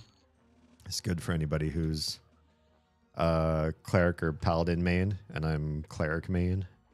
Well, I mean, in this game, you're 3 mains at one time. So right now I'm going cleric, warrior, and bard. The bard has been so nice. I mained a bard for a long time in the original game. And so that part is a comfort zone for me. I was a pretty famous halfling warrior on one of the servers. And so I remade her to just for nostalgia's sake, I guess. And then I added bard from what I had played for so many years. I was never famous, but I think halfling warriors are famous just because they're so rare. And then cleric was just something for survivability and something I've never tried before. I had never played cleric ever. I never rolled a single. No, that's not true. I think I was a dark elf cleric in a PvP server for a very short-lived period of time. But I don't really remember much of it. It was mostly just healing my friend and didn't think too much about the character. But yeah, part of the particle effect noisiness is just being a bard, because bard songs all have particle effects. And normally you would cast them all separately, but I have an AA that lets them all pulse at the exact same time. And that makes for extra visual noisiness. It can be a lot.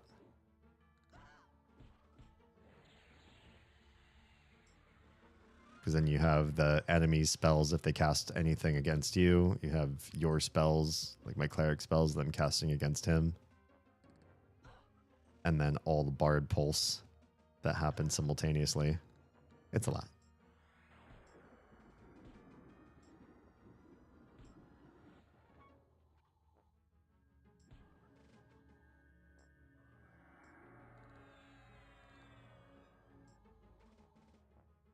It's not bad hanging out down here, though. It's interesting that I find it so interesting that the way this game is built, all of the enemy factions are actual factions. So it kind of makes you wonder if you worked hard at helping them out, could you ever be friends with these undead frogs deep underground? I never looked up that kind of stuff, but I know faction was a big deal in the original game. When I played with my friends, maybe the longest character was a bard. That wasn't the one that I had the big problem with. I played a druid for a while just to complement what my friends were interested in playing at a specific time in their careers playing this game. I was like, I'll be druid because it'll make the most sense since you want to be this and you want to be that or whatever. So I did that. And I think on that character, I didn't care so much about getting great combat or gear or anything as much as my other characters, because I'd done those grinds so many times in a row. But I was interested in playing like the faction game, becoming friends with everybody. So my little wood elf druid buddy became besties with every single town, city, turn-in, side quest, whatever I could do. This many heads or tongues or whatever you got to give to get the positive faction. And at some point, like I could travel almost everywhere and have the world welcome me, or at least just look at me askance. And say, I don't know about this guy, but I'm not going to fight you outright, which was enough for me to feel, accepted in the world. There aren't many MMOs that really let you do like that kind of mini game or have those sort of quests where you could become friends even with people who are technically sworn enemies to your race or your background or your religiosity if you have that with the character. I hear someone casting a spell. Something must have respawned. Or there's a guy here. Nope, that's an enemy. By guy, I meant like another player. Wow, what a difference level 34 makes. Now there's blues down here. And it feels so much more mentally doable. Even though fighting the yellows, I was doing fine. Speaking of yellows, hi, welcome.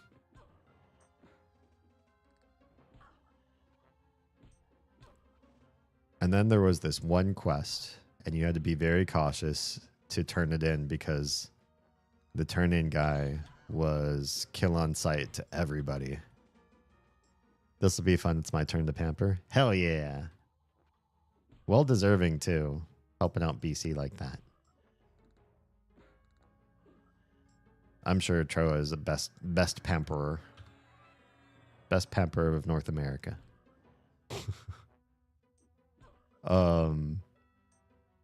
Anyway, what was I? Oh, right. So there was this one quest. You had to turn it in to somebody who was kill on sight. And if you got seen, everybody around him would also aggro and smack you down. You'd probably die on the spot. So you had to be really cautious. You had to be invisible and sneaking and all this sort of stuff. Like, very dangerous area, and turn in this one item. And you could very slowly, very incrementally build up this faction towards a very aggressive form of dragon on this ice continent.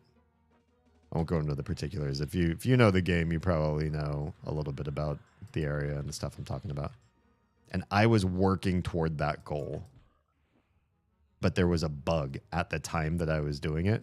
And that bug was, there's a chance, just a chance, mind you, but there's a chance that when you turn in your quest turn in, you could reset your faction in the entire game. And it happened to me. I was one of the people that received said bug. And it would be one thing if there was a character rollback feature in the game. The devs said, hey, you know, this is a really, really big, like this impacts so many hours of your life, days, months of playing. So we are going to roll back your character. You're going to lose some experience. You're going to lose some progress, but you're not going to lose every faction you ever worked on ever and have that all reset back down to 0. That would, I mean, that would kill the game for some people. They could have said that, but what they said is they have no functionality that can restore people's faction if it gets reset to 0. And I quit the game. I just quit. That was so crazy to me. That was absolutely insane. Hey, there's one more AC immediately, so that's a big help. I don't remember how to get to the next tier, how many of these epaulets I would need to loot. But I imagine if I get to level 2, like these crested spalders are, my AC would be even better. And I do think 8 wisdom beats out 8 stamina for my needs. Oh, hey. How is this guy not aggro on me? I walked right up to his, well, not right up to his butt, but pretty close. Maybe just because we're that even in level.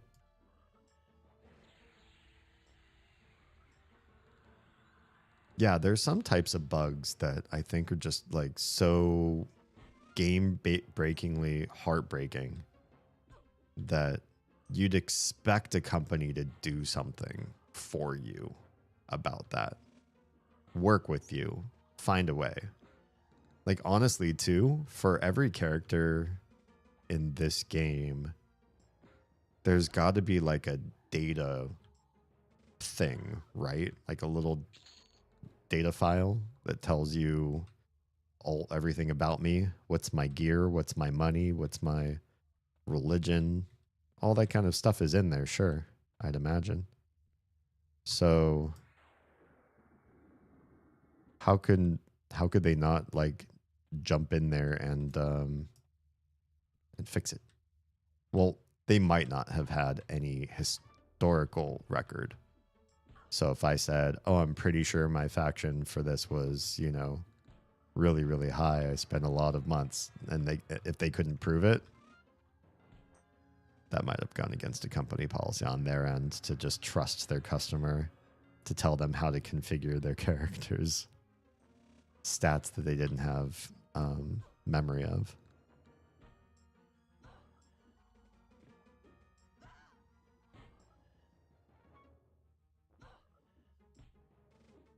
And I imagine if you had thousands of players and all of those players had characters, maybe even multiple characters, and then each of those multiple characters had some sort of rollback or versioning history, you start to get into a lot of data bloat for an old game anyways. Maybe that really would have been too much for them to hold on to historicity of what characters had at some point to be able to restore to that save point. I don't know. I never worked for Sony to be able to tell you. It's kind of sad some of these guys don't drop anything. That guy didn't even drop any money, let alone any other items besides.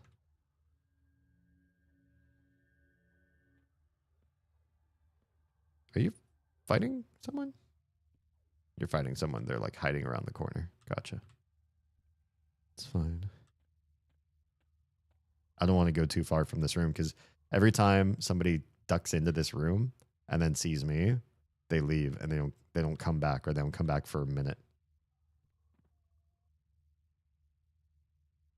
But I don't know how many epaulets I would need to get to +2 to make it like less of a sting that I lost that AC. Maybe it's not really a big deal. Maybe I should let other people fight in this room too for fairness. Yes, maybe. Maybe. Oh, hi. You just like walked out of the wall or something. I usually see enemies will spawn in and just be standing still, but this guy came to life walking already.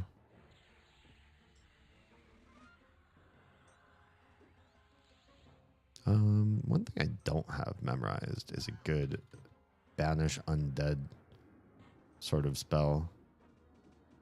I don't really have a lot of room with the way I've built everything. But these guys, maybe it would be better for me instead of Wrath to have banish undead of some sort.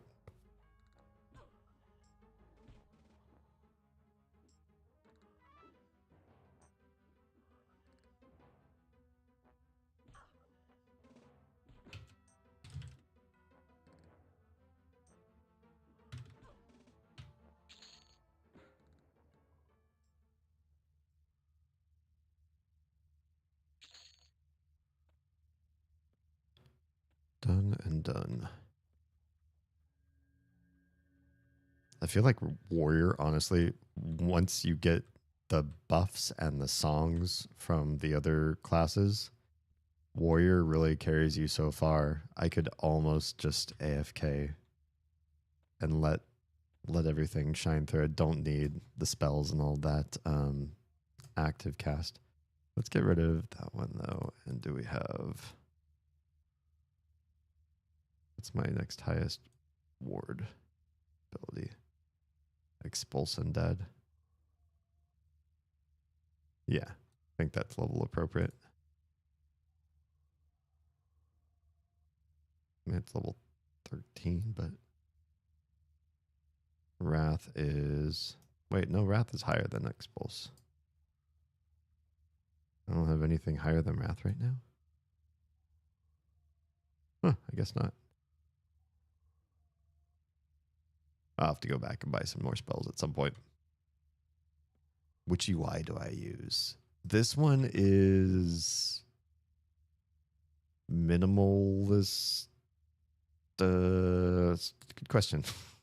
Loadouts. It's not in loadouts. Where do you set this up? Options. Interface. Load UI skin. This one is default modern. Default and default light are both the old ones, right? Well, default was the old one with all the graphics around it. Default light was, sort of like a more minimalist version of the old one. And then this one, who knows when this one was made? I'm not that much of a EverQuest historian. But yeah, this one is a lot easier on my eyes for longer play. I started with just the regular default and I was like, oh, nostalgia and old graphics and everything. But it's like, it was hard to track the world and the health and everything in it. I'm used to really heavily customizing my own ideas of what I think the UI should look like in games.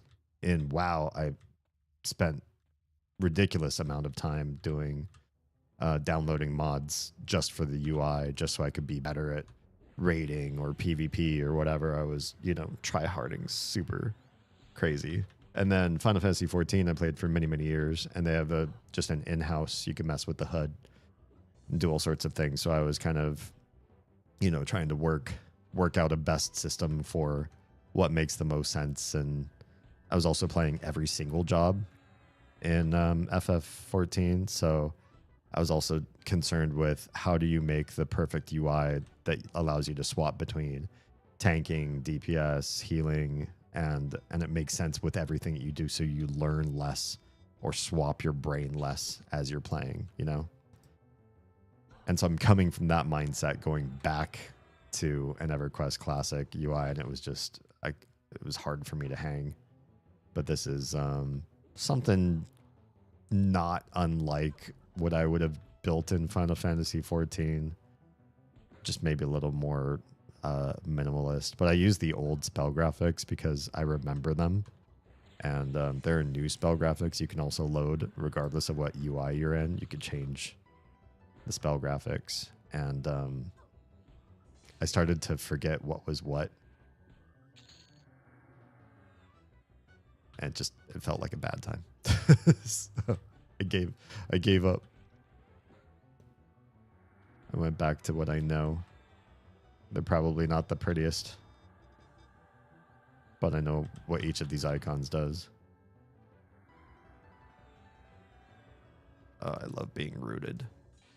Just let me step a little closer to you. All right, it's just you and me, Cavalier. What do you think of the default icons? Are these the default ones? Or did I switch off of default to join these ones? I think what it is each skin has its own default icons. Is that correct? I maybe should have paid more attention when I was flipping around through the different UIs and icons and everything. But yeah, I think when I switched to this skin, it switched to a newer icon set. And they were interesting, but I feel like they were harder to visually track for me, and it's probably just due to my lack of familiarity. I'm probably just thinking like, oh, I don't recognize what you are, so you're a bad icon. I don't think I gave them a real proper chance.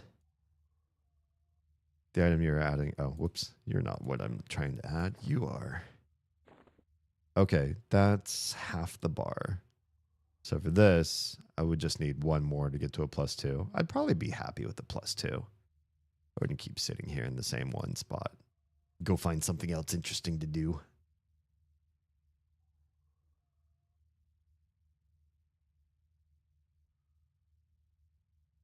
Do I want the black chest plate on? Do I want 25 AC instead of 17? I lower my endurance, but endurance hasn't been a problem, especially since I'm a bard. I could sing endurance songs or something. And the saves, I don't know if the saves are really doing me a whole heck of a lot. I'm going to try it. I'm going to try it.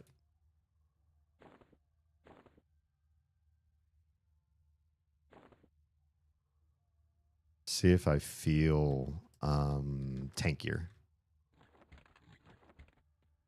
The ones that I'm running right now are the default. Oh, I look better. I'm starting to get like almost an aesthetic built here. My arms and helmet are kind of off aesthetic, but look at how much of it is like green and orange. And then the black sort of fits in too, because it's sort of a neutral color. But everything else is jarring. There's some good and not so good. I'm definitely not ready to start playing the make my character look pretty by what I put on game just yet. Never seen a female with plate armor? Oh, yeah. There you go. I think that's what made me famous back in the day with the original Winnie is people just weren't accustomed to tiny tanks. And, you know, is it the perfect race class combo? No. But in this particular, I mean, in Legends, in the reimagining of Norath, who cares? Everybody's OP. So just play whatever you feel like playing. Maybe I'll be famous again. People go, oh my gosh, a halfling warrior. I didn't do it for the fame. I had no idea that people would like it so much. But Winnie became quite popular in her enclave. Uh-oh. Uh-oh. No, I haven't changed it yet. Don't hate me. I promise I will. Oh god, there's way too much damage coming at me at once. It's way too much damage, Nico.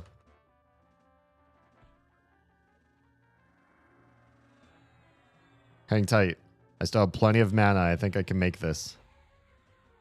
I just have to actually get off some spells here.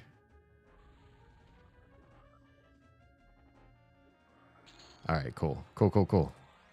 Why is there a 40 in here? No wonder I'm taking so much damage. Who asked for a 40? Why are there little shrunken wolves in here? They're so cute. Oh, it's Wolven and his warder. Yeah, there are a lot of colors here. I'm part bard. And so... Oh, God.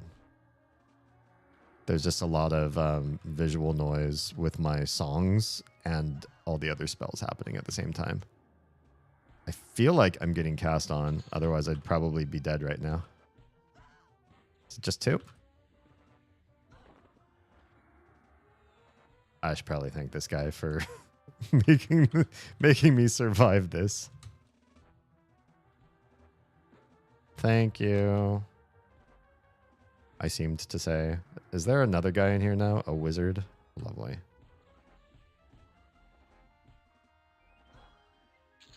I think we need to dye you all gold. That might be interesting. Start with gold and then see from there what else we can build off of that. Gold and yeah, some other color might look pretty cool. Maybe gold and blue. Maybe gold and black.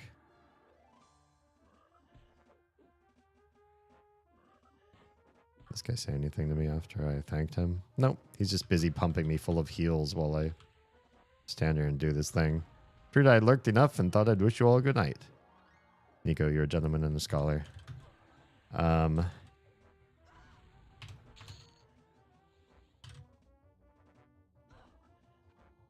I don't know why I'm in all caps. But I'm also not sure if the shout-out machine works tonight. We've been having issues. Yeah, we're just going to see your icon for a hot minute, I guess.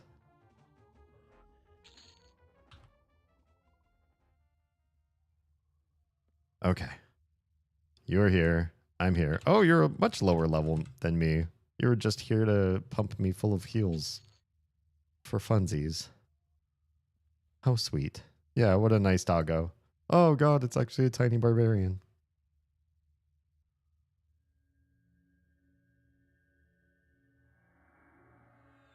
Might be a minute before I get a respawn in here. Maybe we can switch to buffs and buff them up. Oh, he's just going to run away? Okay, well, I probably can refresh my own buffs then. Well, that was very kind of them.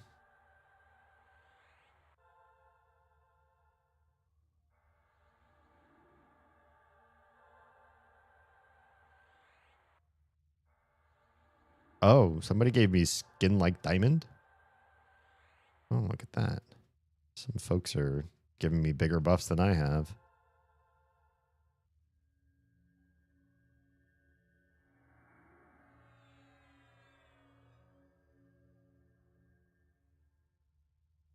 Now I remember giving all these buffs out to people and everything that I'm doing right now and casting them all on me. I'm remembering that in higher level content, didn't people used to say bring Cat's Eye or Peridot or stuff like that for clerics, like give them reagents for their spells because they spend so long in raids and stuff trying to buff everybody. It was just sort of a way the community sort of all agreed these guys do so much for us. We got to keep them happy so they'll keep playing the game. I don't feel like communities did that as much later on, but I also don't believe that games forced certain classes into I will sit here and cast a whole bunch of stuff at you and make you better sort of gameplay. Some people like that. Personally, I really do like putting buffs on other players and making them stronger and giving them a better chance to succeed at whatever it is they're trying to do. It feels good. I don't think there's anything wrong with enjoying that type of gameplay. Maybe it just wasn't as popular as just going out and seeing big numbers, big heal numbers, big damage numbers. Say, look, the numbers mean everything. Oh, hey.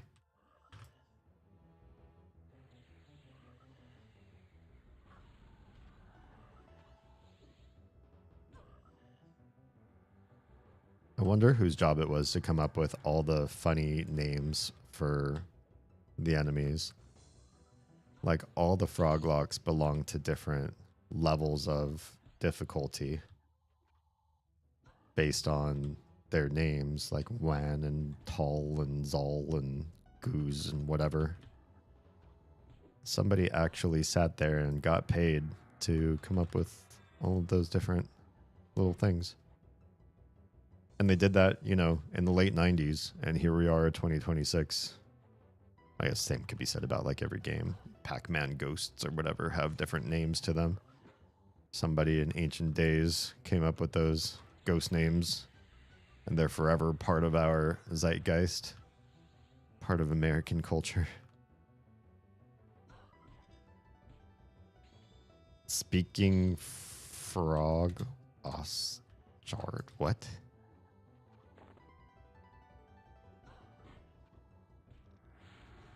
Hey, it's the Cavalier again.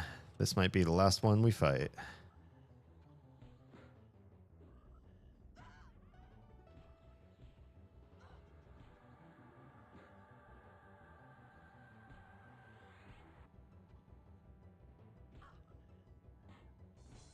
I wonder about that Minotaur. Think he has anything really good? I'm looking at my list of things I want and places I want to go. I'm not paying attention to the fight.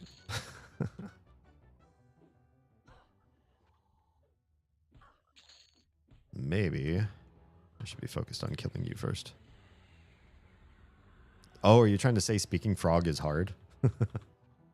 I just realized if I like moved my fingers across the keyboard differently. I don't use QWERTY, so sometimes when people do QWERTY typos, it takes me like a little bit extra mental gymnastics to sort of imagine what the word that they mistyped could have been.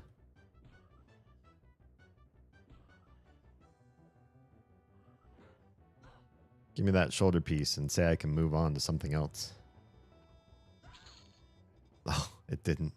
This is the one time we fought him. I think that he didn't drop it. No, I think there was at least one more time. Didn't get that piece. That's fine.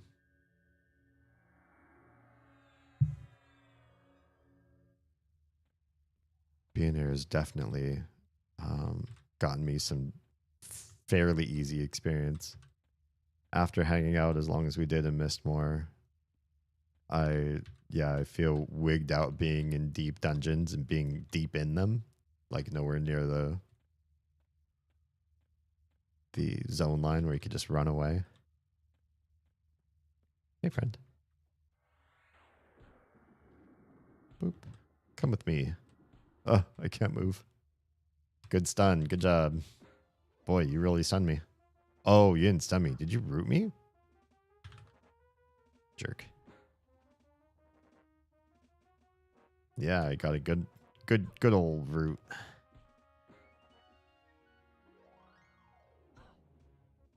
just want to get back to the Cavalier room, dude.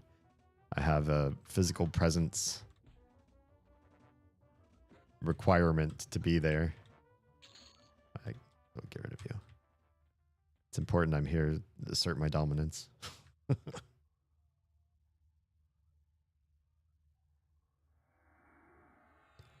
I mean, some things have taken longer than others to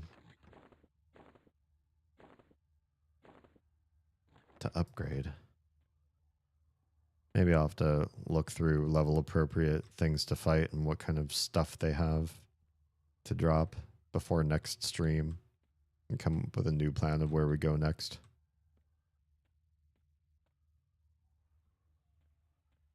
So what I'll do for the evening is we'll get the epaulets up to +2 and then we'll bounce.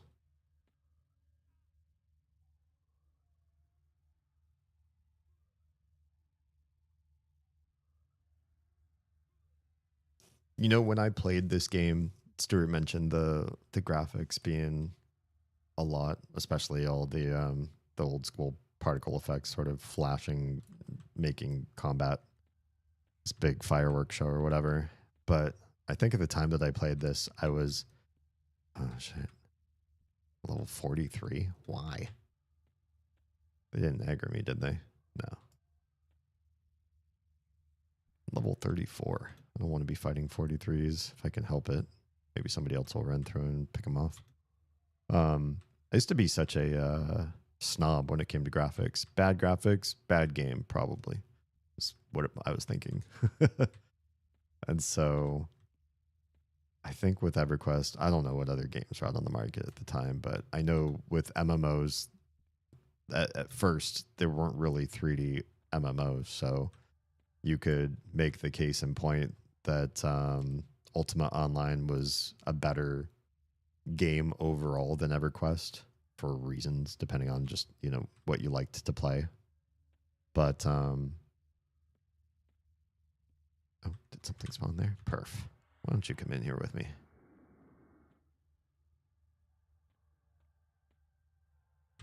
But it wasn't 3D, and the game design for Ultima Online, just the way the graphics looked, I thought no matter what, it's an inferior game because of how it looks and because it's not 3D.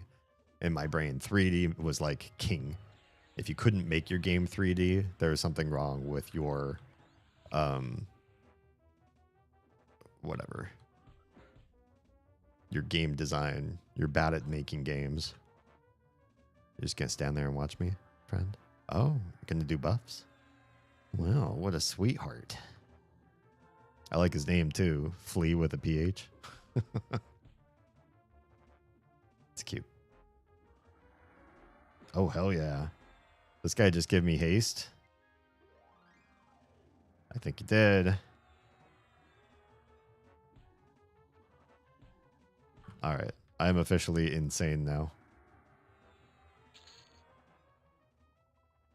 Let's give this guy a cheer. Paladin, monk, and shaman. I feel like this guy's deserving of my buffs. If he's going to stick around. Let's see if he hangs out here long enough for me to put some of these on him. Don't leave. Wait, where'd you go? All right, he's well and truly gone. All that time switching out all of my... What?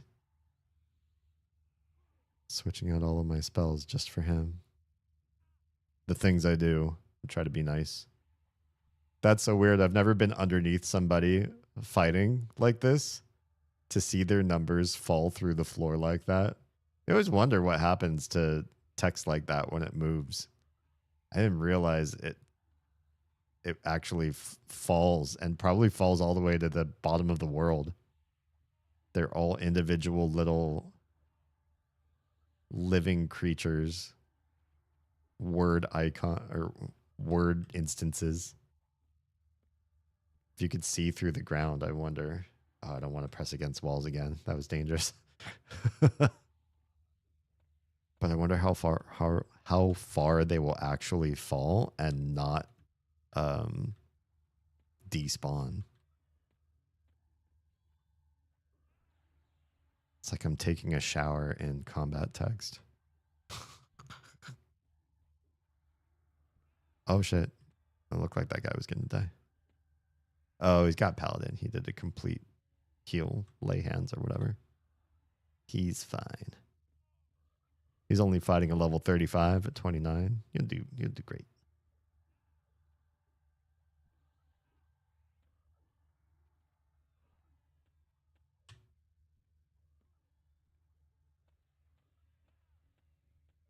It's awkward to be able to watch his health bar from down here and see how he do.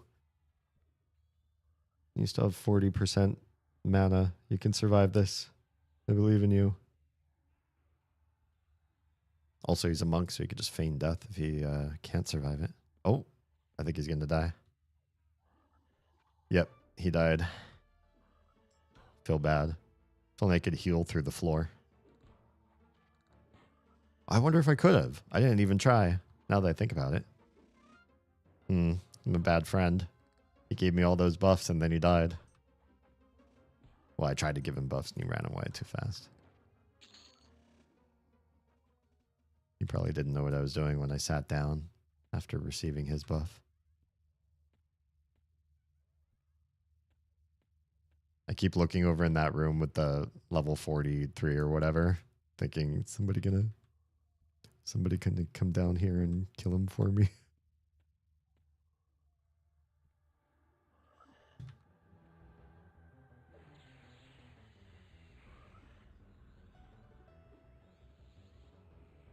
Well, this has been fun, seeing at least one little corner of Lower Guk. I'm sure there's so much more to see down here. We saw a whole heck of a lot of Mistmore Castle. I also don't know if I'm like necessarily playing this game to be tour guide to all the dungeons that I didn't know for myself.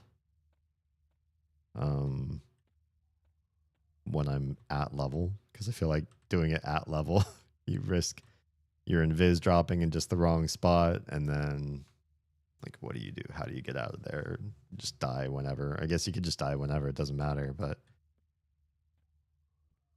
it's a waste of time to get yourself buffed back up and get back in there.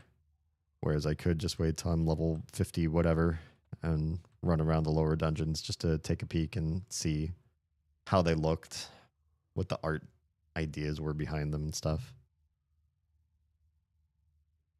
There's probably someone out there that made a YouTube series looking through all that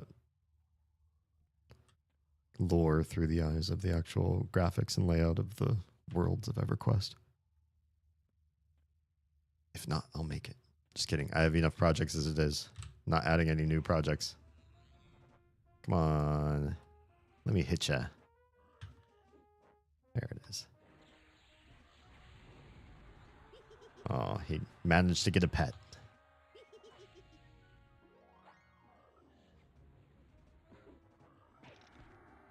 All right, this is it. This is where I get the epaulet.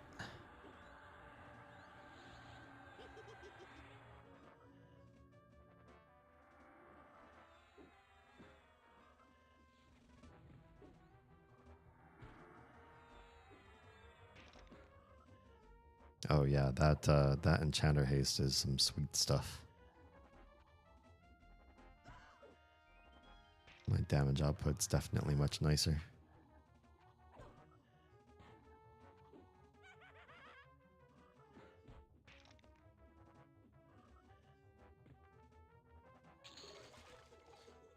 Wow, his pet lasted that whole fight.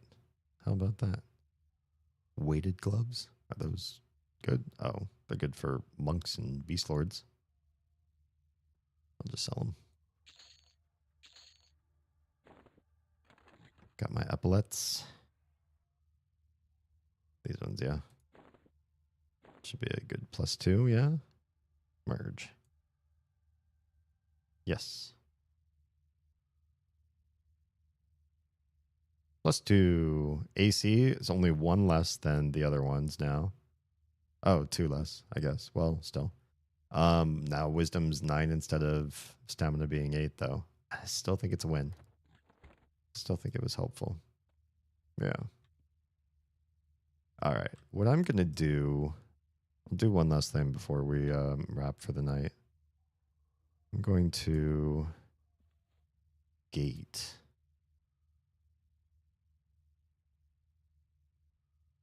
Because I was on Fadewar right outside of Mistmoor with my last bind. It's not the smartest place to bind. What I'm going to do is go there, run back through the Feydark to Kelethin, to those bards. And that's going to be my place to shop for bard stuff. We already have, I didn't even have to spend the points for it. It's just in this game. You automatically have Origin unlocked, which lets you port back to your city of origin. Yeah. Let's change out all of the spells to travel. And let's get my drum on. Much better.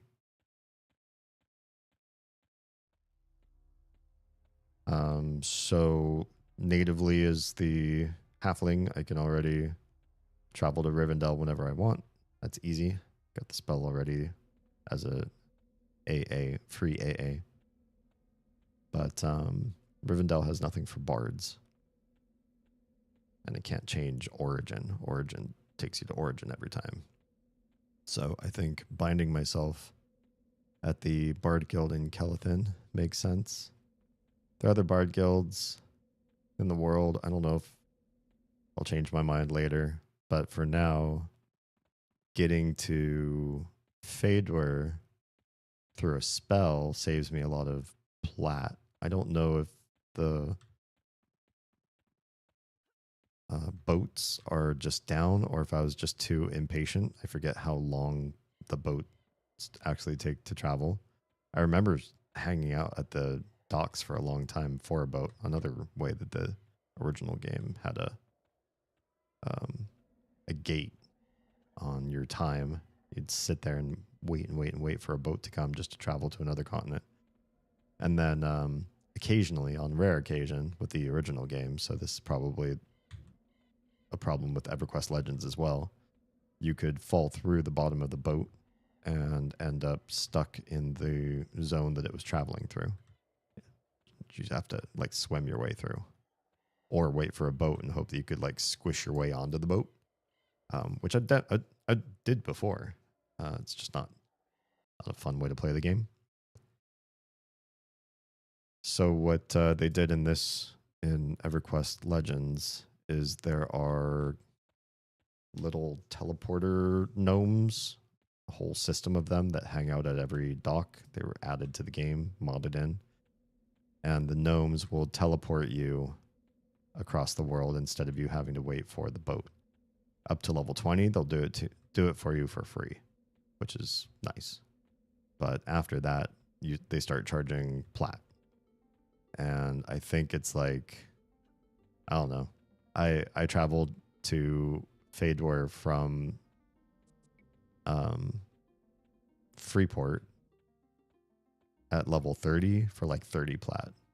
I've got enough plat, but 30 also kind of stings. Not a lot of things are cost 30 plat at level 30. And so it cost a lot. And I was like, all right, yeah, teleport me. And it teleported me to Ocean of Tears in the middle, the little non-hostile island. I was like, okay, that's fine. But then from there to get to Butcher Block to get to Fedor cost another 30. I was like, oh, hell no. I'm not paying 60 plat every single time I want to traverse different continents. I'd get Wanderlust. I don't like hanging out in one spot for too long. And so my Wanderlusty self, I was like, I gotta use Origin to get back to the mainland. And I will use Bind and Gate to get to Fedor. And I'm just not that, at least right now, not that interested in Otis. Can't tell you why. I just never felt a strong pull there. I even played a cat for a while, but I don't know. All right, we're going to bind right here, right inside the Bard Guild. Because Origin takes me right to the Cleric Guild. It's like, yeah, it's a win-win. I do load travel instead of trying to find cellos myself. It's kind of nice. So level 34. God, we're almost level 35 actually. Is there anything neat that I haven't already picked? Oh, you know what? Aria of Eagles. This is the one that gives you Levitate. I want this now. Now that I've traveled through the Innervik Swamp twice, I'm like, I don't like swimming through all that. I'm gonna pick that up. Just for funsies, actually. Cantata of Cooling regenerates health, mana, and endurance of entire group. Is this better than the one I just picked up?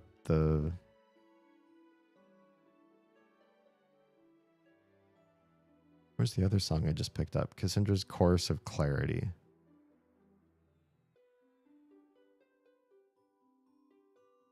Carson's trying to cast spells. Yeah, I don't know. I don't know if I want that yet. Lisa's Solidarity of Vision. What does this one do?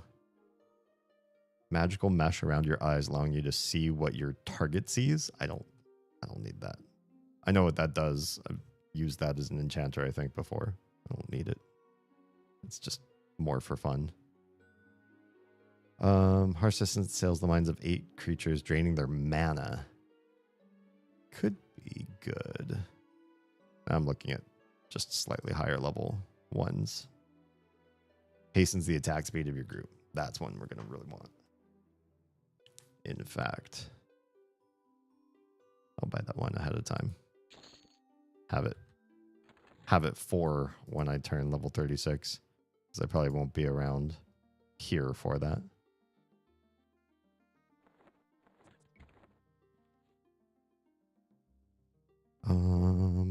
That's probably all I need here. Let's use Origin. Look at cleric spells. And then I'll bounce. Honest.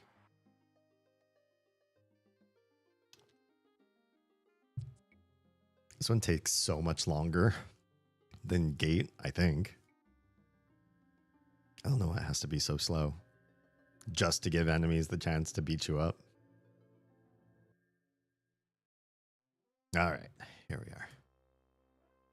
I love how all the clerics are very purple. I'm sorry, I'm not very purple. I'm not a good cleric, am I?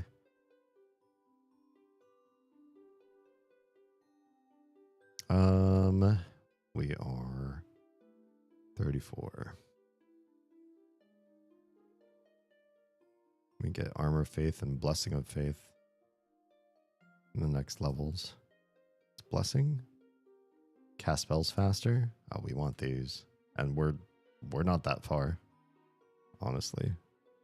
Let's get Armor and Blessing. Below that, we just unlocked Blessing of the Night. Oh, Heal. Yeah, this will replace one that we currently run. Tremor. It's just a AoE. Maybe. I don't know that I need it. because I don't know if I necessarily want to accidentally pull stuff. Fills your target, its body, immediately healing, then healing twice more. And that's different than the echo I have right now. Oh, I think it replaces it, yeah. This is... This spell line is Echo of Faith. Is this also Echo of Faith? Why doesn't it say what the spell line is?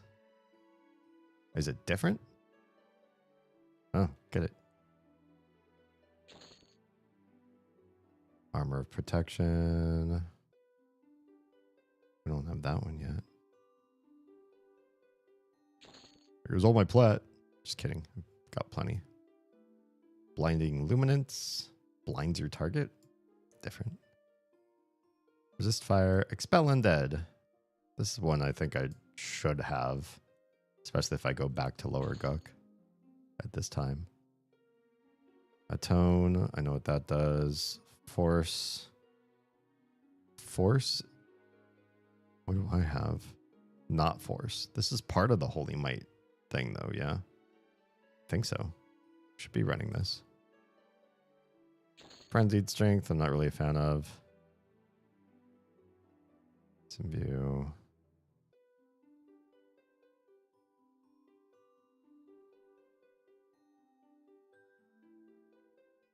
Am I missing? I thought there was a bread one around my level. Now I'm not seeing it. Could have sworn I got a better bread summon sooner than that. I suppose.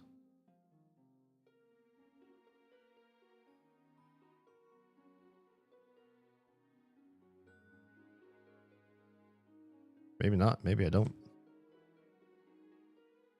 Unless it's not from you. These guys don't sell different spells from each other, do they? They do. I think. I'm thinking maybe you do. Now I'm thinking maybe you don't.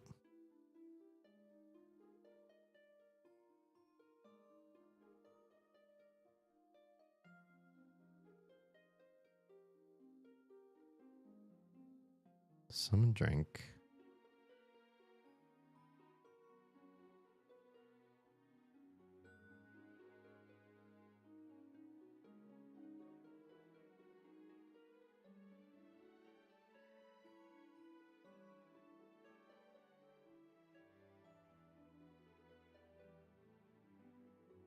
Why can I summon four drink but no food, or like only one food?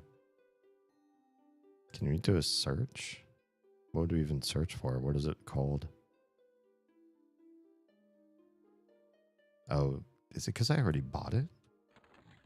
Do I have it and I just have it in a bad spot? Summon food, abundant drink. Abundant food. I bought this a long time ago. Or something else.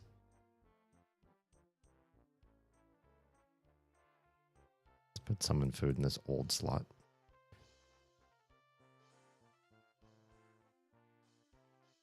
Our vehicles, celerity, we can't use yet.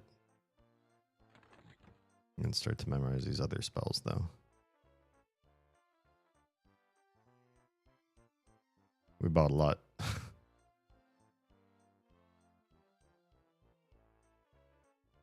That's a lot. A lot of new spells. All right.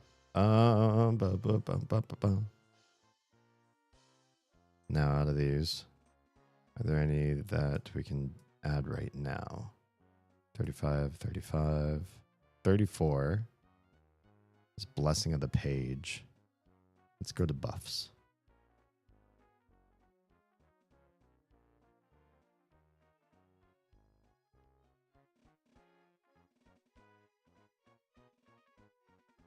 I don't know that this is fantastic, but it's not bad. It's just a little bit of extra free heals for shiggles. Blessing of the Squire should be Blessing of the Knight. Excellent. Celestial Echo is Echo of Health. Okay, hang on. Save as buffs. Let's go to combat.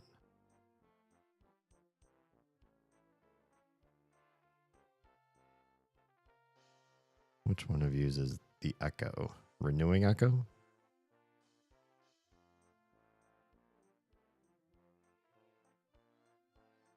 Wait, where'd the other one go? Oh, maybe I never turned it into a thing. Celestial Echo, Renewing Echo. They're both Echo of Health. Okay. But it's going to be incrementally more. So why not do it? And sorry, this one is level 34. So I should already have it. No renewing. Celestial Echo instead. Cool. What's next? Armor protection. This one's level 34. Let's save this as combat.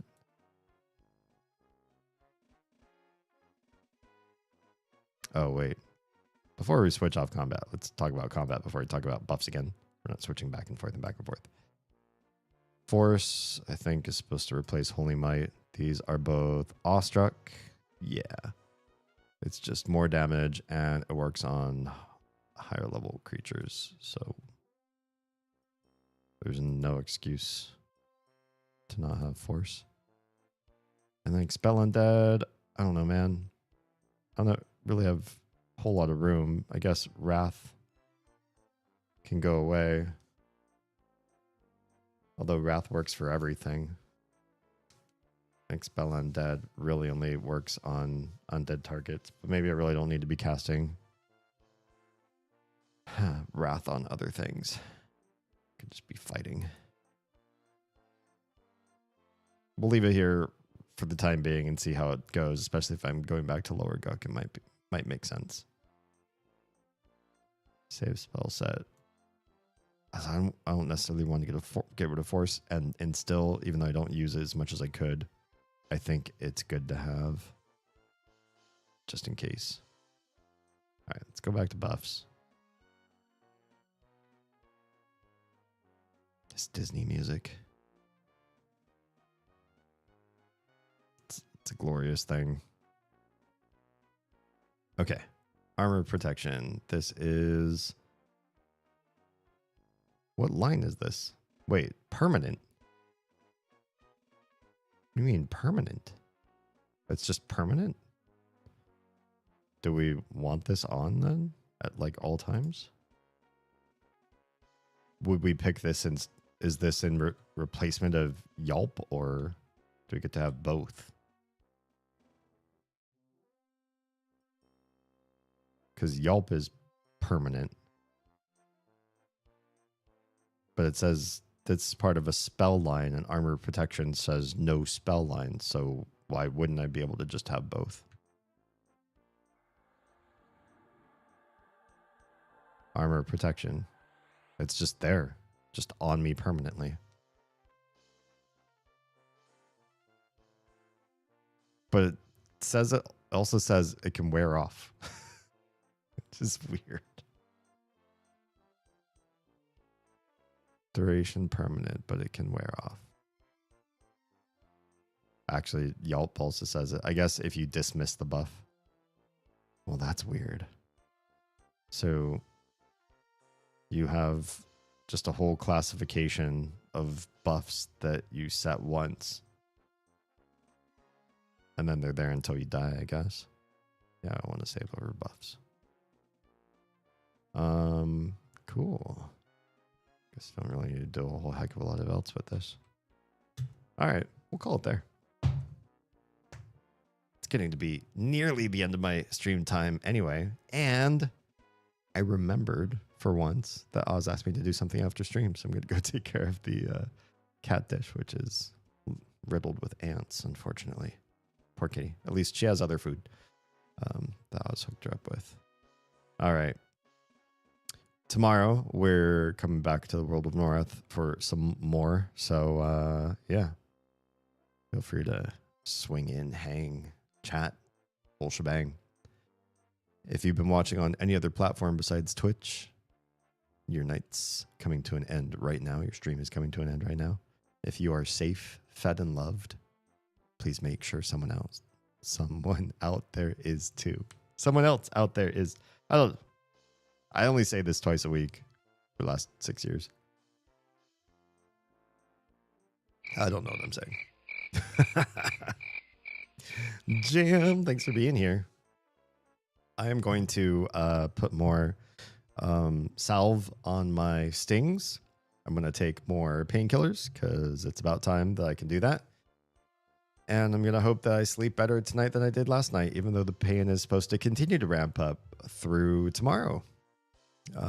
So you might see me in even more pain tomorrow than I am today. I appreciate your patience with me in that my whole body is just screaming about my stings, and I'm really trying to ignore it and talk at a normal level. And I feel like just the act of talking, I talk slower, I hesitate more, I think harder. Things just aren't coming as easily as they are when I'm not in pain. So I appreciate you all for hanging with me tonight in an altered state.